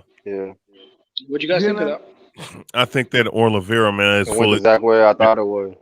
I think that, man, he's realizing his full potential, man. Yeah, me too. It's kind of sad for me because I felt like Dustin Poirier's career would have finally come full circle if he won the belt. Because he did everything, beat McGregor, he fought Khabib. He's had a very long career. I just want that cherry on top for him to finally. I never put nothing on those Conor wins. I think Conor shot, and Conor's not a high level guy right now. He just didn't. Him beating Conor didn't really do shit for me, huh?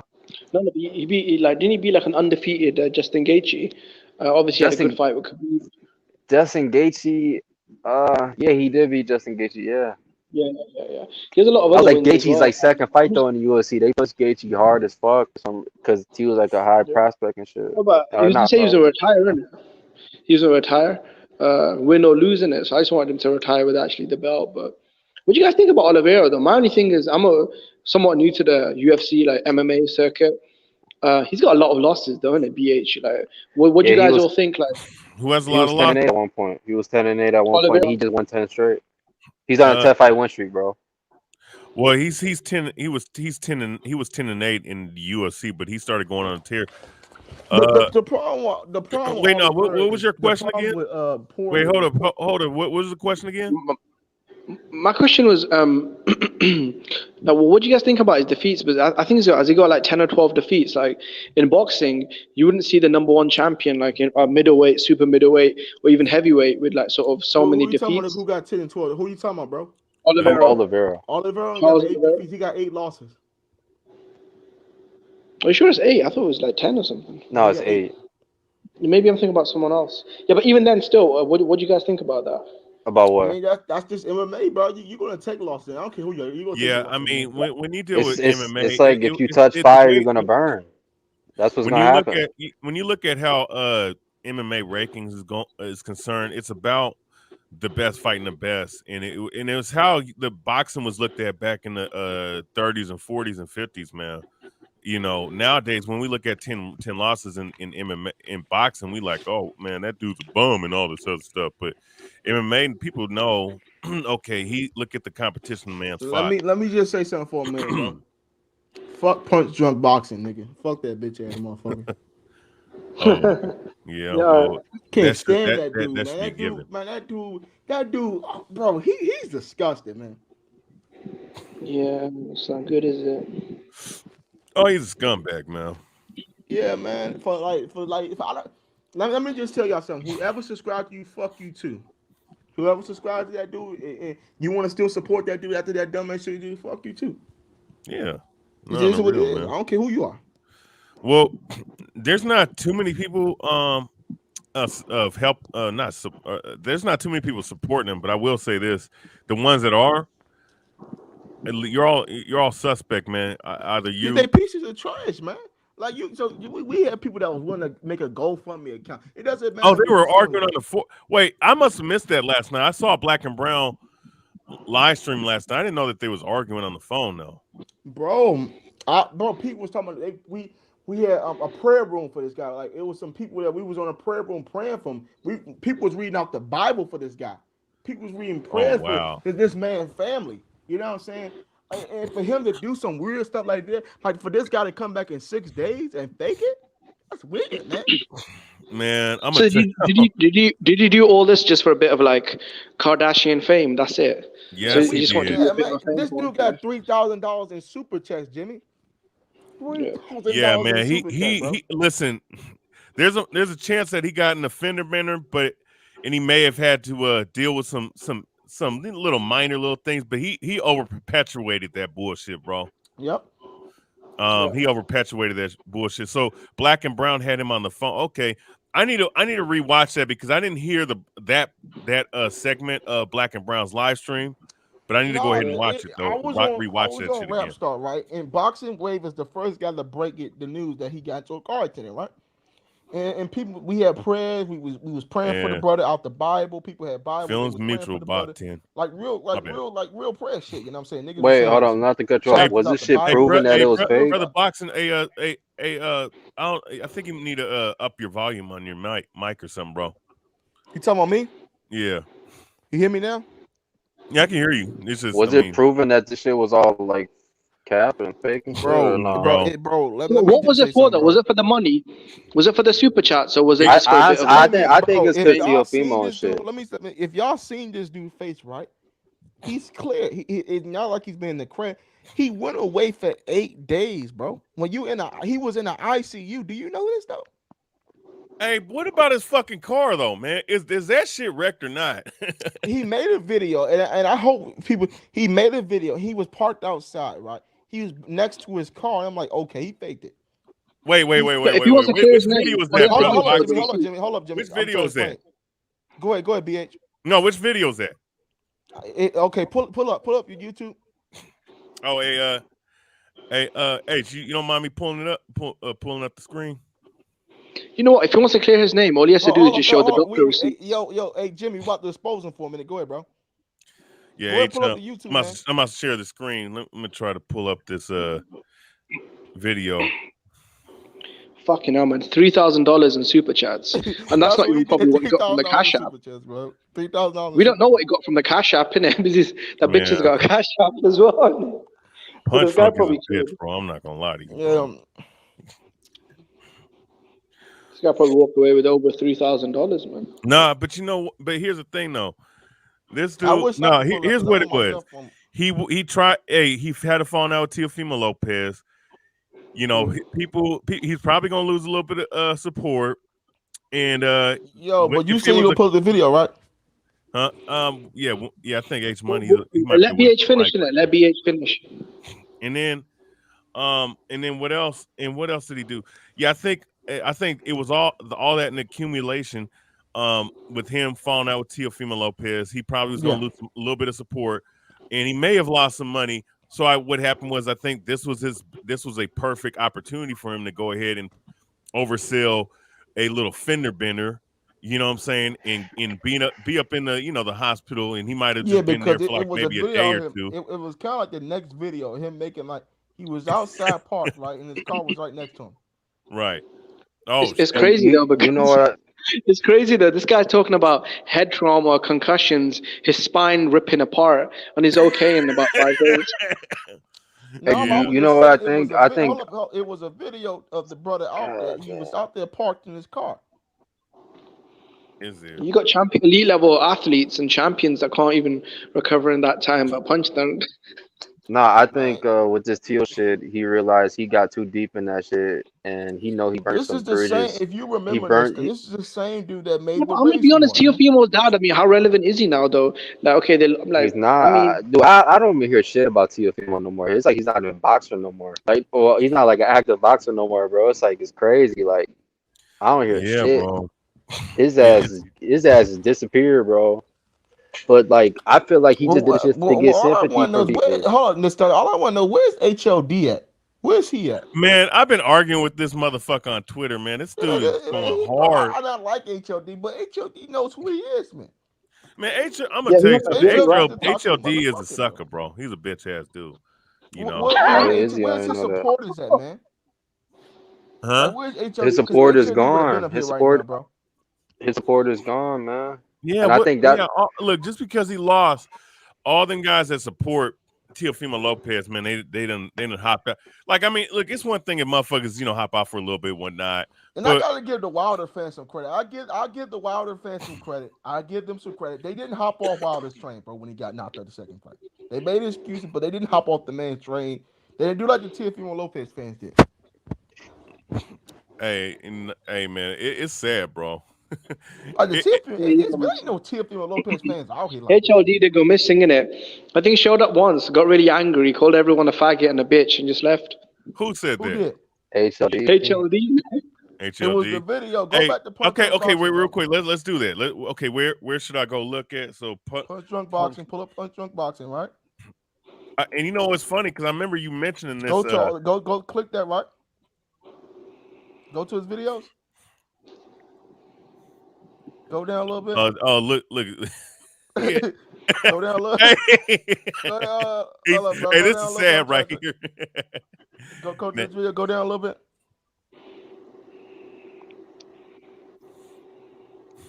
Go up a little bit.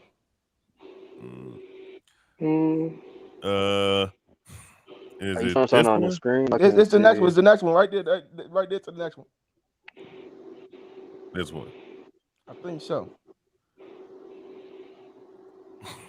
Let's see. I hope it's the next one because I know he made a video right outside. It's right there. That's it right there. Go ahead, show it, BS. Go ahead, bro. Hey, this is the day after. What's this called? That's it. Come on, bro. Show it, please, man. Go ahead, bro. Show it. Oh man, that's his car right there, bro. Historian, and that nigga give us copyrights, bro. You gotta pause it or whatever. Okay. Yeah, which car is his? Which car is his? You know what I'm saying? You know his bitch ass is watching. Hey, everybody, go subscribe to the Boxing Historian right now, bro. Wait, listen, bro. Listen, bro. The Boxing Historian 206. Subscribe to his channel right now. He's exposing these bitches. Get him, Historian. Cook his bitch ass. Now, hey, Historian, which one is this car? I'm gonna keep it paused now. Now, isn't it? You can fast forward it and pause it when you want to. That's his car right there. So now, which car is it? That's his car right there. He lied. Right here. That's his car right there. He's right next to it. The white one or the gray one? The gray. He lied. Wait. This is the video that he made. Motherfucker gonna lie, bro.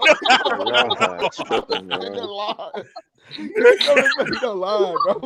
Yo, hey, this is the day after. This is the day after that video, bro. Yep. After his thank you. This is the day after his thank you video. This is the day after his thank you video. Hey. Oh, this guy must be working with fucking. I know, bro. I know that's what his truck about because he's always in that truck. I know that's his truck, bro. This is really bad, bro. This is actually really. This is fucked up. Wait. No, let's wind it back. So, brother Box, real quick. So the gray car on his left, that on truck, his right, left, that's not our his left. truck. That's his Dodge Challenger truck. I know what kind of car he drives. I know what truck. So what kind of car is that? It's a Dodge Challenger truck. You know the Dodge Challenger trucks, right? Yeah. That's his car. That's his great car. He's right outside. This is the video I'm talking about. The video that exposed him. Because he's right outside the car, right there. That's the same one. Hey, look, it's December 11th too. That motherfucker done lied, bro.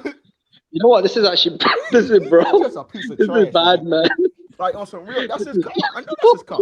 No, and he's hey, he's standing up though. He got spinal injury. He's standing up though. Yep. He got neck. He's got head bro. He's got a concussion. For a guy with multiple concussions and brain damage, look how good his balance is. He's walking and juggling the camera. That's his car, yo. Because I know what the hell is going on right here? He is a challenger. He has that car. How's this guy able to drive and walk and hold a camera if he's got multiple injuries, a concussion, and brain damage? Go ahead. That's his car. Right here? Yeah. Right here. Right there. That's his car right there. Man. You know what? He should have taken more time off. He should have at least taken a month off if he's trying to pull this bullshit off. He needs to disappear for a month.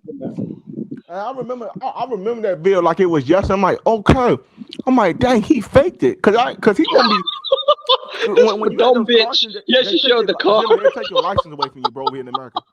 Well, you had those. They'll take your license away over here, bro. He's got new spines and a new car as well. He lied. He got away with lying, and people forget him. Hey man, people but he pulled off a quick hustle, and he came back 6 days later. Dog. Hey, let me wait a second. Let me go back. How many videos has this man uploaded since that horrific car wreck? Right? Let's see, 1, 2, 3, 4, 5, 6, 7, 8, 9, 10, 11, 12, 13, 14, 15, 16, 17, 18, 19, 20, 21, 22, 23, 23, 24, 25. Yo, but he's a piece of trash, though, man. For real. He's a piece of trash. 27, 28, 29. Do you know what the problem is? Like, how could you fake He's so something deep in the lie, he can't even reveal the truth now. But say if he came out and spoke the truth, his credibility would be shot. So he's so tied up in his lies now. Yes, I just keep lying, I guess. Oh, yeah. Hey, no. Look. Look, oh my God, I forgot. Play it, bro. Didn't I tell you that? Yo, didn't I tell you that was his dog's Charles truck? I told you that was his truck. I knew that was his truck, bro. All right, let me pause. Let me pause real quick. So fuck is making a video of the car that he says was destroyed. Man, y'all going to hell for this, bro. Y'all going to hell for this shit, bro. I don't care. Yo, this guy definitely does. Y'all fuck Look, good. let it go. Punchline definitely does Say the drugs. day, bro. I can't see the date. December 20. Yo, H, are you looking at this, bro? H, are you watching this? Yo, H, where's H right now, bro? Are you watching it? Go ahead and play it, bro. Go ahead. This shit is crazy. Bro. His stupid. How stupid could you be? Bro. Jimmy, you know what I'm saying? How stupid could this dude be? He does drugs, man. Right back Punch drunk definitely does drugs. Because there's no way he could be that mentally retarded. He's out here showing it. He keeps showing the car that is supposed to be fucking total. I told you that was his truck. I knew that was his truck, bro. Bro. This dude is a liar, man. 6 days done came back to YouTube. This motherfucking clown, man. Motherfucker that came back. He's riding around in a car, yeah, that was supposed to be fucking mangled. That's what I'm trying. This car, this is just, I know that's his truck, bro. Bro, what the hell, bro? And that's what I'm trying to say. This dude has already exposed himself, bro. Look, he don't got no scars on. Punch drunk is a Hoover criminal. Hey, why? Because he got the H on. This is what happens when you think you're too smart in it. He thinks he's smarter than he is in it. That's his problem. Fuck it. This is really bad, man. You know what? I don't think he'll ever be back now. His image is fucking destroyed. Yep. I don't know how he didn't try to fake it. It's like he's and he's supposed to be in a car crash. Wait, listen. Remember the report said that everybody said he was not going to be around for a couple months. He was going to be dry. Wait, here's my question: if you got in a horrific car wreck, as said, right? How can you possibly still be driving at this point 2 weeks later? Mm-hmm. No, BH. It wasn't even 2 weeks. The man came back in 8 days. He came back in 8 days. No, but here's what I'm saying. That man's Jesus Christ. Here's what I'm saying though. He's driving in December 20th. He came back 2 weeks ago. How long does it take for you to get your license back after a car wreck? Or man, it takes a long time to get your license back, bro. It takes a long time to get your license back. This is crazy, man. What about his spine that was crushed? The spine was crushed. Miraculous. He's got brain damage. He's got concussions. He's got multiple fractures. But fucking his car's been crushed. His car's back. He's back. Yo, Jimmy, it's just sad because people was really wanting to send this man super checks. People was wanting to send him some money. They was willing to pay for his medical bills over here. They was willing to do all this for this I'm gonna have to. You know what? I'm gonna have to upload this segment too. You got to, bro, because this is really going to expose him. And I don't even think he cares. You know what? Because I need to pull up. I need to get some information. How long does it take for you to get your license back? You be able to. You want to pull it up right now? Yeah, let's do. Actually, let's do that right now. Let's do it. Then we got time. Let's do it, baby. Shit, I got all night, man. At least until 1 a.m. in the morning, Pacific time. See Google.com. Okay. Let's see. How long does it take for you to get your license back there for a car wreck?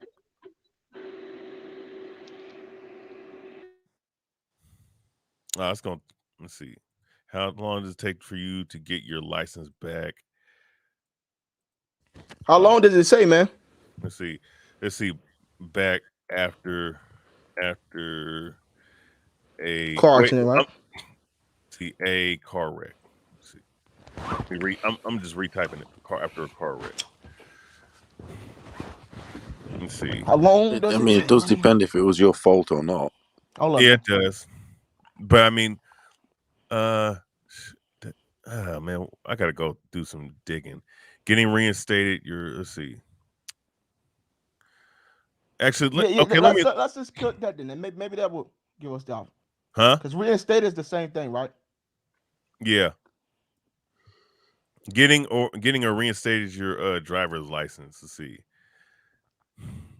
If you need to drive a car after you are released, you will need a valid driver's license. If you have a valid Washington State driver's license within the past 6 years, you may be able to renew it. Otherwise, you will probably not have to get a new one. Your license also serves as a form of identification. If your license was suspended, you may have to reinstate.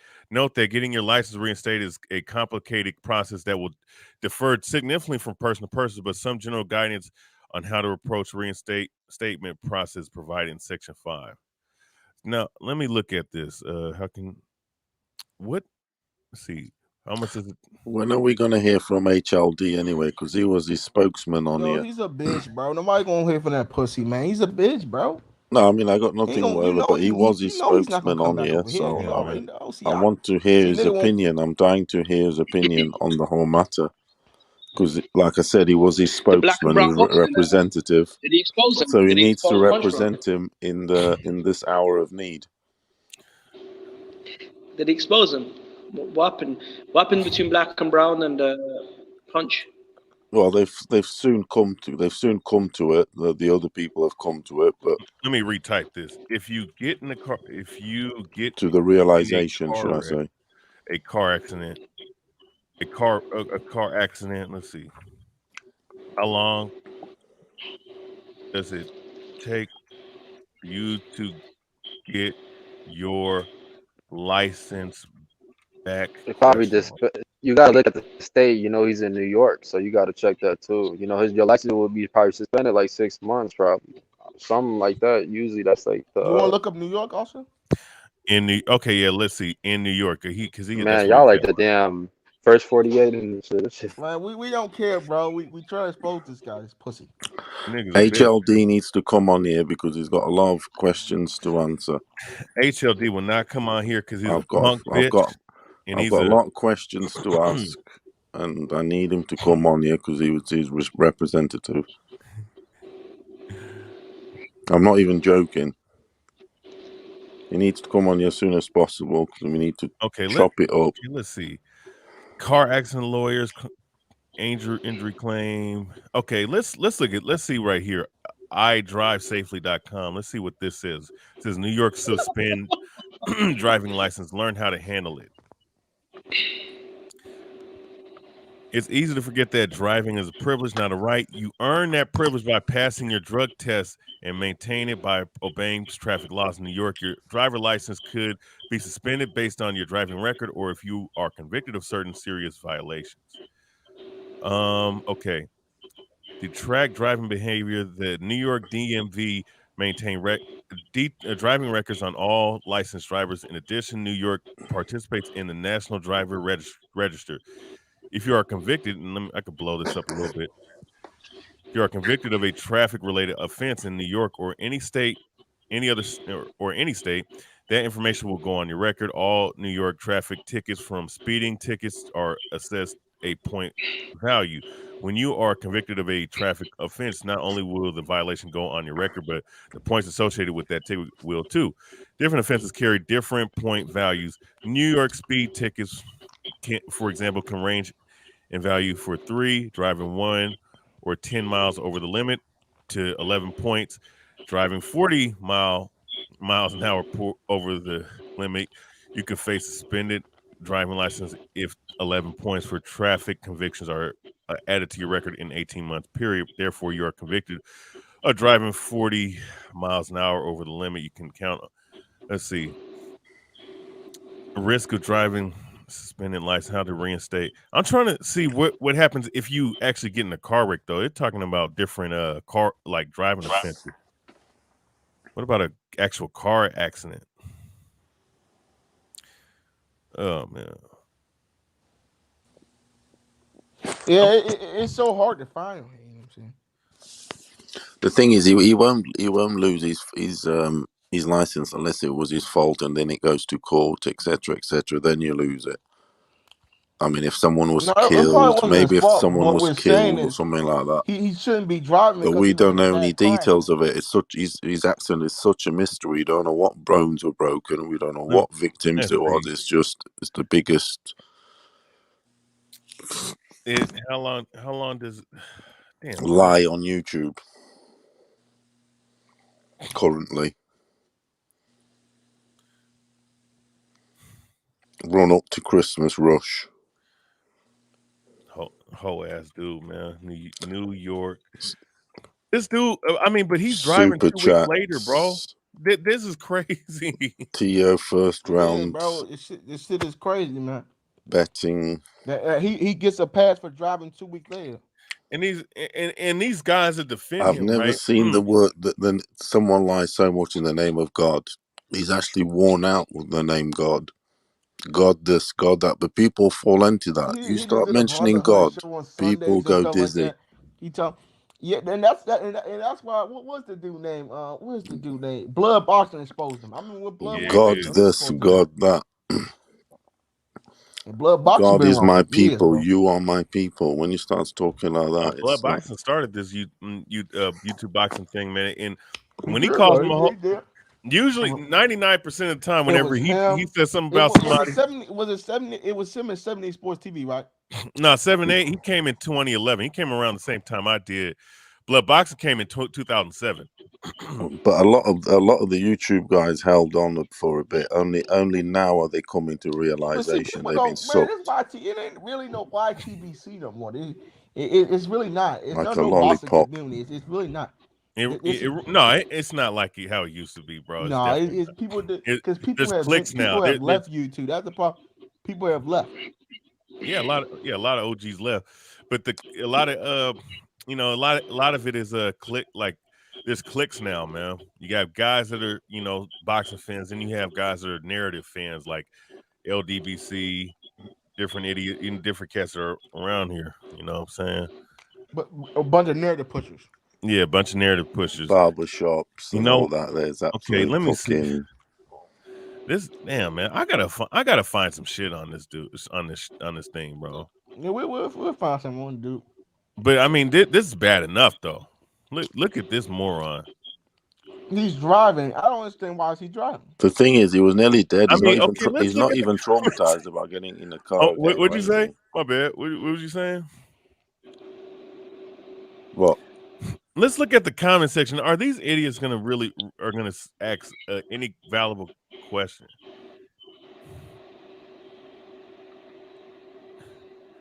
Like all these morons that I see on this comment board ain't even questioning, bro. I thought, how are you able to drive? Stupid on YouTube. Yeah, because they're subscribers. They're subscribers to his OnlyFans stuff. They've been hypnotized. They're under hypnosis at the minute.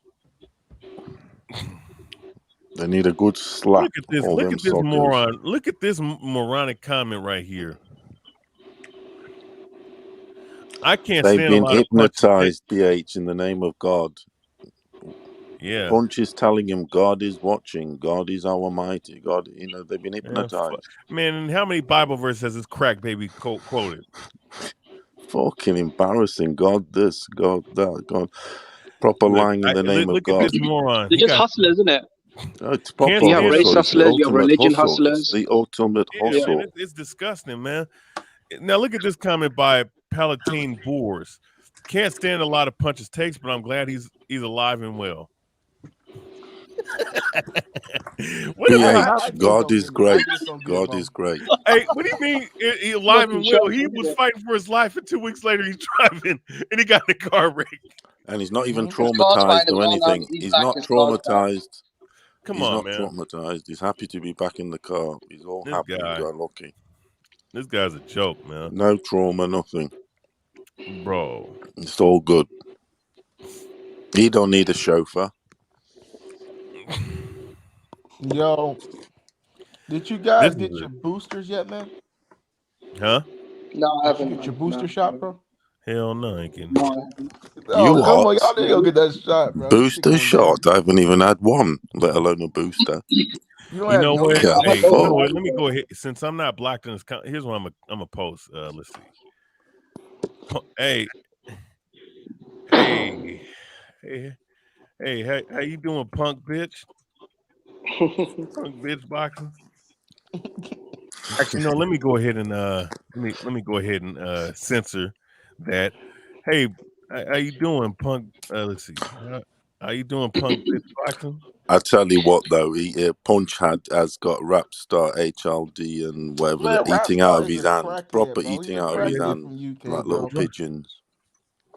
Do you want it is BH? Yeah. Try and make sure to make this comment count, because as soon as you post this, he's gonna read it and block you. So make sure it counts the comment. Hey, really express yourself. Yeah. How you doing, punk? How you doing, punk bitch boxing? How are you able to drive after a horrible, Get it all horrible in. car Get it wreck all 2 in, weeks BH. later? 2 weeks later, I thought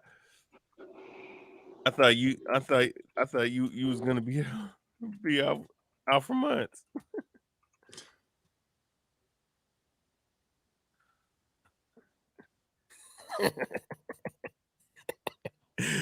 Hey, he's gonna block me too. He's gonna block the shit out of my comment. Yeah, we know, because he's a bitch, man. Nose ringing wearing motherfucker. Look at his little nose ring. This me He got a Hente. ball. This me Hente. That's why you Man, always this Yeah, like me that Hente is a Kathy. punk, He's man. a Yeah, swimmer with a BH, I ball saw head. that black and blue video he did. It's quite funny. He had an argument on the phone with him, didn't he? Black and brown? Yeah.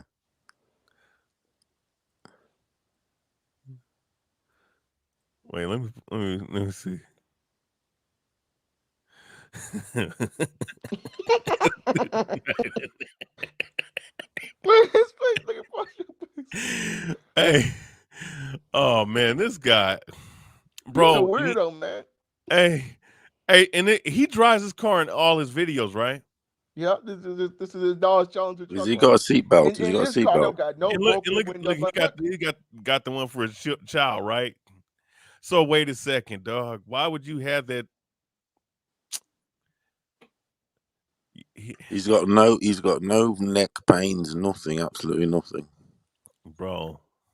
No pain, nothing. Man, there's no way he got in the car wreck, man. Fuck, I don't care about anything else that's been reported. He ain't got no goddamn car wreck, man.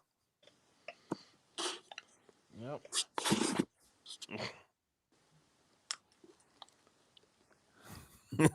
Motherfucker. Oh man. Yeah, but he's got thousands and thousands eating out of his hand. People believe that stuff. And people still support this idiot, man. They proper do. They can't even see past his shtick. It's as fake as anything. Hiding behind his shade. It was good, Karma. It was good, Karma Serene. Yeah, look at this guy, man. He's just driving 2 weeks after his horrific car wreck that was supposed to take his ass out for however many months, man. Mm-hmm. This has got to be the worst. This is the worst thing I've ever seen in the YouTube. There's only one man that can defend this guy, and it's got to be HLD. He needs to come here and present a very good case. It's gonna be him and Rap Star. Yo, but it's gonna be him and Rap Star. And Rap Star is a corny fucker anyway. We know absolute dick sucker. You can tell. Rap Star, HLD, and Raw Boxing Talk are really pathetic to me, man. All cocksuckers. Yeah. Yes, Arse-lickers. it is him.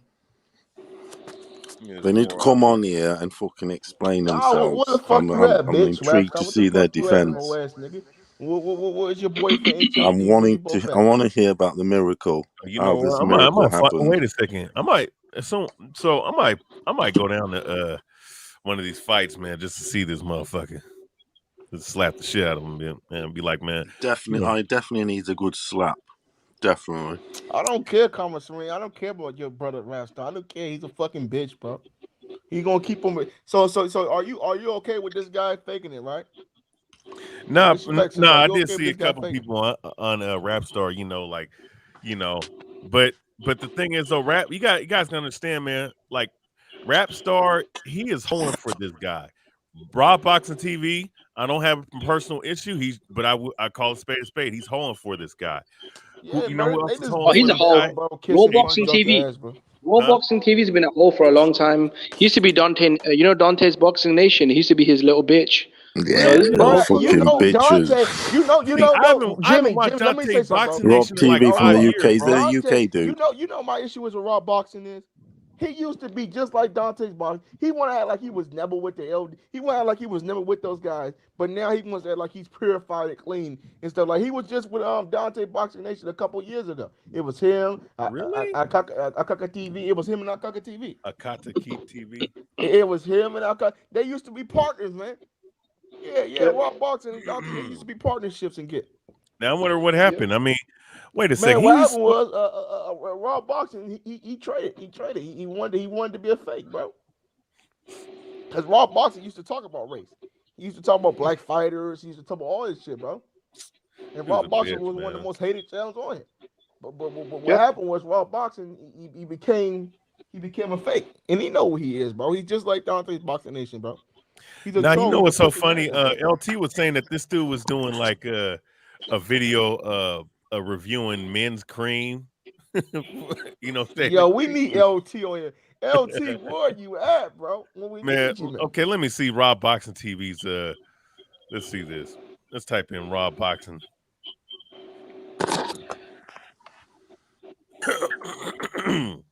Yo, Fred Boxing.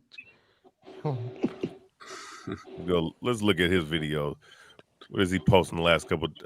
So it's been 2 days since he posted a video. He's in on it. He is proper in on it. I'm thinking he is. They're all in there. There's a little cartel. Bro, somebody said he's cutting $1,000 worth for somebody. That's what somebody said. Motherfucker was joking on there, saying, "Oh, if you've received anything, then where's my percentage?" Like making a joke of it. I'm thinking, yeah, that's probably right. That's how it's going down. Wait a second. Let's test this theory of what you call it said. What's my guy's name? Reviewing.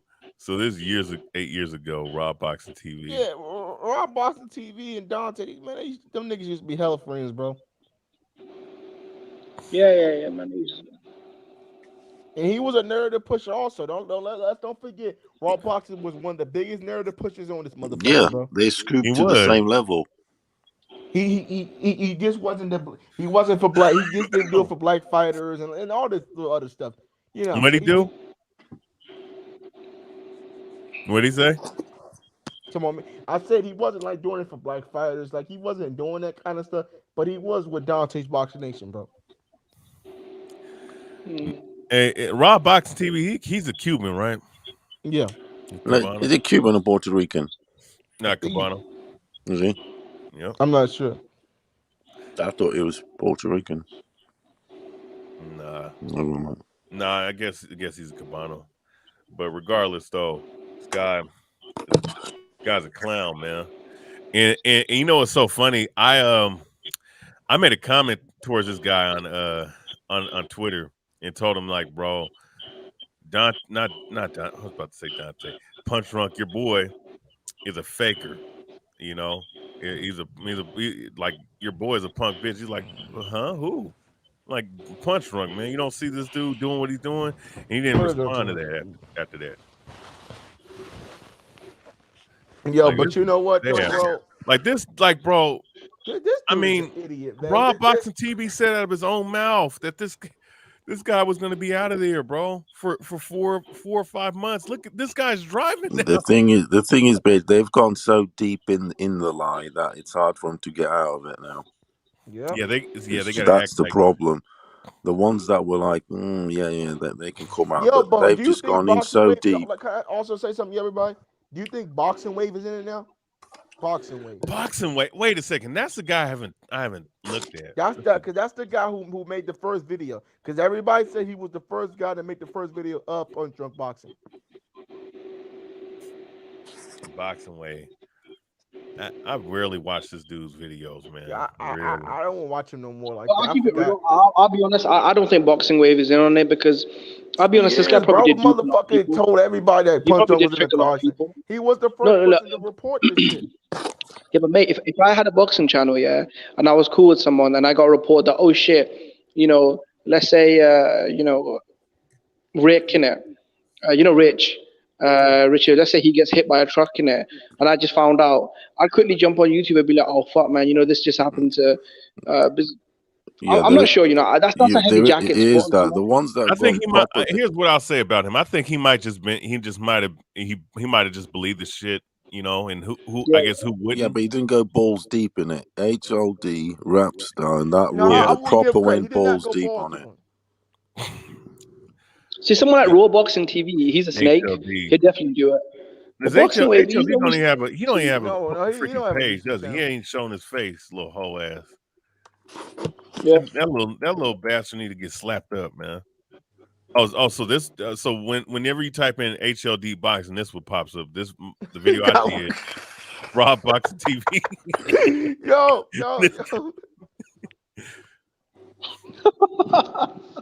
Money Brown.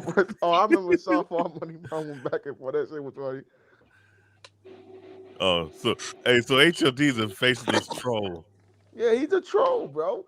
Or Beaton saying he had a shopping trolley. Trying not to cry after Tyson Fury KO. Shopping cart accident. I probably the one. I gotta laugh, but that shit is. Hey, let me. I'm not gonna play the video, but I am gonna show this part though. I'm at least gonna show these two sorry ass dudes right here, bro. Yeah, when they HLD. Hey, if you guys want to know where that HLD bit when they're joking about him getting his percentage. And look, my guy LT was cooking these guys, man. These guys kept getting mad. These guys kept getting mad every time. LT was his proper real. He is. He proper told it like it was. My guy was like, "Hey, where's your evidence? Where's your evidence? Hey, where's your evidence?" Old ass motherfucker, Raw Boxing, old as a motherfucker, bro. Look on that grade. He's mad for it. He is. Oh man, Raw. Hey man, I'm gonna tell you something. I believe that Raw. If anybody's in on it, this guy's in on it. Rapstar he's just going along. Definitely, yeah. That Rapstar, Raw is definitely in follower, it. Bro. Because how they were joking about it. He was joking about him getting his percentage. Oh, if you aren't getting loads of super chats, then where's my cut? I know it's a joke, but sometimes it's the truth. And in this instance, I think it is. Yo, what? Can you go back to that comment, bro? He was arguing with Punch on the phone. Damn. Yeah, Yeah, you know what? I think we could play black and brown shit, can we? Yeah, that was funny. That was properly told him like it is on the phone. These clowns, they'll fucking flag you for playing this shit because they a bunch of hoes. But black and brown, he ain't on that shit. Black and brown might be one of the only dudes I respect on this motherfucker. I'm gonna be honest with you. He's real as anything. He is. Which part of this video did he started arguing with HL? I mean, not HLD. My guy. Punch Drunk Boxing? Yeah. Go ahead and play it, bro. I remember maybe I left off at the wrong because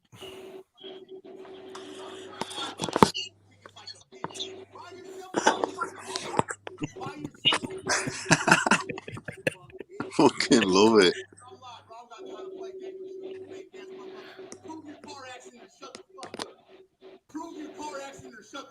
You gotta turn it up louder, bro. Okay. Yeah. And everybody gotta go on mute. Turn a little louder. Turn it up louder, bro. All the way up. Louder. But let's see if he proves it. Yeah, start from the beginning. And start from the beginning and turn it up. Everybody, go ahead. Go on mute. All right.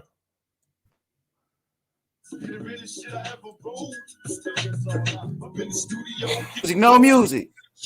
No music. No music. Fast forward it. Boxing's a bitch. All right. All right. Turn it up. Turn it back up. Fucking yeah. I can't wait till the day we run into each other face to face. You guys hear it? Yeah. Turn it up louder though. All right. All the way up, my nigga. Come, I promise you that. Why? Because I'm entering the West Coast. That day will come. That day will come. I promise you that. This motherfucker comes into this community. Hey, look, and every channel, they got their own community. They got their own community. You do what you want in your community. You do what the fuck you want. You want to lie to your people, bro? You want to play your people, bro? You know what I mean? You want this is what you want to do to your people? Go ahead, do that shit. But in this community, bro, on my channel, fuck that, bro. We're calling it how it is, and we're calling the real deal shit out, bro. We're calling this shit out. We ain't letting that shit slide over here. I'm not lining up on that side in history, bro. I'm not lining up on that side in history. I'm not lining up on that side, bro. The first day it came out, when the news hit, all right, cool. The dude got into a car accident. Send my prayers, send my love, best wishes. But now that it's coming out that this shit's fugazi and this shit is phony, like, hey, bro, how is that shit cool? How is that shit cool? How are some of you motherfuckers cool with that shit? Where is your guys' energy back towards the lie? When LT was trying to call the lie out, you motherfuckers had hella energy for LT. Where's the energy to find out if the shit is true or not? You don't give a fuck? Nobody gives a fuck. The motherfuckers out here telling lies. Nobody gives a fuck. Well, fuck that, bro. I'm going to call this shit out, bro. Especially when you want to continue taking subliminal shots at me, you and your little whack-ass crew.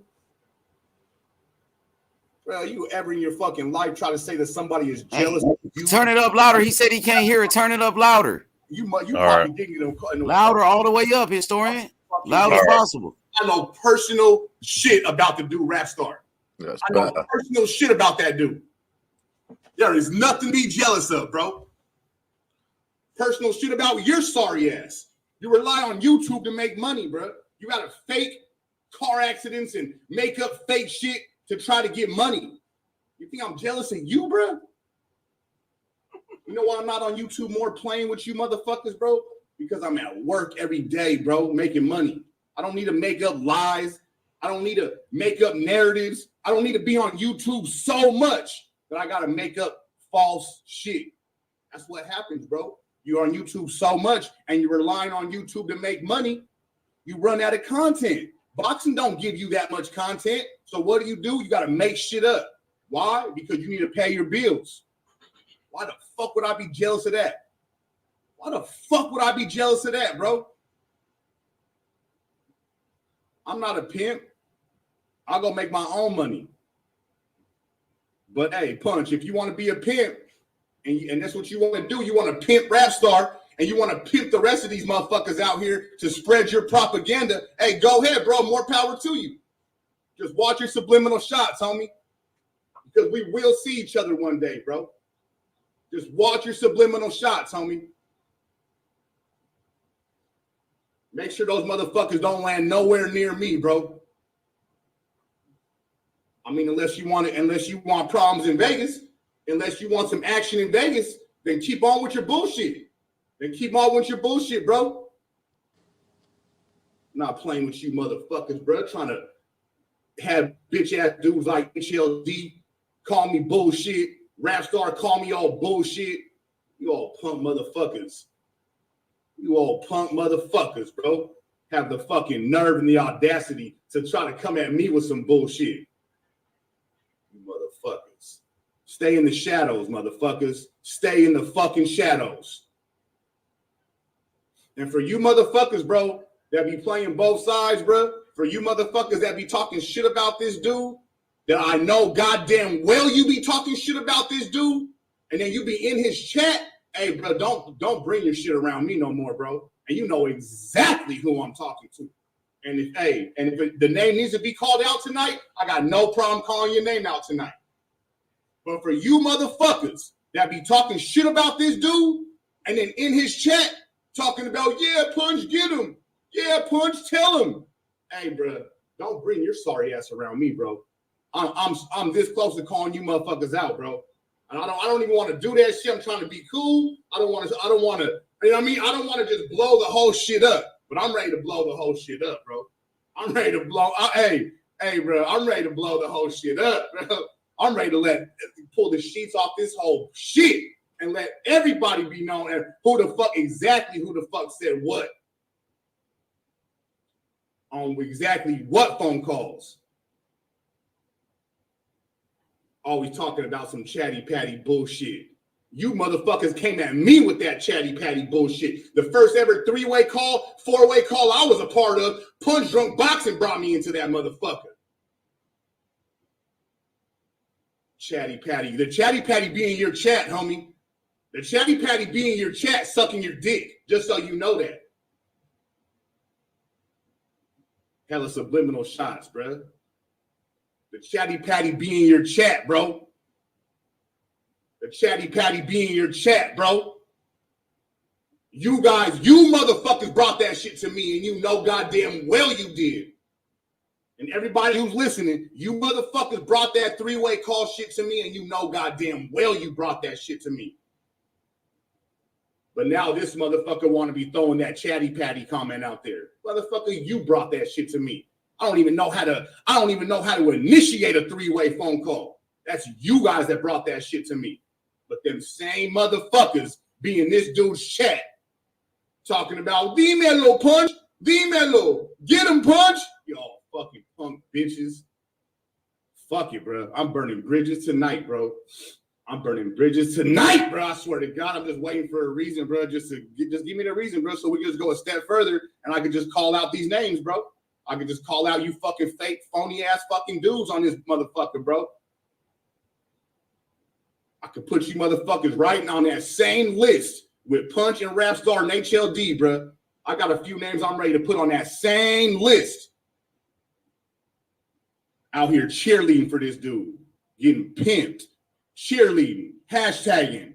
Hashtag free. Hashtag pray for Punch. Hey, bro, if you wrote that hashtag pray for Punch in anybody's chat and you ain't trying to find out the shit is true or not, bro, you're a bitch, bro. You're a bitch, bro. If you were out here talking about pray for my boy Punch, and now today you don't care if it's true or not, you're a bitch, bro. You're a bitch. Don't bring your bitch ass around me. If you don't know if the motherfucker lied or not, but you were going at LT, you're a bitch, bro. Don't bring your ass around me. You see who's not commenting. You see who ain't commenting. Motherfuckers talk shit about this dude behind his back, get me wrapped up in it, and then go back into his chat talking about, what's up, Punch, dímelo. You punk motherfuckers, bro. Hey, bro, I was just too hard for all this shit from the beginning, bro, so I never gave a fuck. You know what I'm saying? When the dude wanted to start getting in his feelings, bro, about conversations being had behind his back, bro, I never gave a fuck. I don't give a fuck. These bitch-ass niggas are talking shit behind your back. I've been told to do that. He fucking knows goddamn well who talks shit behind his back. But the motherfucker wanted to act like I was the one doing it. All right, bro, fuck you then. Fuck you then, bro. You see who ain't here? You see who ain't here, 150? Motherfucker text my phone that he was in a horrific car accident, all kinds of bullshit, and you don't even got a scratch on a pinky? Bro, are you serious, bro? You don't even got a scratch on a pinky, bro. And I know every car accident ain't the same. But, bro, horrible car accident or horrific car accident, as the text message that you sent me says, bro, you get a scratch. You get a bruise. You get a bump. CAT scans and testing and all that shit, bro, and you ain't got a fucking scratch on you, bro? The fuck out of here, bro. Get the fuck out of here, bro. Get the fuck out of here, bro. I'm calling out fake shit on my channel. I don't give a fuck. I'm calling out fake shit on my channel. I don't give a fuck. Anybody got a problem with it, they can come up on Free Smoke Friday and tell me anything they want. Better yet, I got a better idea. If anybody got a problem with it, I'll be at the Jose Ramirez fight February 9th in Fresno. Better yet. Anybody got a problem with the fuck I'm saying? I'll be in Fresno February 9th. Let's get it, pussy. Let's get it, pussy. HLD, Rap Star, any one of you pussies. Any one of you pussies, bro. Oh, cheerleading ass pussies.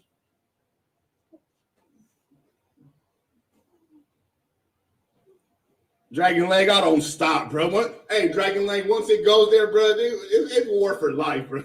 It's funk for life, Dragon Leg. Come on, bro. Come on, bro. So whenever you take a subliminal shot that lands anywhere near me, bro, I'm going in. I'm going in. I love this shit. Let's do it, bro. Let's do it. Let's do it. I wish one of these pussies would stand up to me in real life, bro. Let's do it.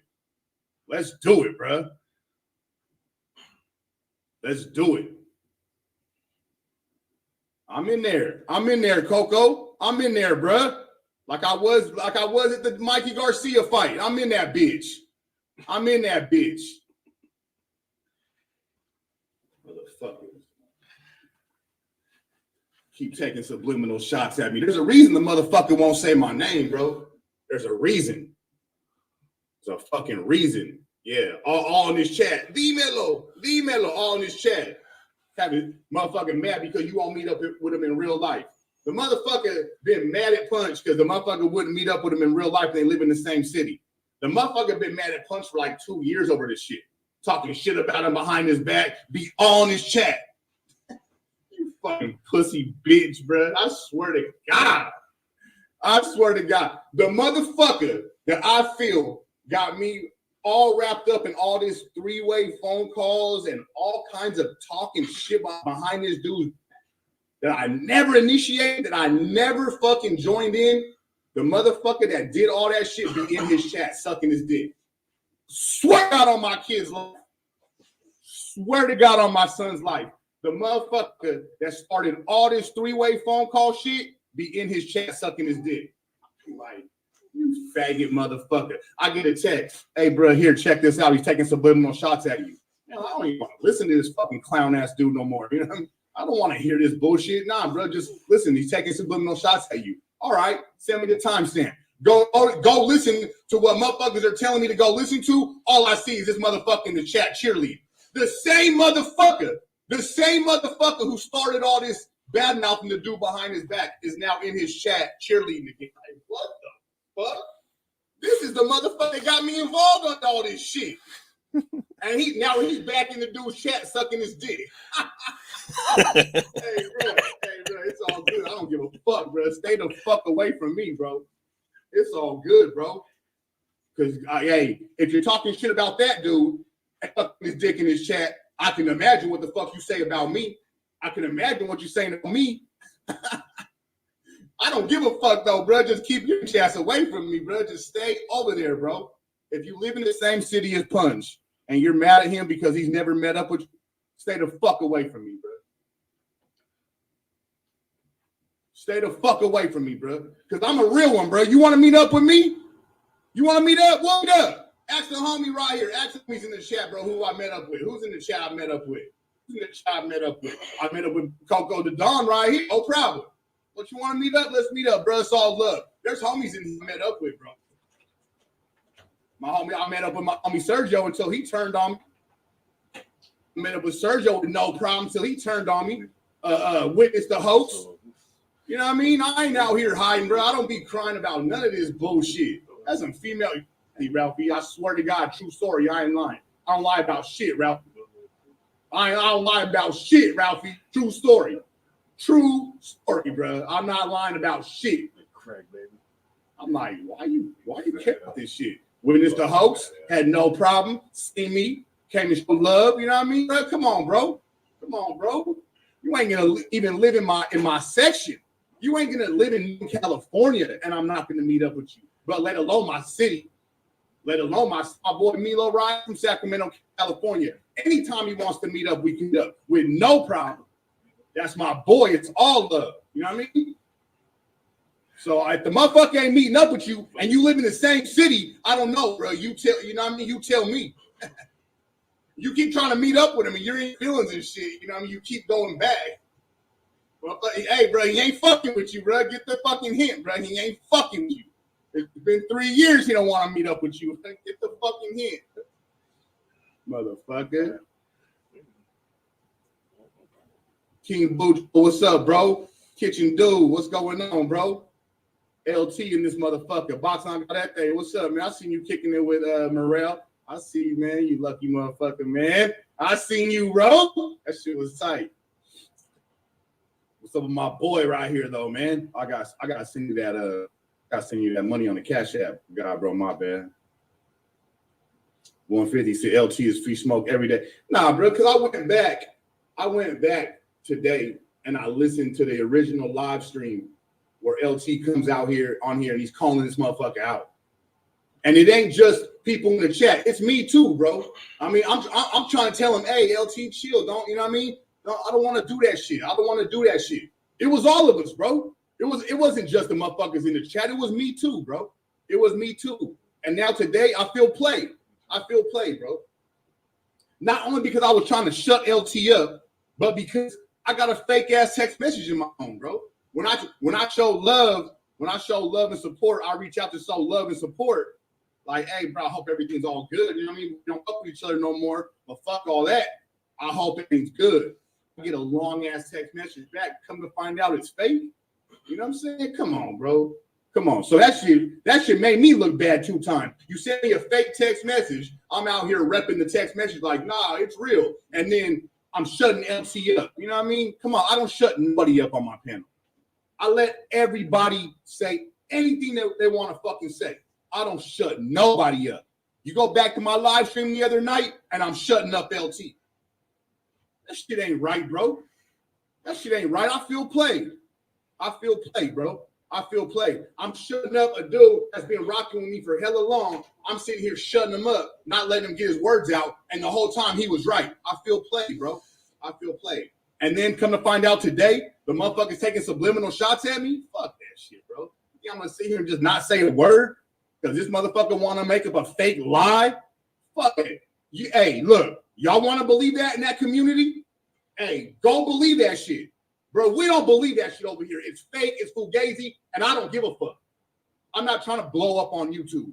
I got an underground boxing channel. It will always be underground. I'll never sell out. I'll never sell out. So I don't got no problem calling out some fucking mainstream boxing channel. I don't got no problem calling out mainstream boxing channel. I don't give a fuck. I think it's fake, fugazi, foul as fuck. Foul as fuck to try to lie to the people and get them to fucking feel sorry for you, whatever the fuck we're doing. I don't know what the fuck you were doing.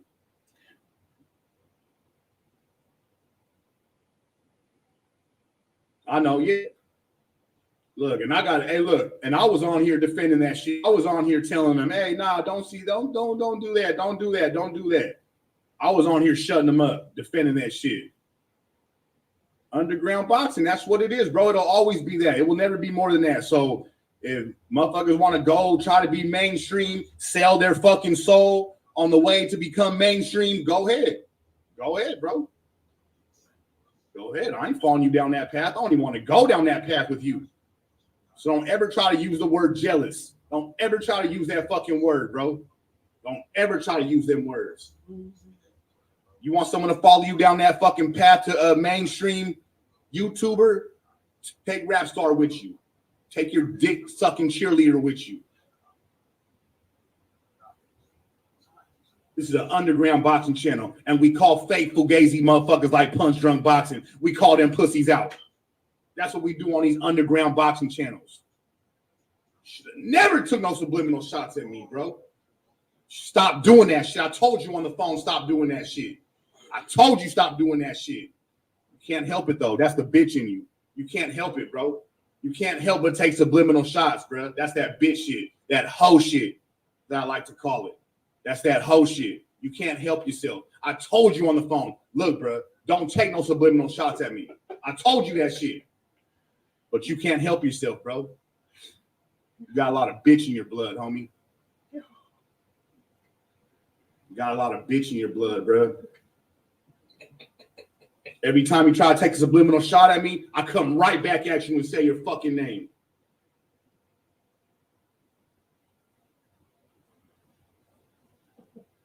Let me get a lighter, man. I'll be right back, man. Let me smoke this fucking weed. Low. Yeah, let me go ahead and skip up real quick. Right? Fake media, you know what I mean? The phone call is good. Then why can't I call the bullshit out? It shouldn't be that big of a problem. Turn it proper up, the phone call, because it's low. The phone call? Yeah. When is the phone call? Wait, when is the phone call might be before that rant.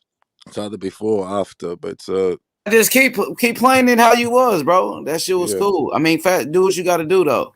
Yeah, I'm just trying to. I want to see. Yeah. And shout outs to Black and Brown Boxing. My guy, Black and Brown Boxing exposes punk bitch boxing. You know what I'm saying? Yeah. Shout outs to Black and Brown with the knockout. You know what I'm saying? Welcome to the realization. But keep it rolling, historian. Keep going. Yeah. I'm gonna keep it rolling. Come on, man. They listening. Come on. Okay. That whole shit. I like to call it. Man, I'll be right back, man. Need to smoke this fucking weed, bro. Yeah. To the loudest possible, bro. Okay. Is that good? I can't hear shit no more. Oh, you can't. Oh yeah. No. He's about to come back. That's why I think I skipped up. Oh, YouTube, it's all fake. You know what I mean? mean? Turn it up louder. Media, fake media.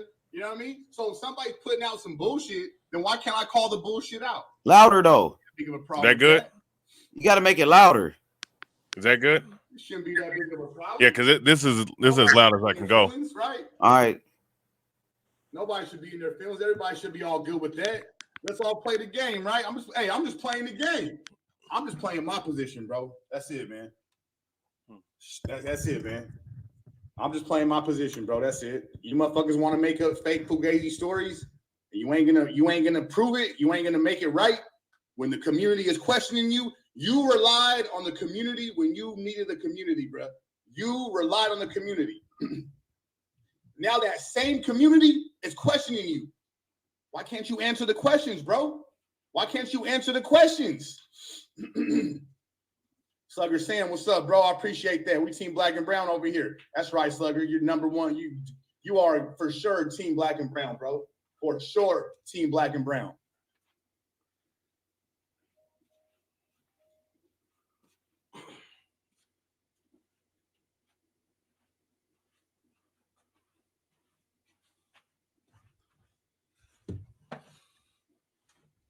Now, I think there might be a part where it does. There's no audio. I don't know. I wonder if this is the audio with the. See, yeah. Yes or no? There we go.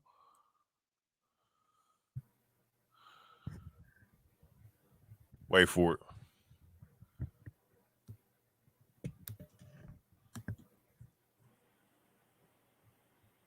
Yes or no? Did you get into a car accident? Yes or no? Did you get into a car accident? Yes or no? You lying pussy. You're a lying ass pussy, bruh. You are a lying ass pussy, bruh. Lying ass pussy. You ain't doing shit, bro. You ain't doing shit. What happened last time? What happened last time? You put my shirt on the next day. What happened last time? You put my shirt on the next day. You put my shirt on the next day, pussy. Put my shirt on again, pussy. Put my shirt on again, pussy. Yeah, motherfucker. Now you the fake motherfucker. You the fake motherfucker. You the fake. So if you guys can't hear it, I think you can't hear the phone conversation, but he is going back and forth with Punch Drunk right in this little segment right here. You can hear a little bit with headphones on and stuff. Yeah. What Punch says, but it's still loud enough. You can get the gist. Yeah. Motherfucker. You the fake motherfucker. You the fake motherfucker. Lying. Hey, why don't you prove it? Hey, why don't you? Why you so mad, bro? Why don't you prove it?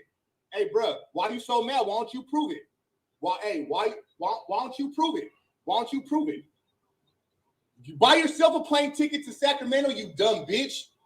Buy yourself a plane ticket to Sacramento, you dumb bitch. Hey, buy yourself a plane ticket. Buy yourself a plane ticket, you scared bitch. Buy yourself a plane ticket, you scared bitch. You're a bitch, bruh. Fuck you, bruh. Yeah, I'm scared. I'm scared of your sorry ass. I'm scared of your drunk alcoholic ass. I'm scared of you, bruh. I'm scared of you, bruh. You're an alcoholic, bruh. I will slap the fuck out of you, bro. I will slap the fuck out of you, bruh. You pussy bitch. You'll see it, bruh. You'll see it. Don't trip, but you gonna feel it. You gonna feel it, bruh. You gonna feel it, pussy. You gonna feel it, pussy. You gonna feel it, pussy. Yeah. Bruh, lying ass pussy. Yeah. What you mad because I'm calling you out? What you mad because I'm calling you out? What you mad because you're getting called out? Are you lying? Are you lying? Why don't you tell the people about your lying ass car accident, bro? I'm the fake. Prove your car accident, homie.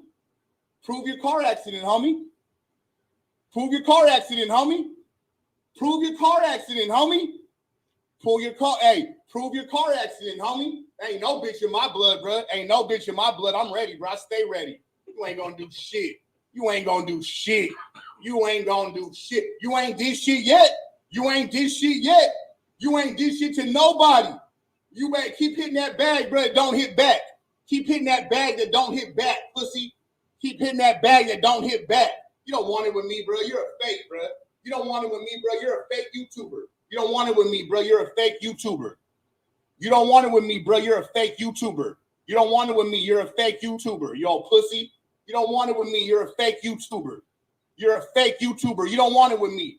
You don't want it with me. You're a fake YouTuber. You don't want it with me. You're a fake YouTuber. Come see me. I'm calling you a bitch. I'm calling you out. I'm calling you out. I'm calling you out.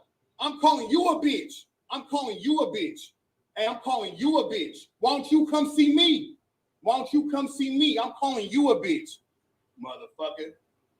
Yeah, motherfucker, I sent you merch. You got my address, you stupid bitch. You got my address, you stupid bitch. I sent you merch. Stupid fuck. You stupid motherfucker. Bring it on, motherfucker. I can't wait. I can't wait. I can't wait. I can't wait, motherfucker. I can't wait, motherfucker. I can't wait, pussy. I can't wait, pussy. I can't wait, pussy. Why the fuck would I go to somebody? Why the fuck would I fly to your fuck? You sound dumb as fuck, bro. You sound retarded, motherfucker. You sound retarded, motherfucker. I was going to drive to Kentucky. I was going to drive to Rob Boxing's gym in Kentucky. That's stupid. You sound stupid as fuck. I'm going to buy you a plane. Why don't you buy yourself a plane ticket to Sacramento, motherfucker? Why don't you buy yourself a plane ticket? Why don't you buy yourself a plane ticket to Sacramento? Why don't you do that? Why don't you do that? Why don't you do that? Oh, you want to buy other men plane tickets. You want to buy other men plane tickets like a bitch. Buy yourself a plane ticket, homie. Buy yourself a plane ticket. You punk bitch. Hey, I'm live, bro. I'm live, bro. I don't got time to play games with you fake-ass motherfucker. Prove your car accident or shut the fuck up. Prove your car accident or shut the fuck up, pussy. Hey, you guys heard that pussy got in his feelings, bro. Hey, I sparked the fuse, motherfucker. Yeah. Let's see if he proves it. Get in there. Let's see if he proves it. Hey, if this is what it takes to get the proof out, hey, bro, you don't got to get all mad punch. You don't got to get all mad. Just prove it, homie. Make me look like a fucking idiot. Make me look like a fucking idiot. That's all you got to do. That's all you got to do, bro. You don't got to get all mad and say, I'll buy you a plane ticket, which is the stupidest shit I ever heard in my life, bro. I'm calling you a fake. I'm calling you a phony. I'm calling you a sucker. I'm calling you a bitch. Buy yourself a plane ticket, homie. You're going to buy the next man a plane ticket. You sound dumb as fuck, bro. Every time you've ever said that to anybody on YouTube, I've always thought, bro, you sound so stupid. If you really got an issue, buy yourself a plane ticket. Hey, Punch, you had a whole lot of energy, bro, on the phone, but all you got to do is prove it. All you got to do is prove it, homie. That's it. That's it, bro. All that energy is worthless. Just prove it. Make me look bad, bro. Make me look bad. Make me look bad. Hey, whiskey on the rocks. Make me look bad, bro. Oh, weirdo ass dude. Got troll accounts that he talks to himself. Hey, bro, I didn't want to expose this shit, bro. I really didn't want to talk about this shit, but fuck it. You want to call me and threaten me, bro?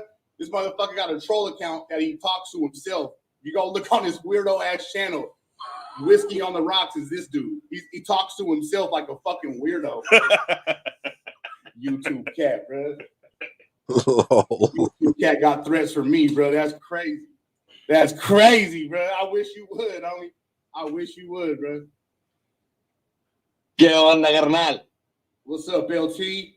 Yo, bro, that's what happens when you like expose the truth and motherfuckers get like sensitive, like, no, they found out my truth, and they get mad and shit.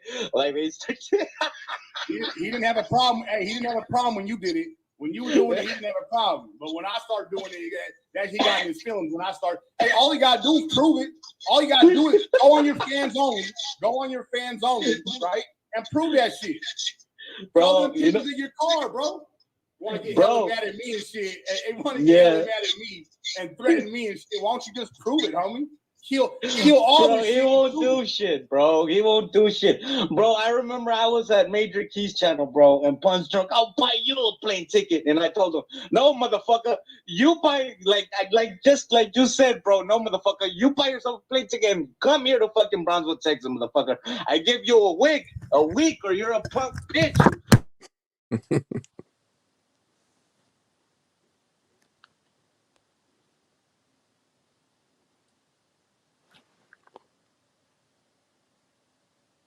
What's good? What's good? Dundada, you there? What's good? How we doing? Historian, where you at, Historian? That's motherfucking brilliant, that is. Historian on mute. Proper telling it like it is, telling the truth. What happened? Hit the like button, subscribe to the channel. Shout outs to Black and Brown Boxing, Expose, Punk Bitch Boxing. My boy Black, I see you, Black, with the knockout. You know what I'm saying? Proper that nigga's knockout. A bitch, Punk drunk boxing is a bitch. He's a straight up bitch. That nigga is a hoe. Go around gossiping like a faggot. And ain't this nigga supposed to be in the hospital? But you calling Black and Brown, threatening Black and Brown. But I thought you was in a serious car accident. I thought you was bleeding from the brain. This nigga's supposed to be bleeding from the brain, but he calling up a Black and Brown trying to fight Black and Brown. How you gonna fight Black and Brown, but you was fighting for your life and you was in a coma? And you bleeding from the brain, you got all these injuries. How you gonna fight somebody? Go ahead, Historian. Okay. That nigga's a bitch. Straight up, nigga. You supposed to be in the hospital, nigga. You got exposed to the world. Straight up, bitch. You went around gossiping like a woman. Calling Bill Haney, texting Bill Haney phone. Oh, H Money said this. And then you coming to me. Oh, Bill Haney said this about you. Like a straight up bitch. This bitch ass nigga, this whole ass nigga, bro. Straight pussy, bro. This nigga's a bitch. Black and Brown just cooked your bitch ass, nigga. Oh, you want to call acting like you gonna fight somebody. But I thought you was in a serious car accident. You was supposed to be off of YouTube for months. But your ass came back a couple of days to get super chats. Broke ass bitch. Straight up. Straight up, this nigga's pussy, bro. Straight up and down, nigga.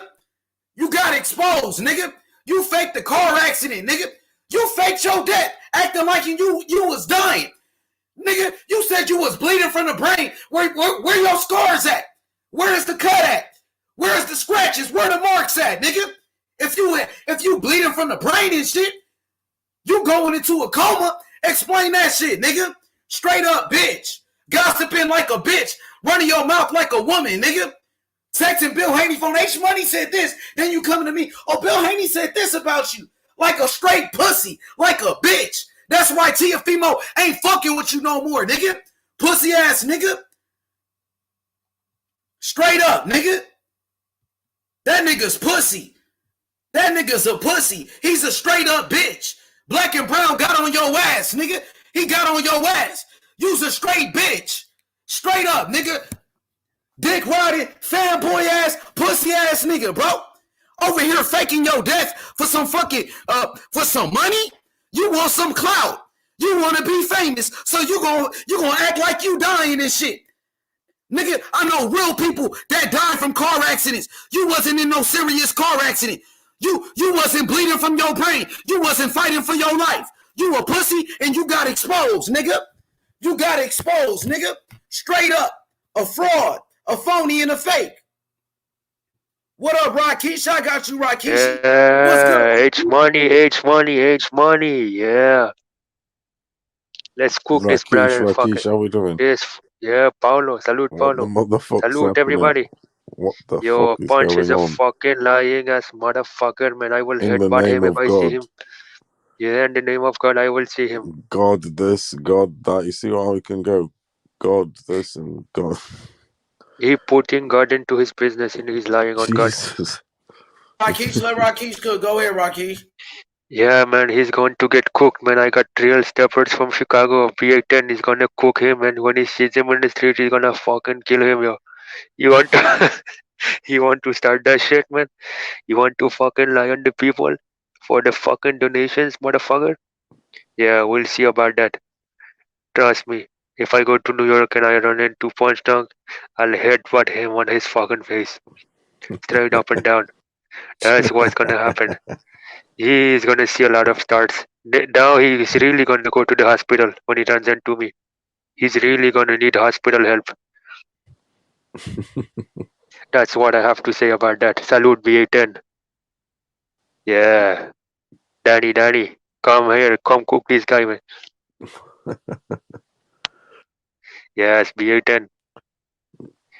He's not Punch Drunk. You're not good in Chicago. BA10 will get on your ass, motherfucker. Motherfucker's good to go already, isn't he? He's a punk bitch, Rakesh. He's Straight ready up, to that nigga's fucking pussy. That nigga's straight up pussy. and down. Yeah, he's over here acting. He acting like he was in a serious car accident, like he was fighting for his life. They said this man was in a coma.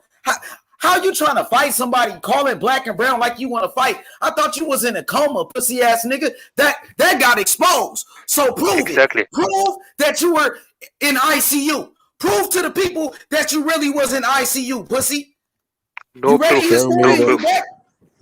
It's like when you go to the hotel, you bring back souvenirs, the soap, a towel, or something. Show me the souvenirs from the hospital. The soap, a towel, fucking whatever, toilet paper. He would pay for that shit. Historian, how the fuck he gonna act? How you gonna act like you gonna fight somebody? You doing it for clout. You said you want to fight, but I thought you had serious injuries. I thought he was in a fucking serious car accident. I thought he was in ICU. I thought he was bleeding from the brain, nigga. I thought he was fighting for his life. So how you gonna act like you this tough guy? You supposed to be in a hospital somewhere. How you acting like you want to fight somebody? Your bitch ass ain't gonna do shit, nigga. You ain't gonna bust the grape, nigga. You a pussy, nigga. Straight up. You a straight up and down. You a bitch ass nigga, homie. Real talk, nigga. Yeah. You's a bitch, nigga. You's a straight bitch. Straight up and down, nigga. When niggas see you, nigga, and niggas gonna run down on your bitch ass. Yeah. Oh God, it's on site. We're looking for you. All eyes on you. It's on site. That's money. Yeah, it's on site with him. Hey, ain't that crazy, though? That is some crazy shit, bro. This guy really threatened him. It's on site. He's supposed to be in ICU, but he's on the internet threatening people like he gonna do something. You ain't gonna do shit. You not a tough guy, nigga.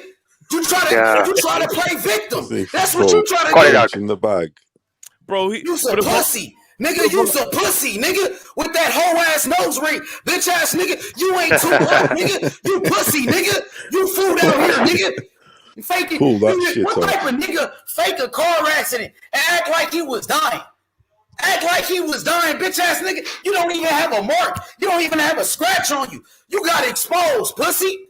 Real talk, you did it for super chats. What type of nigga fake his death for super chats, nigga? You straight pussy. Pussy. Really, though. He's a cloud whore. Whore. Get him in story. Cook that bitch ass nigga. Nah, he's a punk, bro. Like, Because based off the conversation, you could hear a little bit of what he was saying. Bro, how you gonna sit up here talking about you gonna find somebody out so you can fight? You was just fighting for your damn life, man. 2 weeks ago, bro. Yeah, you're supposed to have injuries to your head, right? You got injuries to the brain. How you gonna try? Not How you very gonna fight somebody? responsible for a father. What a pussy! Children, family. He's and defying he's good to physics. go already. And he's good to go You already. supposed to be injured. You can't fight nobody, pussy. And you supposed to be in a coma. What you doing on YouTube? And look at I really put him into the hospital. Hey, but everybody on the panel. God is great. He's fucking making. What is Jimmy? Jimmy cooked this punch duck. No, but here's the thing. Here's the cold part about that situation. This guy said he got in the car wreck, but he's driving the same car he wrecked, bro. He's driving the same car he wrecked 2 weeks later, bro. Like nothing ever happened. Like this is crazy, man. I mean, this is some crazy. That nigga's a bitch. That nigga scared of black and brown too. That nigga pussy, nigga. Black and brown got on your bitch ass, nigga. He gonna beat your bitch ass. You ain't got no injuries, nigga. He gonna beat your ass. He gonna give you some real injuries though. Nigga will injure your ass. He hurt your bitch ass for real, nigga. And the nigga really will put you in the hospital in ICU, nigga. Real talk, nigga. That's right. It's on site. It's money. That nigga is a pussy, dog. What type of nigga go around gossiping like a woman? Oh, he said this about you. He said this about you. You straight pussy, dog. That's what a woman does. Now you faking your car accident, trying to get super chats because it's Christmas coming up, right? Isn't Christmas coming up in a couple of days? He needed some money because he bet it all. He lost his money on Tiafimo. He bet his money on Tiafimo story. And CEO laws. Now this nigga broke. No, we all have to. That nigga like that nigga off of Empire. You know what I'm saying? Nigga faking this shit. That shit was a hoax, man. This shit was a game, bro. You think this a game when people really dying out here? You know what I'm saying? Real, man. You got people that really care. But you're going to take advantage of your subscribers, of your fans, of your own people. Take advantage of the boxing fans. And we not going to let that happen, nigga. We the true media. We the real boxing fans, nigga. You a fraud. You a fake. You a phony. You a snake. Fucking phony. Real talk. Phony from a pony. Yeah, he's a phony pony. Jackaroni. Pussy ass nigga. Real talk, nigga. Nigga, I'm in Memphis. Nigga. I'm in the streets for Memphis. Real. Nigga, rest in peace, young dog, nigga. Yeah, get it back in blood. Bitch ass nigga, rest in peace, Lil Derek, and rest in peace, Marcus Turner. You bitch ass niggas. Real Free talk. Free Pooh Shiesty. You a bitch, nigga. Yeah. Pony, phony, pony. Cause I know what it's like. I've been shot at before. What about you? Never in your life. Never been out there, nigga. Real talk. Toys R Us. Yeah, and he's talking like he a gang. Like he's pussy talking ass like nigga said he was in ICU. Cook his bitch ass. Man, he's talking like real hard, man. Like look at the comment. I see you got a smile on your face. That's brilliant. Oh man, that's funny. Okay. That's perfect. That's poetry. What's up, Hero? Yeah, cook that bitch ass nigga. Yeah, puro. That nigga pussy. Straight up, bitch made. Whole ass nigga gossiping like a bitch. Like a straight bitch, nigga. I've been around real killers, nigga. I know real killers in Memphis, nigga. Bitch ass nigga. You a bitch. You think it's funny? This shit ain't funny, nigga. You ain't been shot at, nigga. Ain't shit funny about that, nigga. Yeah. Nigga, bitch, bro. He needs to take his shades off when he does his podcast. He needs to take his shades off. He needs to take his shades off. Yeah, I'll break his shades for him. I'll come to Times Square and knock him the fuck out, man, in front of the police, motherfucker. Yeah, PRD. Hey, man, PRD said, look, he said, PRD ran said my uncle still got speech problems from his coma and punched back in 3 days. Question mark. It's impossible. He's defying physics, man. That's crazy, man. Physiology is. That is some crazy shit, bro. But like he said, God helped him, didn't he? And we all prayed. because so many of us prayed, thousands and thousands, plus God's power. It turned into a miracle. Some people And then he believe want that. to lie on God. Some people believe that. And you know, and that's why me and whatchamacallit had to really Incredibly. That's why me and whatchamacallit had to fucking cook his motherfucking ass. Me and my guy Lebanon, man, like we actually do this shit in the streets, man. Like either in the streets or just you know, on a real level, man. And you have this guy sitting up here, you know, using God, this, God that. Yeah, that's what I'm saying. That, you know, it absolutely make wore money it off. People, and he made a little bit of money. And I think that's the amount of money that he needed. He needed back. He probably fucking bet it 3,000. Thought he was gonna pull in 60,000 or some shit, and he lost. He lost all that money, man. You know, whole ass. And in the meantime, he's a survivor. I'm a survivor. Punch, if you're listening, Punch, comment here, motherfucker. And he's Stop ready for fucking championship hiding. rounds I already. know he's already listening. ready for championship rounds. I know That's he's a miracle. listening. So he's ready for a championship fight, and he's survived a car crash. He's fucking good to go.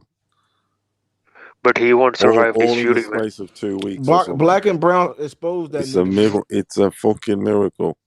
He's ready to go. Punch drunk boxing is a pussy and a bitch, bro. He is, man. Yeah, he's a pussy bitch. Lying motherfucker, bro. I mean, my issue is what to do is why this guy is driving after 2 weeks of him crashing, and he because this guy is his nickname is Mr. Moonshine. We call him Mr. Sunshine around here. That nigga soft as hell. He's sweet as hell. Mr. Sunshine. Mr. Sunshine. No, Mrs. We said Mrs. Sunshine. That's what we call Mrs. Pussyshine. We're never gonna get off his ass ever. Mrs. Sunshine. That nigga sweet as hell. He's a bitch. You heard what Taco said? He is a bitch. Straight up and down. He had us praying for days and nights, day and night, morning, everything on the podcast. But with HLD, he had us all praying everything. Do you know what I mean? This is not GTA. This is not GTA. You have accident, and then 15 minutes later, you're back on the streets. We were praying every night, every morning, because on the pod, and now it's fucking like this. Is it for? Brother boxing talk. I'm not having that shit. Yo, H. Just like Wilder, lying. Yo, H. Lying to the people. Fuck you, man. Yo, H. Why are there two me's up here? That's probably oh. That shit looks so weird, man. Yeah, but what I was just saying is, so Black and Brown exposed them, bro. Like I seen that shit, and I'm not sure how this dude can still come back on here, and people are not questioning this shit.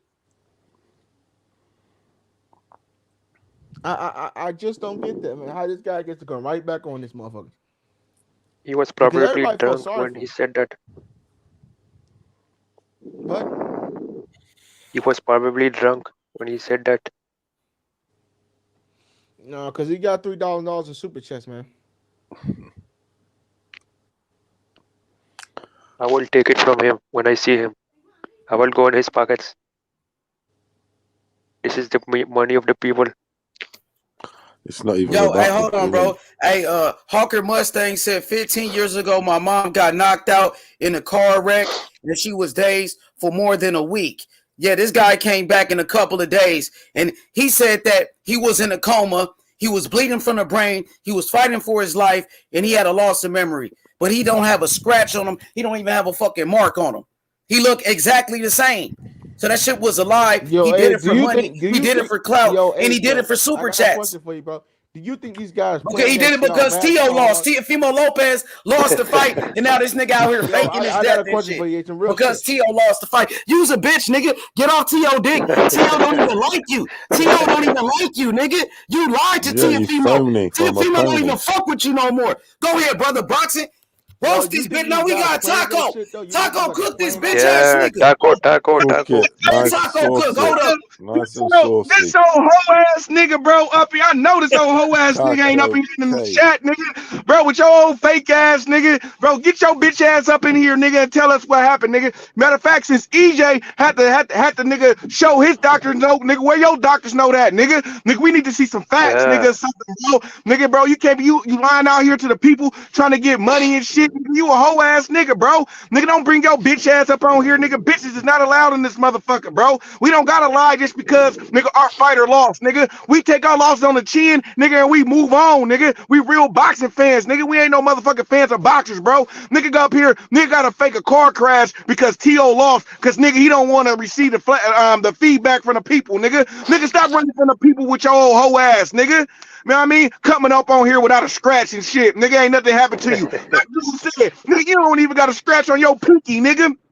Oh, hoe ass nigga, bro. Who get into a deadly car crash, nigga, don't come out there unscathed, nigga? Get the fuck out of here, bro, with your old fake ass, nigga. Don't bring your bitch ass up in here no more, nigga. You get your hoe ass on this panel, nigga, you gonna get for show cook, nigga. Oh, Yeah, cook him. Hey, and all that shit, don't let that nigga sound like he a gangster, because when my nigga told him he'd take that fade when he was on the channel, nigga, that nigga bitched up and then start saying shit, nigga. So don't stop trying to say like, nigga, you a savage, nigga, because, nigga, when my nigga took the plane ticket to come out there, nigga, you bitched up, nigga, like a hoe, nigga. Was like, I wasn't even talking to you. Yeah, hoe ass nigga, bro. Who you talking about? Huh? Nigga, that nigga Punch Drunk came up on here, nigga, talking hella shit or whatever. And then he was like, yeah, I think he was talking to Mel, or he was talking to somebody, or I think he might have been talking to Rich. And then he was like, and then it was some Motown niggas on there. He was like, nigga, throw me a plane ticket, nigga. I come out there and take that fade. This nigga bitch up. That nigga was No, I'm saying, hey Taco, why that bitch ass nigga just don't buy a plane ticket and pull up, nigga? Because plenty of people drop their location. You know what I'm saying? You feel me? You feel me? Nigga, Black and Brown just gave you his address, nigga. You can pull up to Black and Brown. Yo, Ace, but nigga ain't gonna pull up. He's a bitch. That nigga's a bitch. He ain't gonna shake nothing, nigga. That nigga ain't built like that. That nigga ain't never bust a grape, nigga. Real talk, nigga. That nigga pussy. In his life. Nigga, hey, life, nigga. Buy a plane ticket and pull up, you bitch ass nigga. Stop offering niggas plane tickets. You police ass nigga. Nigga, give me a plane ticket, nigga. I come out there in New York, nigga. I got family out there too, nigga. I'm well connected, nigga. Hey, that nigga supposed to be in the hospital. I thought he was fighting for his life. I thought he had brain damage and all that. I thought he was dying. You supposed to be in the hospital. I thought you was injured, nigga. How you try to fight somebody? You bitch ass nigga. He was injured, nigga, because T.O. lost. That nigga was injured. That nigga had a broken heart, nigga. His pussy was injured. That nigga's a bitch, Taco. Oh, God, nigga. That nigga ain't gonna shake nothing. That bitch ass nigga supposed to be in the hospital dealing with injuries, but you talking about you gonna fight somebody. I thought you was injured. I thought you had injuries. Okay. This nigga got exposed, nigga. Real talk, nigga. And why don't you, your bitch ass, buy a plane ticket and come to Memphis then, nigga? Yeah, nigga. Yeah. He ain't gonna do that. Come to Toronto plane ticket and come to Memphis, nigga. 721 Dogberry Cove, Memphis, Tennessee, nigga. And what's up, nigga? Yeah. Pull up, nigga. Buy a plane ticket and bring your bitch ass to Memphis. Or buy a plane ticket and go to Sacramento. Buy that nigga a plane ticket and go to Oakland, nigga. What's up, nigga? Ain't gonna do none of that shit. That nigga from New York ain't even. Hey, he ain't never even been to the Bronx. That nigga ain't even been to the hood before, bro. That nigga from New York and shit ain't even been to the hood, bro. You know, bitch ass nigga, bro. That nigga straight bitch. That nigga's a bitch, nigga. Buy a plane ticket and bring your crippled ass to Memphis, nigga. And we gonna see, nigga. And I'm really gonna put you in ICU, nigga. I'm gonna really put you in the ICU. I'm gonna really give you some injuries, nigga. Real talk, nigga. Real talk. Come to Toronto. Come to Toronto. And you really gonna be asking for super chats then, nigga, when I break your bitch ass off, nigga. Nigga, cause it's Memphis, nigga. First 48, nigga. Rest in peace, young Dolph, nigga. And rest in peace all my niggas, homie. That's right. Or maybe come to Toronto. I'll headbutt you on your fucking top, motherfucker. Bitch ass nigga, you supposed to be in the hospital, nigga. I thought you was fighting for your life. I thought you had serious injuries to your head. Nigga, you ain't got shit, nigga. But you gonna get hurt. You gonna get some real injuries fucking with me, bitch ass nigga. Yeah, take your bitch ass to the hospital, nigga. Where you supposed to be at, nigga? Bitch ass nigga. Bitch That's ass right, nigga. pussy. Ain't that's why he was asking for super chats for hospital bills, nigga. You supposed to be in the hospital. I thought he was gonna be off of YouTube for months. Ain't that what they said? That he was dying. He's fighting for his life. Pray for our brother. That bitch ass nigga wasn't going through shit. And he was He's a trying to get some deceiver. super chats because Teofimo lost, nigga. And he lost all his money on Tio. And Christmas coming up. Bitch ass nigga, you did that shit for clout. You did it for money. You trying to be famous, nigga. You's a bitch. Punch the Really deceiver. bitch, bro, on the real, bro. I'm not even gonna lie. In the I can't name hear of you, bro. God, You sleep talking? What'd you say? Oh no, I'm just saying, man. He's a bitch for real, man, for that shit, bro. Because like I mean, here it is. How you gonna sit up here trying to pull the wool over people's eyes, and now you're acting hella tough, hella hard now. you're acting hella hard 2 weeks later. Hey, look at Louis Phillips' comment. He's asking. He acting real hard, and he's supposed to have some brain injuries, bro. He's acting Look at the real hard. comment. Somebody that's supposed to be fighting for their life is supposed to be injured and was fighting for their life and shit like that. Look at the comment of You Louis was a Phillips. straight bitch and you got exposed, nigga, as a fraud, nigga. Delete your channel, bitch. Oh man, Let me read this comment. I gotta cut this out, man. I gotta upload this. Read it, Rakesh. While he was asking for super chats, I gave his girl the super cock. You know, that's right. We'll take your bitch. We'll take your bitch, punch. You can't be doing that tough ass talk. What's happening, Puro? Yeah, we'll take your bitch. Pablo Tomas, what up? What's happening? Yeah, Viva Mexico. Working. A huevo, Working Picharaquis. Yeah, cabrones. Yeah, that's crazy, dog. Soon be Christmas. Hey, Pure, what you think about this madness, man? Yeah, shit, man, it's comedy, bro. Fucking, a lot of it, just sitting back and fucking, listening. Fucking working crazy. still, man. Fucking went to Home Depot and had a fucking part I needed. All good. I feel that. There's a bounty on him, yo. We're gonna hunt him down. Some mad stuff in it. Some desperation makes people go crazy, I think. Fuck, man, right? Fucking hell, they're just accidents and they're ready for championship rounds all in the space of 2 weeks. Hey, that's crazy, ain't it? It's a miracle, hallelujah. You come out from a coma and you're ready to go championship rounds with someone. It's crazy. That's brave shit. It's evolved, man. That's heavy going, that is. Right? I said it from the start when they said some people gave me some beef on the end that was saying when BH was on about it that it's as phony as anything. But look at this people comment. like to keep. Hey, Rakesh, Punch going to crash his whip on his way to pulling up on Black and Brown. Black and Brown. That's gonna be the Yo, Black and Brown main will fight. fucking That is. ground You and need to pound find him. the undercard. I want to hear from HLD. He needs to come on and explain his side of stuff. Yeah, HLD, come on. Man, cook that bitch ass nigga Rakesh. What up, Taco, man? This nigga's a bitch, Taco. This nigga got a nose ring. He think he ain't Tupac, nigga. That bitch ass nigga ain't Tupac. Just like Wilder. Hey, you should go look. You should go look for that video, nigga. When Cuz called him out, I forgot who called him out. Say, give me the ticket. I come. That nigga starts sounding like a bitch. That nigga dropped off the chat. Why his bitch ass just don't buy a ticket and pull up? And pull up on the nigga if he bad like that. But that bitch ass nigga ain't tough. That bitch ass nigga, he on YouTube begging for super chats, acting like he dying and shit. That nigga's a bitch. Nigga, like, that pussy ass nigga having an identity crisis, nigga. You hit the nail on the head. Crisis, you hit the nail on the head. He was doing that shit. He put all his money on T.O. and nigga lost all his money, so that nigga had to come up with something to get his money. But Yeah, gonna to get in that trouble pay. once them boxers and shit probably was probably cash apping him and shit. All kind of I mean, we don't even know about the other stuff. You feel me? You know what I'm saying? So, you know what I mean? He did all that shit for money, but when we That need to bitch start ass nigga tagging, was just acting like a victim. Now he want to we need to act like start a tough tagging guy. him with Pussy all the ass nigga, boxers. you supposed that bitch ass nigga Taco supposed to be in the hospital licking his wounds. He ain't got no wounds though. And He they ain't got a nigga, that scratch. nigga He was don't have licking a his mark heart. on him. His heart was messed up. The 10 man, that nigga heart was messed up.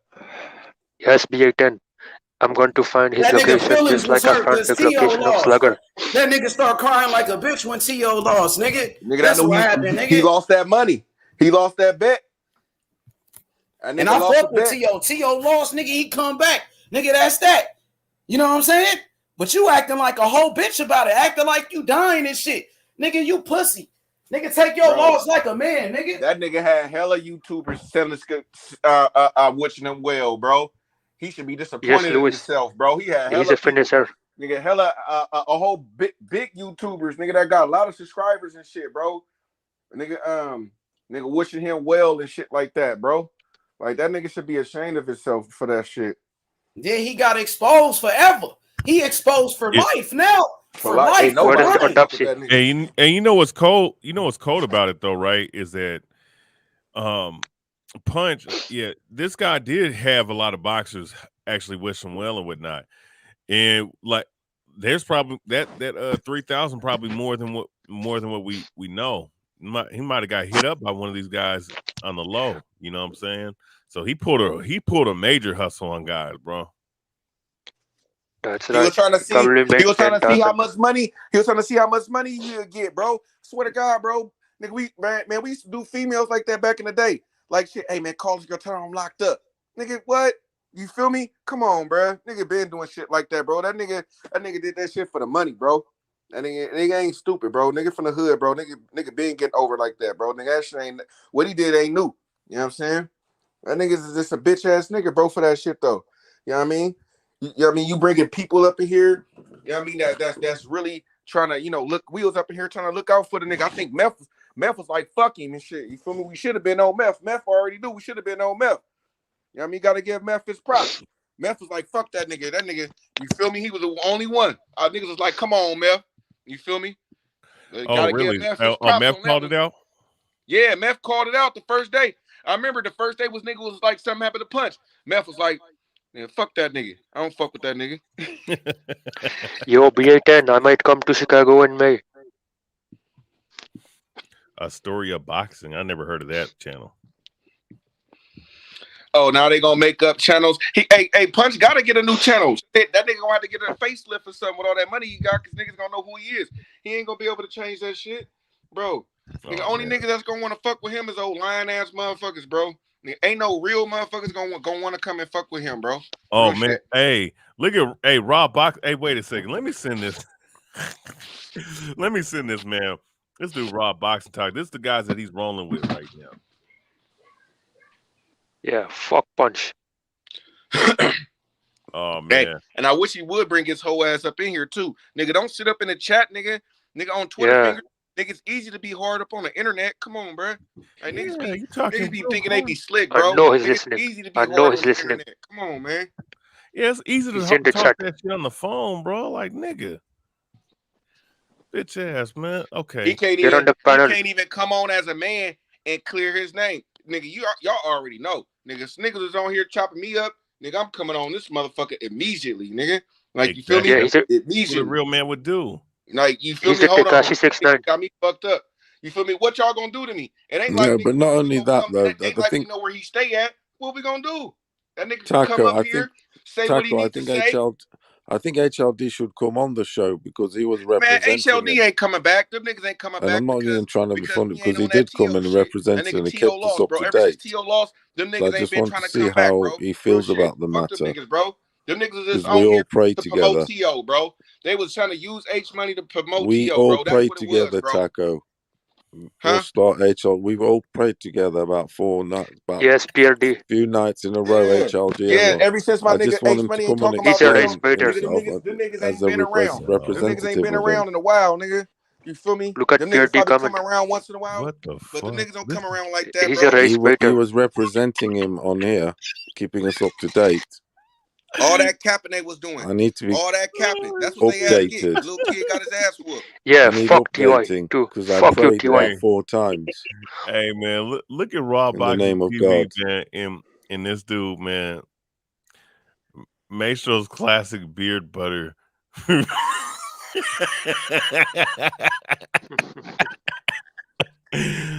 Oh man, who's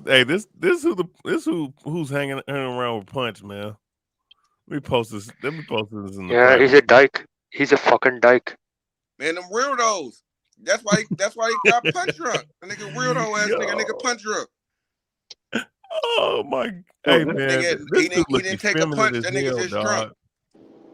It's on site. It's on site with this fucking motherfucker. He's just drunk. That's a funny one. Hey, look at this video. Yeah, PRD. He's race baiting. He was race baiting for a long time. Bro, my son right now is going fucking ham on goddamn Fortnite, bro. I swear to God, this little nigga downstairs going crazy. Man, Fortnite like the most popular game right now. Hey, Polo, your ghetto tour guy. What up? Hey, What up? hold on, this little nigga. Hey, I'm just like, bro, what is he? I'm like, hey, bro, he be playing the regular games on the computer. I'm like, bro, you ain't playing against nobody. Who you talking to? Now he talking to somebody now. This little nigga, bro.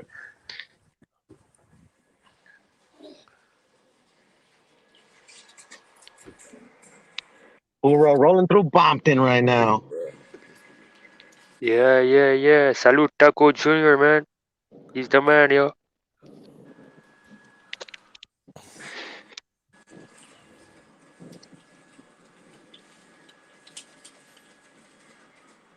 Ooh, look like he got you, boy. Wait, Mike Brown says, Mike Brown in the comment section says, in his whole match, he's the baddest said something one. about somebody going off. Mike Brown. Yeah, I wonder who's Don't have going guys off in him. except me right now. Yeah, man. This little nigga crazy. Hey, it's about to be shit up. They got killed again. They laid you down. Laid you down again. Because three. Come on, man. I can't handle 3 people. Only if they're bad, like bots. Hey, after this game, you got to turn it off. Make sure all these lights off down here. Salute Joe Gagliardi. Yada. Oh man. Yada. I mean, I don't know why, man. Bitches like that song, bro. Yeah, body yada.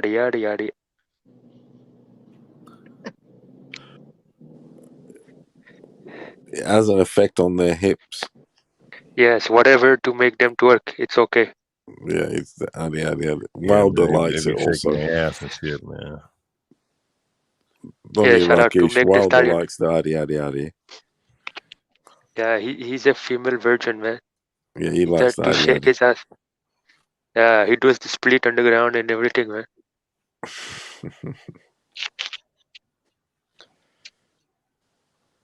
He will comment with a tongue, just like Punch Dog. Salute Joe Gagliardi.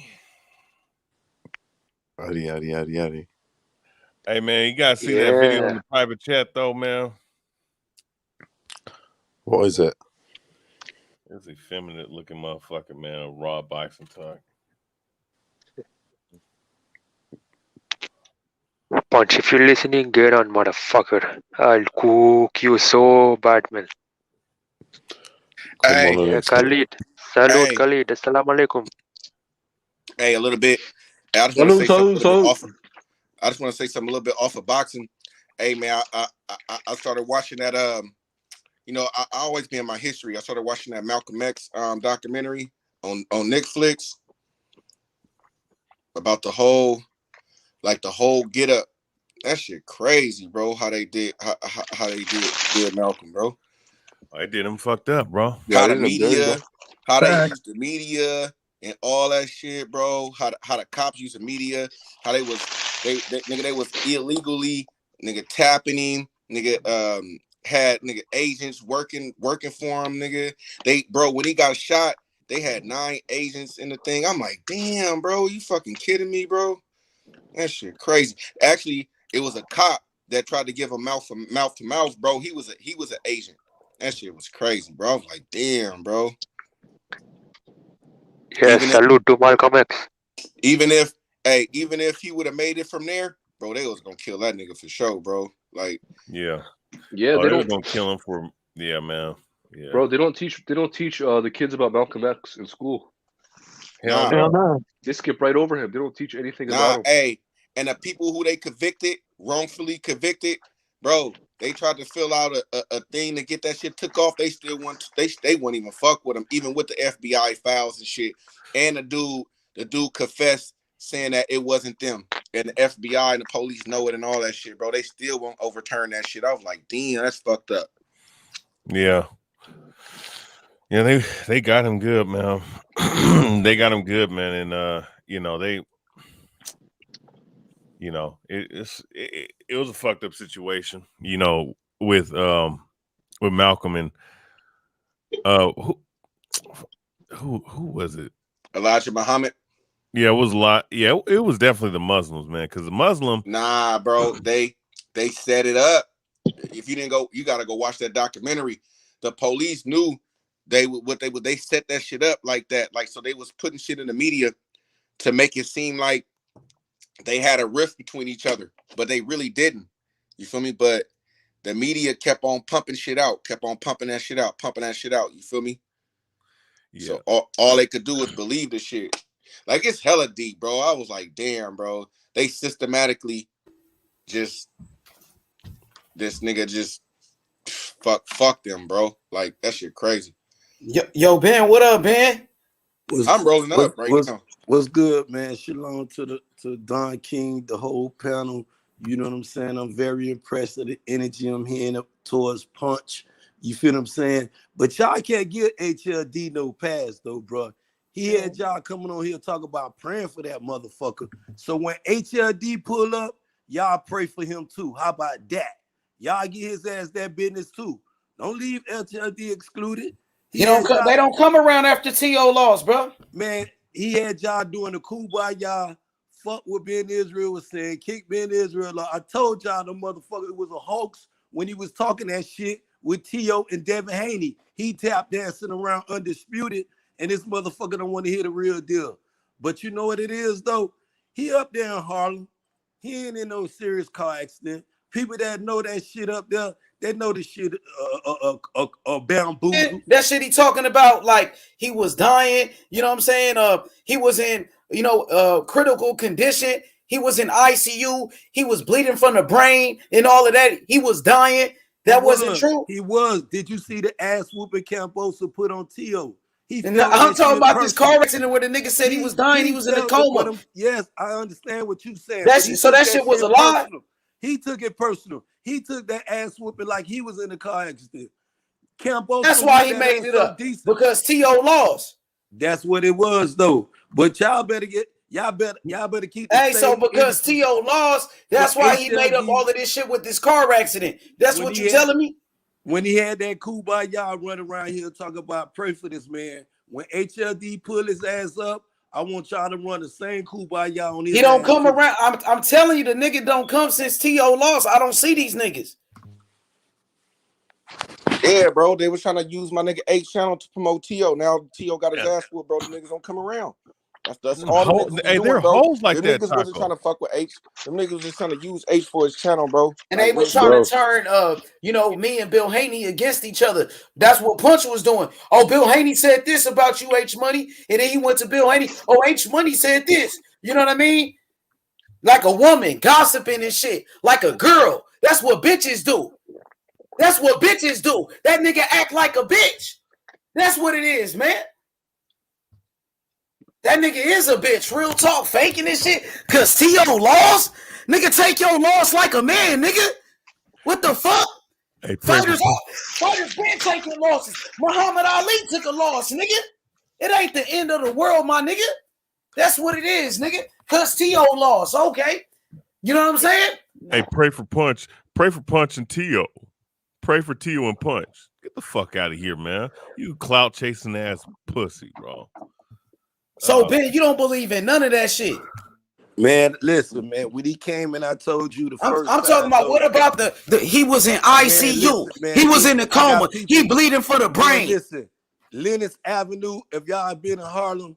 I'm asking you about his injuries. He said he was bleeding from the brain. No motherfucking injuries, man. Stop. Ain't no injuries. Ain't no nothing. Ain't no motherfucking injury. Y'all see it? Y'all see it? Y'all eyes lying to y'all?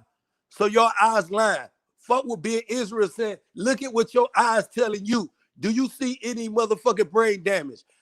Motherfucking head ain't shaved, man. How many motherfuckers y'all know been through head trauma? And them motherfucking crackers had to shave your motherfucking head, bro. Man, he playing, man, all this capping. You got people dying for this same shit. If he wants even the way he's talking, everything not convincing enough. If he's looking for sympathy, it's a lot of them Catholic church up there in New York. Is a bunch of them, blocks full of them. Christian, Muslims, Hebrew, whatever type of religion you looking for is up there in New York. So don't come over here and think I'm gonna have motherfucking sympathy for you. I went on this platform with the shit. He already know, motherfucker, I'm blocked from that shit. Cause I tell him, them weak ass motherfucker who cheer him on, just like when I pull up on HLD, when you was talking that same bullshit with that Kumbaya, came on here talking about he got breaking news. We was talking about this Devin Haney and Cambosa. He want to come in with this breaking news shit. T.O. got his ass whooped. Fuck T.O. T.O. wouldn't have got his ass whooped if he'd have took Devin Haney fight. He said Devin Haney pillow fisted and he'll kick Devin Haney ass. Why you didn't do it? Why you didn't do it? And to cover up explaining any of the accidents or anything, you just kept going on the God. I love the energy y'all coming with. Y'all keep that energy on their neck. Motherfucking HLD. Y'all should put the hammer on his ass for having y'all with that Kumbaya shit. He the one started. Go back, rewind y'all tapes who started that shit when y'all was over here in a good converse and he said breaking news of that bullshit. Oh, the breaking news gonna be on his ass when I catch him.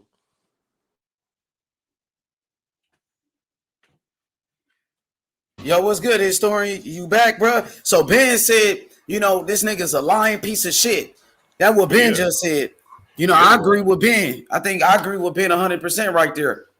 Yeah, he is a lying piece of shit, bro. I mean, I didn't look too deep into it initially when I heard. I was like, oh well, hopefully the dude's all right and whatnot. But I did think, man, maybe this is fucking judgment on a guy that's doing the shit he does. We're gonna keep the most out of it. Shout out to Young Exclusive. Young Exclusive from New York. But Ben Israel. But here's the thing, though.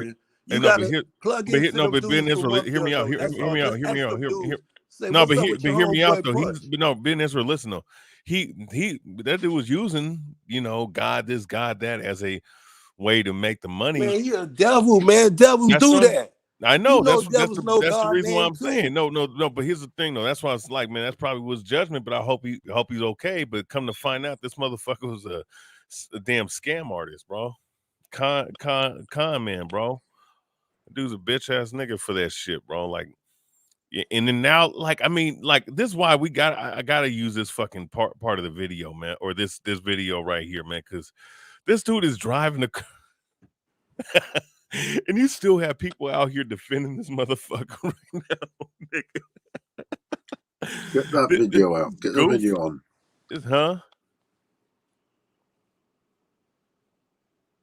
This is crazy, man. What's up, Jimmy?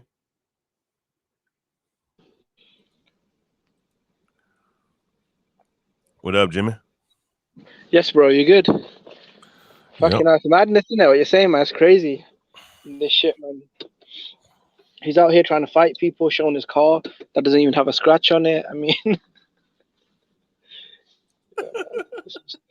he's driving his regular car, dog. Oh my god. This car was supposed to be in a million pieces, isn't it? No, the thing is, what Ben Israel got a problem with, gentlemen, I want y'all to know this shit. These fake ass fighters, I'm gonna start with these fighters, these people who promote fighters, you know what I'm saying? Once y'all go to faking like y'all got COVID and we got people, loved ones dying from this shit, when y'all faking these injuries and y'all holding up Undisputed and these good fights, and you got people on these YouTubers who blast on other YouTube channels for bringing out great content, and then your motherfucking ass walking around Harlem on Lenox Avenue like ain't shit wrong with you, and I'm over here saying now this some bullshit, motherfucker. You just done told these motherfuckers you dead. You just had HLD running a coup by y'all, holding hand, talking about burning candles for what? I don't sit tea with my motherfucking enemies. If any one of y'all don't know, I'm letting it be known. I went over there to his platform and we'll go again when he go live. Pull up again, motherfucker. What's up with all that shit? I know New York. I know them barrels. I know where you from. The heart. Man, get the fuck out of here. You know what I'm saying, boy? You looking pretty decent to be head trauma. I know what head trauma is. When a motherfucker put up on his ass with them sticks and give him some real trauma, then it's gonna be dead ass wrong. I don't got no smoke for him like that. I don't got no smoke for Punch Drunk. I'm gonna go public with it. I don't got enough smoke for him to run up on his ass and give him some real head trauma. Big Israel don't got no smoke for him. But deception, you around here deceiving people that believe in you, that's the problem I got a problem with. You feel what I'm saying? Because motherfuckers got a problem with me for saying you a motherfucking fraud for one. You feel what I'm saying? So when he get karma, if y'all, I don't believe in the bullshit, but when that shit come back to him and one of them little dudes out of Lennox, out of Washington Heights pull up on his ass and give him some trauma, then he gonna wish a motherfucker have a cool by y'all and pray for him. Yeah, man, it's fucking crazy, isn't it? You had this guy talking about, you know, having head trauma, having a broken back, spine, disc issues, concussions, fucking, I even heard brain bleeds and shit. And now he's just walking around happy as a. I mean, look, man, he probably wanted a bit of fame, which you got. Unfortunately, I don't think it's the one he was looking for. And he made, I guess a few thousand off donations, super chats, or whatever. The same one promoting around here denying Devin Haney the nightmare of Undisputed with Tio. These the same people was promoting that buffoonery, saying Devin wasn't worthy. You feel what I'm saying? This is the shit that's kicking his ass in the ass right now today. You feel what I'm saying? If you looking for greatness, and I don't give a fuck if Devin Haney is not your favorite fighter, but he's worthy of that. He's deserving of that spot in that opportunity. And you gonna sit up here and promote this bullshit, and then turn around and promote that bullshit, and want a motherfucker to eat that shit? Yeah, okay. I'm gonna shit on his plate and tell him that's a motherfucking meatloaf. Go eat that. Fuck wrong with him? Y'all got to stop this bullshit, man.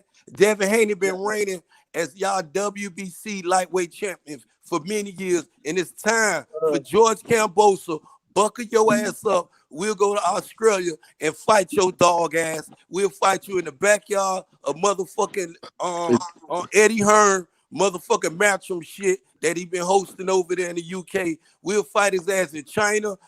Matter of fact, we'll fight him in Memphis. Over there with motherfucking Don King from. Fuck wrong with him. Devin Haney is that dude. He want that smoke, man. And if y'all up here a boxing fan of boxing, if y'all a fan of boxing first, y'all should want that. That's one fight from Undisputed. All right, what about Lomachenko saying he will go to Australia? Lomachenko had his chance, Don King. I know, but that's what some people are saying. I heard a couple of people say that. People were saying that, and this is what I came to you with. Why y'all gonna push Lomachenko and Ryan Garcia to the front? Line ass Ryan Garcia, Don King. They got Lomachenko. No, the fuck. All right, what fuck about that. Tank Davis? Tank Davis said he want to fight Cambosa. He's more deserving than a Ryan Garcia and the motherfucker Lomachenko, because Lomachenko had his opportunity. Lomachenko shitted on the pot from Devin Haney. He went that Maurice Sulaiman way instead of being a fighting gladiator, a warrior, a conqueror, a king, a gladiator. He went that pussy route. He in motherfucker protected custody again, and y'all trying to bring Lomachenko out of protected I'm saying custody. that what Kambosos said. Kambosos brought up Lomachenko's name. Luda better came out after that statement. Don King said Bob Arum is not offering the bag right now. He's not putting up. I didn't hear that. I know that Loma said he want to fight. Loma said he will fight him in Australia. I want to see Devin Haney get the fight. I'm just saying I want to see Devin Haney get the fight, but it was a lot of people that said Loma looked good. They said Loma looked good in his last fight against Richard Comey. And Bill, if you listening, man, come on, man. It's time to pull up the bag, bro.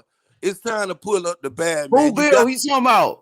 I'm talking about Bill Haney, man. Bill Haney. Okay, Bill Haney. All right. Man, come on, Bill, man. Rope them off, man. Now is the time to seize the moment, man. It's time to seize that Kambosos, man. I believe in David the Nightmare Haney. I know he'll go over there to Australia, China. He'll go over there. He'll fight him. That's going to be the fight. That is going to be the fight, man. Mate. In Australia, Eddie's going to get that DAZN bag. Don't worry.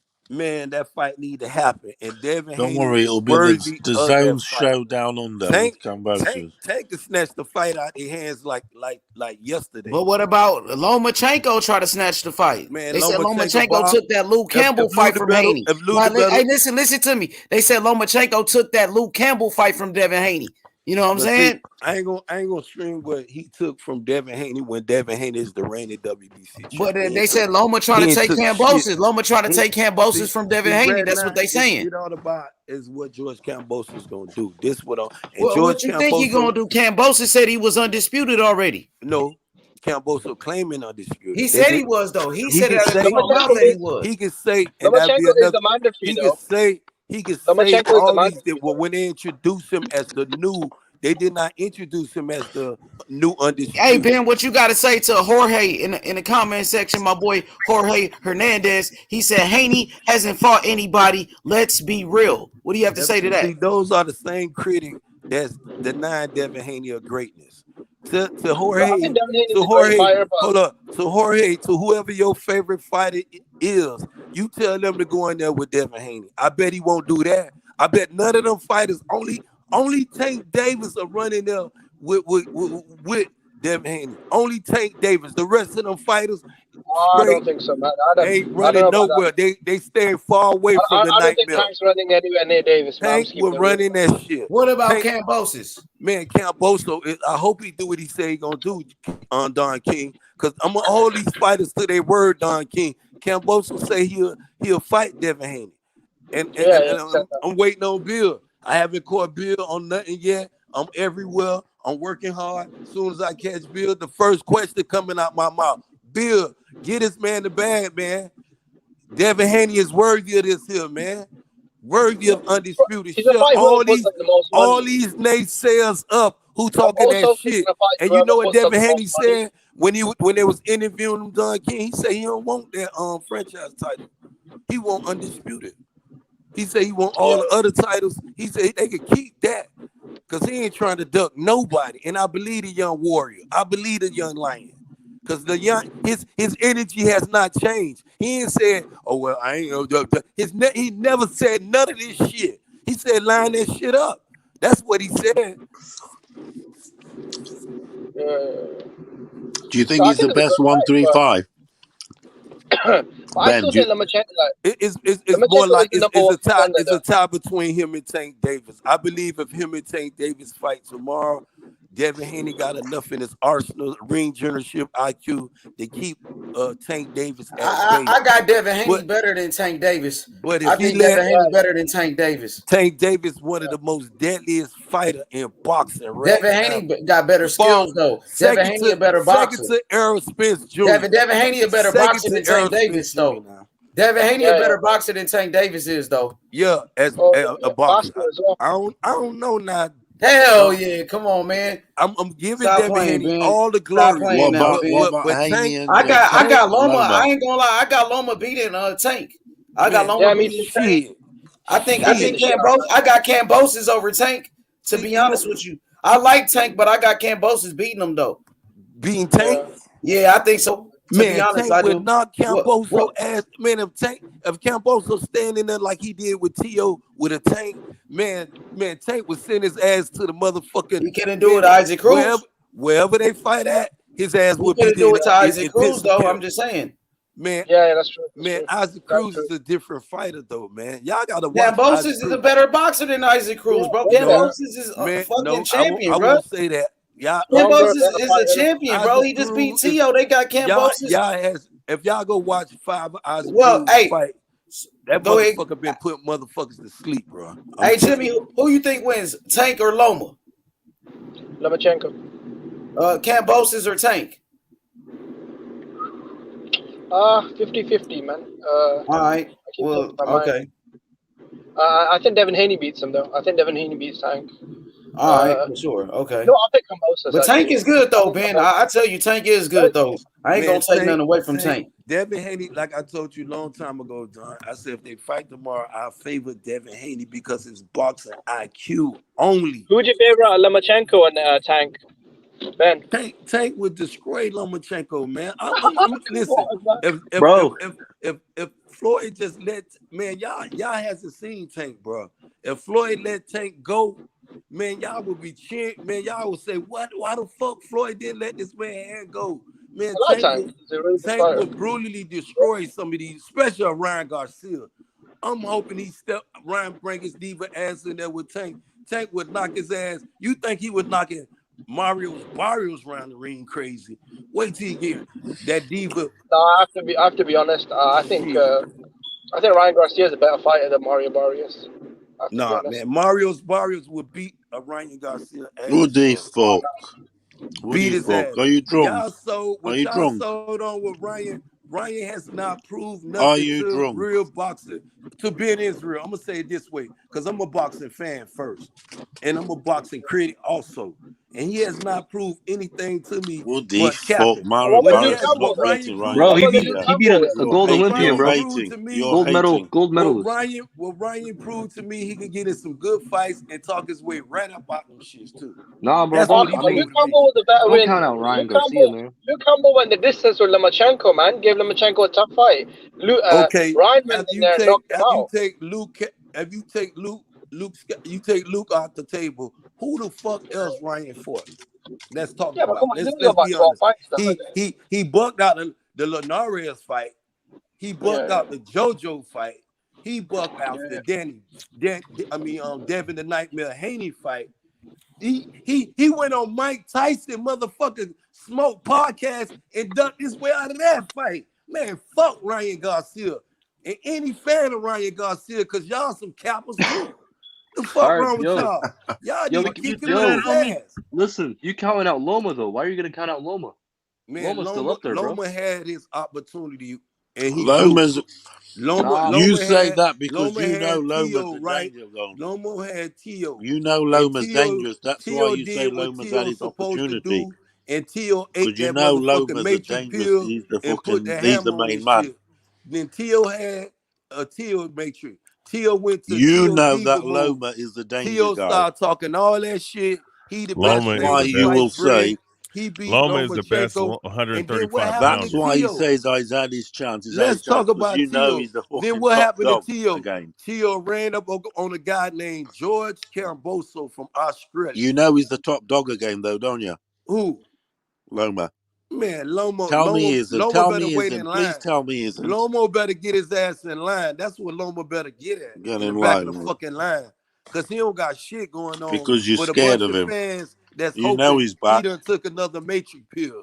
You feel what I'm saying? Don't worry about it. Haney's And you know gonna what? fight He Cambosis. gonna get his opportunity. Haney's gonna fight Just wait. Cambosis, and then it's Just gonna wait. be He gonna get his Haney opportunity. versus Wait. Loma. Wait for Yeah, it. bro. Yo, you heard what Paulo said? He said if Haney fights Cambosis, he got to see Loma right after that because That's what's gonna Loma happen. got to see him. You're hearing it here first. You got to see Loma, bro. I'm connected.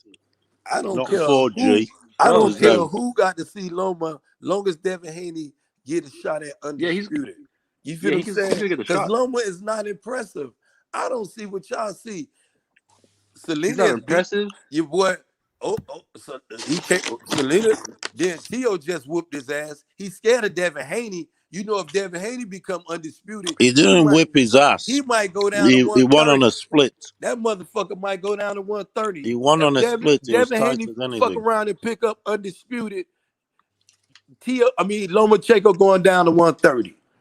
Bro, Loma, he fought the best fighters at 135 though. Man, he ain't fought Devin the Nightmare not? Haney. He ain't fought Tank Davis. Bro, what do you mean? They haven't fought the best. He did. And he fought Bro. Tio and got his ass kicked. Bro, he Loma fought fought some of the best Loma fighters fought at a prime 135. Linares. He fought a and the prime best Linares. one kicked his Fought ass. Luke He Campbell. avoided the best ones, and the ones he did for kicked his ass.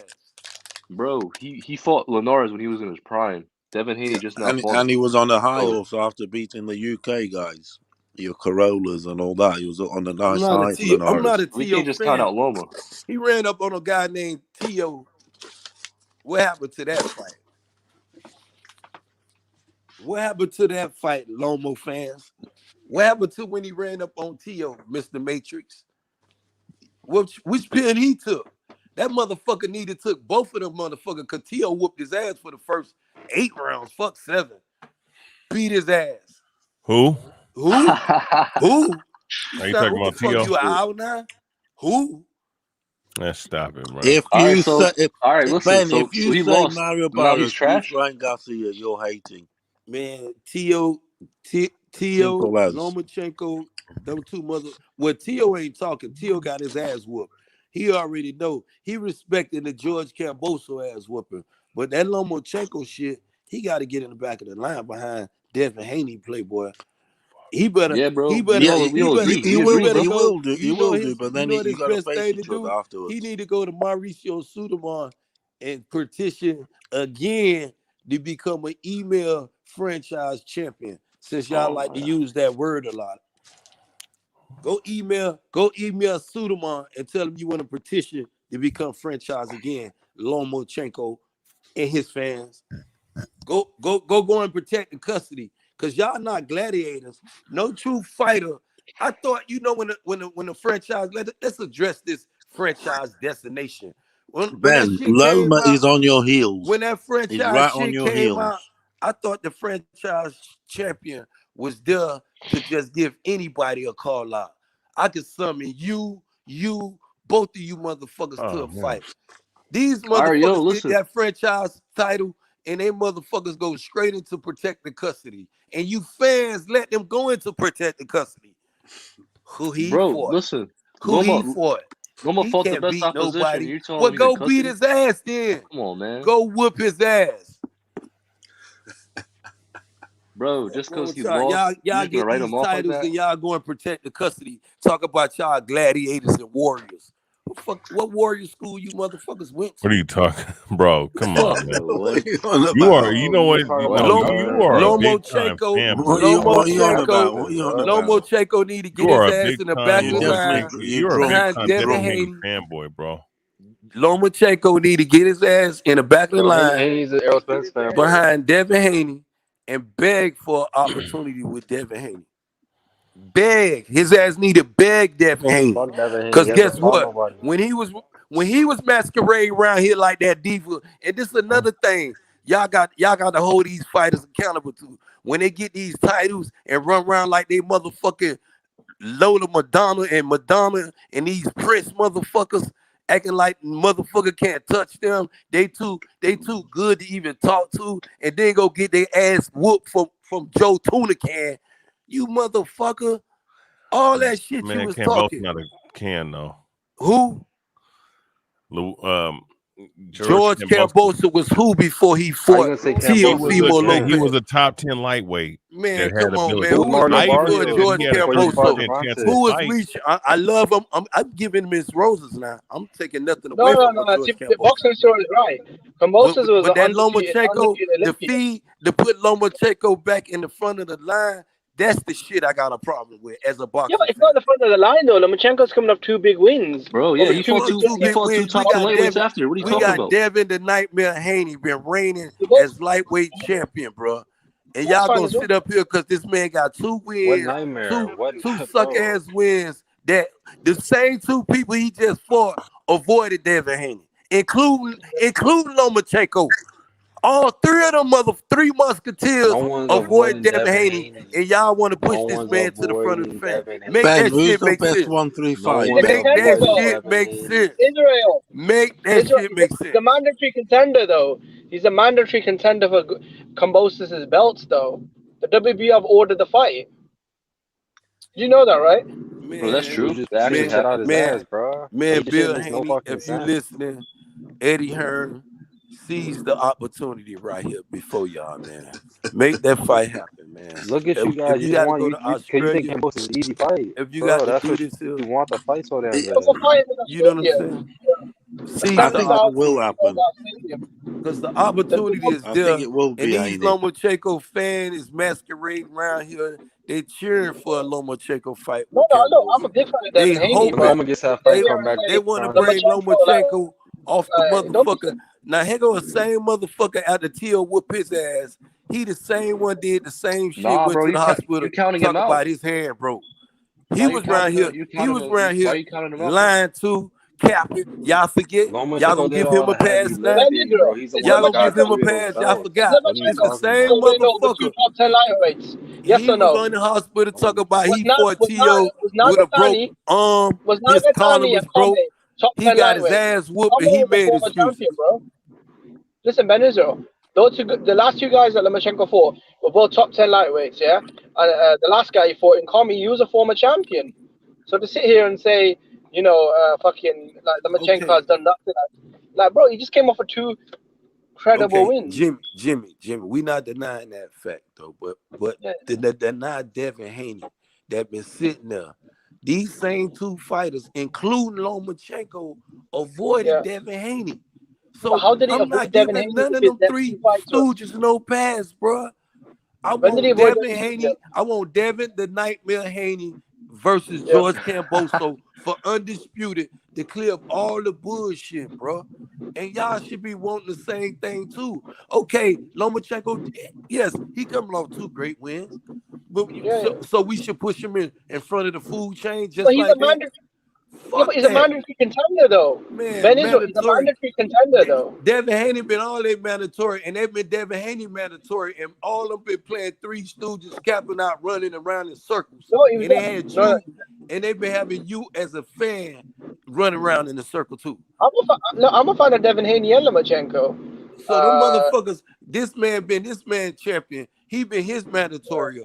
Avoiding the smoke with this man. He got the belt. You his mandatory. I want the smoke. If I'm your mandatory, any of you motherfuckers mandatory, I'm coming for y'all.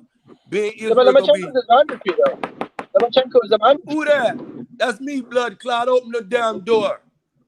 So why are you saying Lomachenko should get the fight then? Come on, man. No, why shouldn't Lomachenko get the fight then? I get George then you get this man mandatory. Want to fight the other mandatory. Who the fuck is y'all? Who y'all plan on fighting? If y'all his mandatory, y'all even acting like y'all don't even know Devin the Nightmare Haney motherfucking name, and y'all his mandatory. And you gonna talk this Lomachenko shit? Fuck Lomachenko. Fuck all that other shit. I want undisputed as a boxing fan. Then I deal with the Lomachenko madness after that, bro. All right. It's a good fight, Devin Haney combo. I think Devin Haney actually beats Kambosos. I think Haney beats Kambosos. I think he outboxes him comfortably, soundly on points, yeah. I think Lomachenko would actually knock Kambosos out. After this fight, once we get this a clip. Jimmy, this a clip what the Mauricio Sudamar claim, man. It'll clip everything though, man. And then if Devin Haney, like some of y'all cats be saying, he pillow fisted, he can't do this, he can't do that under y'all breath. You feel what I'm saying? Then this is the test is proven now. Give him that opportunity. And as a warrior, Devin Haney deserves that from all boxers. Bro, I'm not saying I think he beats the shit out of Kambosos. Devin Haney will beat the fucking shit out of Kambosos. This is why the IBF has not signed off with that Mauricio shit, man. This but why Ben Israel, I agree with you. Haney will beat the fucking shit out of Kambosos. I agree with you. Yeah, bro, I agree too. I think Haney will beat him easily, bro. Yeah. It's just after that fight, I want to see him fight Lomachenko because I think that's a good stylistic matchup. You know, We can I start want to with see that that. fight. We can start with that, but how we gonna put? We gonna Look, put him? I We think got After Lomachenko the is the same. Cambosos, yeah, after His Cambosos, I want styles to see him fight Loma. That's all I want to see. After that one, because that fight will do really good. You know, I think it's a good matchup. It's very exciting. You know, a and clear 50-50 fight. that's a fight that makes sense on both sides. That'll clear up the people saying that Camboso is undisputed. That'll clear up the boxers, the obsessed boxing fans that say Camboso is not undisputed when you got Devin Haney over here as the WBC. It's not like Devin Haney a silver champion. It's not like Devin Haney over there a platinum. He is the reigning, defending WBC lightweight champion. You cannot be undisputed as Who's long the as Devin WBA Haney champion? got that title. Who's the WBA champion? What? Who's the WBA champion at lightweight? WBA? Yeah. That would be George Camboso, the super champion. The Are you super sure? W. Tank Davis is the regular champion. So Tank why do Davis, you? yeah, you know Tank Davis holding all them belts at 3 Regular divisions. champion? Yeah, that's what I'm saying. The same with Devin Haney, the regular champion. But see, Tank Davis is something different right now. He holding. If Josh Taylor, once Josh Taylor relinquish his title, he become champion at 140. Yeah. I got a question. We got a question for brother Ben Israel, Hawker Mustang in the chat. He says Haney not ready. What do you have to say to that? Haney not ready for who? Who he referring to though? Don King. Who he not ready Talking for? about George Camboso, undisputed. Camboso, because this was his previous comment before that. What does it say? For Hawk to say, he said I gotta keep it. Oh yeah, that's what he said. He said I gotta keep it real. Cambosis will beat Haney. He said Haney not ready for Cambosis. Haney is very much so ready for a Camboso. I think it beats Cambosis, but a lot of people did not have Camboso. Look what the odds was. Odds was 12-1 in T.O. favor, man. For George Camboso to upset T.O., that was a great upset. That if a motherfucker would have put $1,000, you'd have walked away with like 13,000, bro. I mean, the odds was, and this man not only did T.O. got his ass whooped, he got his ass beat. I mean, handed to him impressively. He got his ass whooped. He got his ass whooped so bad. Close, man. Come on, man. George It was a close fight, man. Come on, man. Man, listen, man. If you saw that fight, you cannot judge it no other way. That man's face told you what type of fight he was in, bro. Hey, Ben Hawker Mustang said he liked the fight though. He said he liked that match though. Haney versus Cambosis. One thing that I want to expose Devin Haney arsenal that I know about, that I study. I've been looking at Devin Haney real close. George Camboso don't got it in the toolbox. He don't got enough in his toolbox. I'm gonna say that much. But what Devin Haney possess in his arsenal, man, y'all have yet to see, bro. Y'all have the world. It's like with Tank Davis. Them two fighters got some shit in their arsenal. Y'all have. What is it? What is that arsenal, do you reckon? No, I ain't gonna reveal it to you. You might be a George Camboso fan. Is it a secret? Is it a secret? One thing I tell you that Devin Haney is a better boxer, straight up and down, than a George Camboso. On all levels. I agree with that. I agree with that. A better boxer on all levels. I agree with that. Yo, so Ben Israel, how do you see that fight going? He's better than Cambosos. Haney will beat Cambosos. I agree with that. Definitely. And he will beat Lomachenko too. Not just bro. I don't then see why him you think? Lomachenko. See, listen, this could have been cleared up But I don't know about Lomachenko. Nah, man. Lomachenko could have fought Devin Haney. He could have cleared that shit up. Hold on a minute. Break it down, Ben, for me. The Haney Lomachenko. Just break it down. Just because I need some clarification on that. The fight, you talk about the fight. Y'all impressed? Loma and Haney. Y'all what y'all impressed on that shit. Bob Aaron sold y'all to Lomachenko is the best thing. No. Yes. I'm gonna give you Devin Haney, but I'm gonna tell you what y'all has been sold on with this Lomachenko shit. This man is nothing impressive, bro. This motherfucker. So you know something about Haney that nobody else knows, do you? What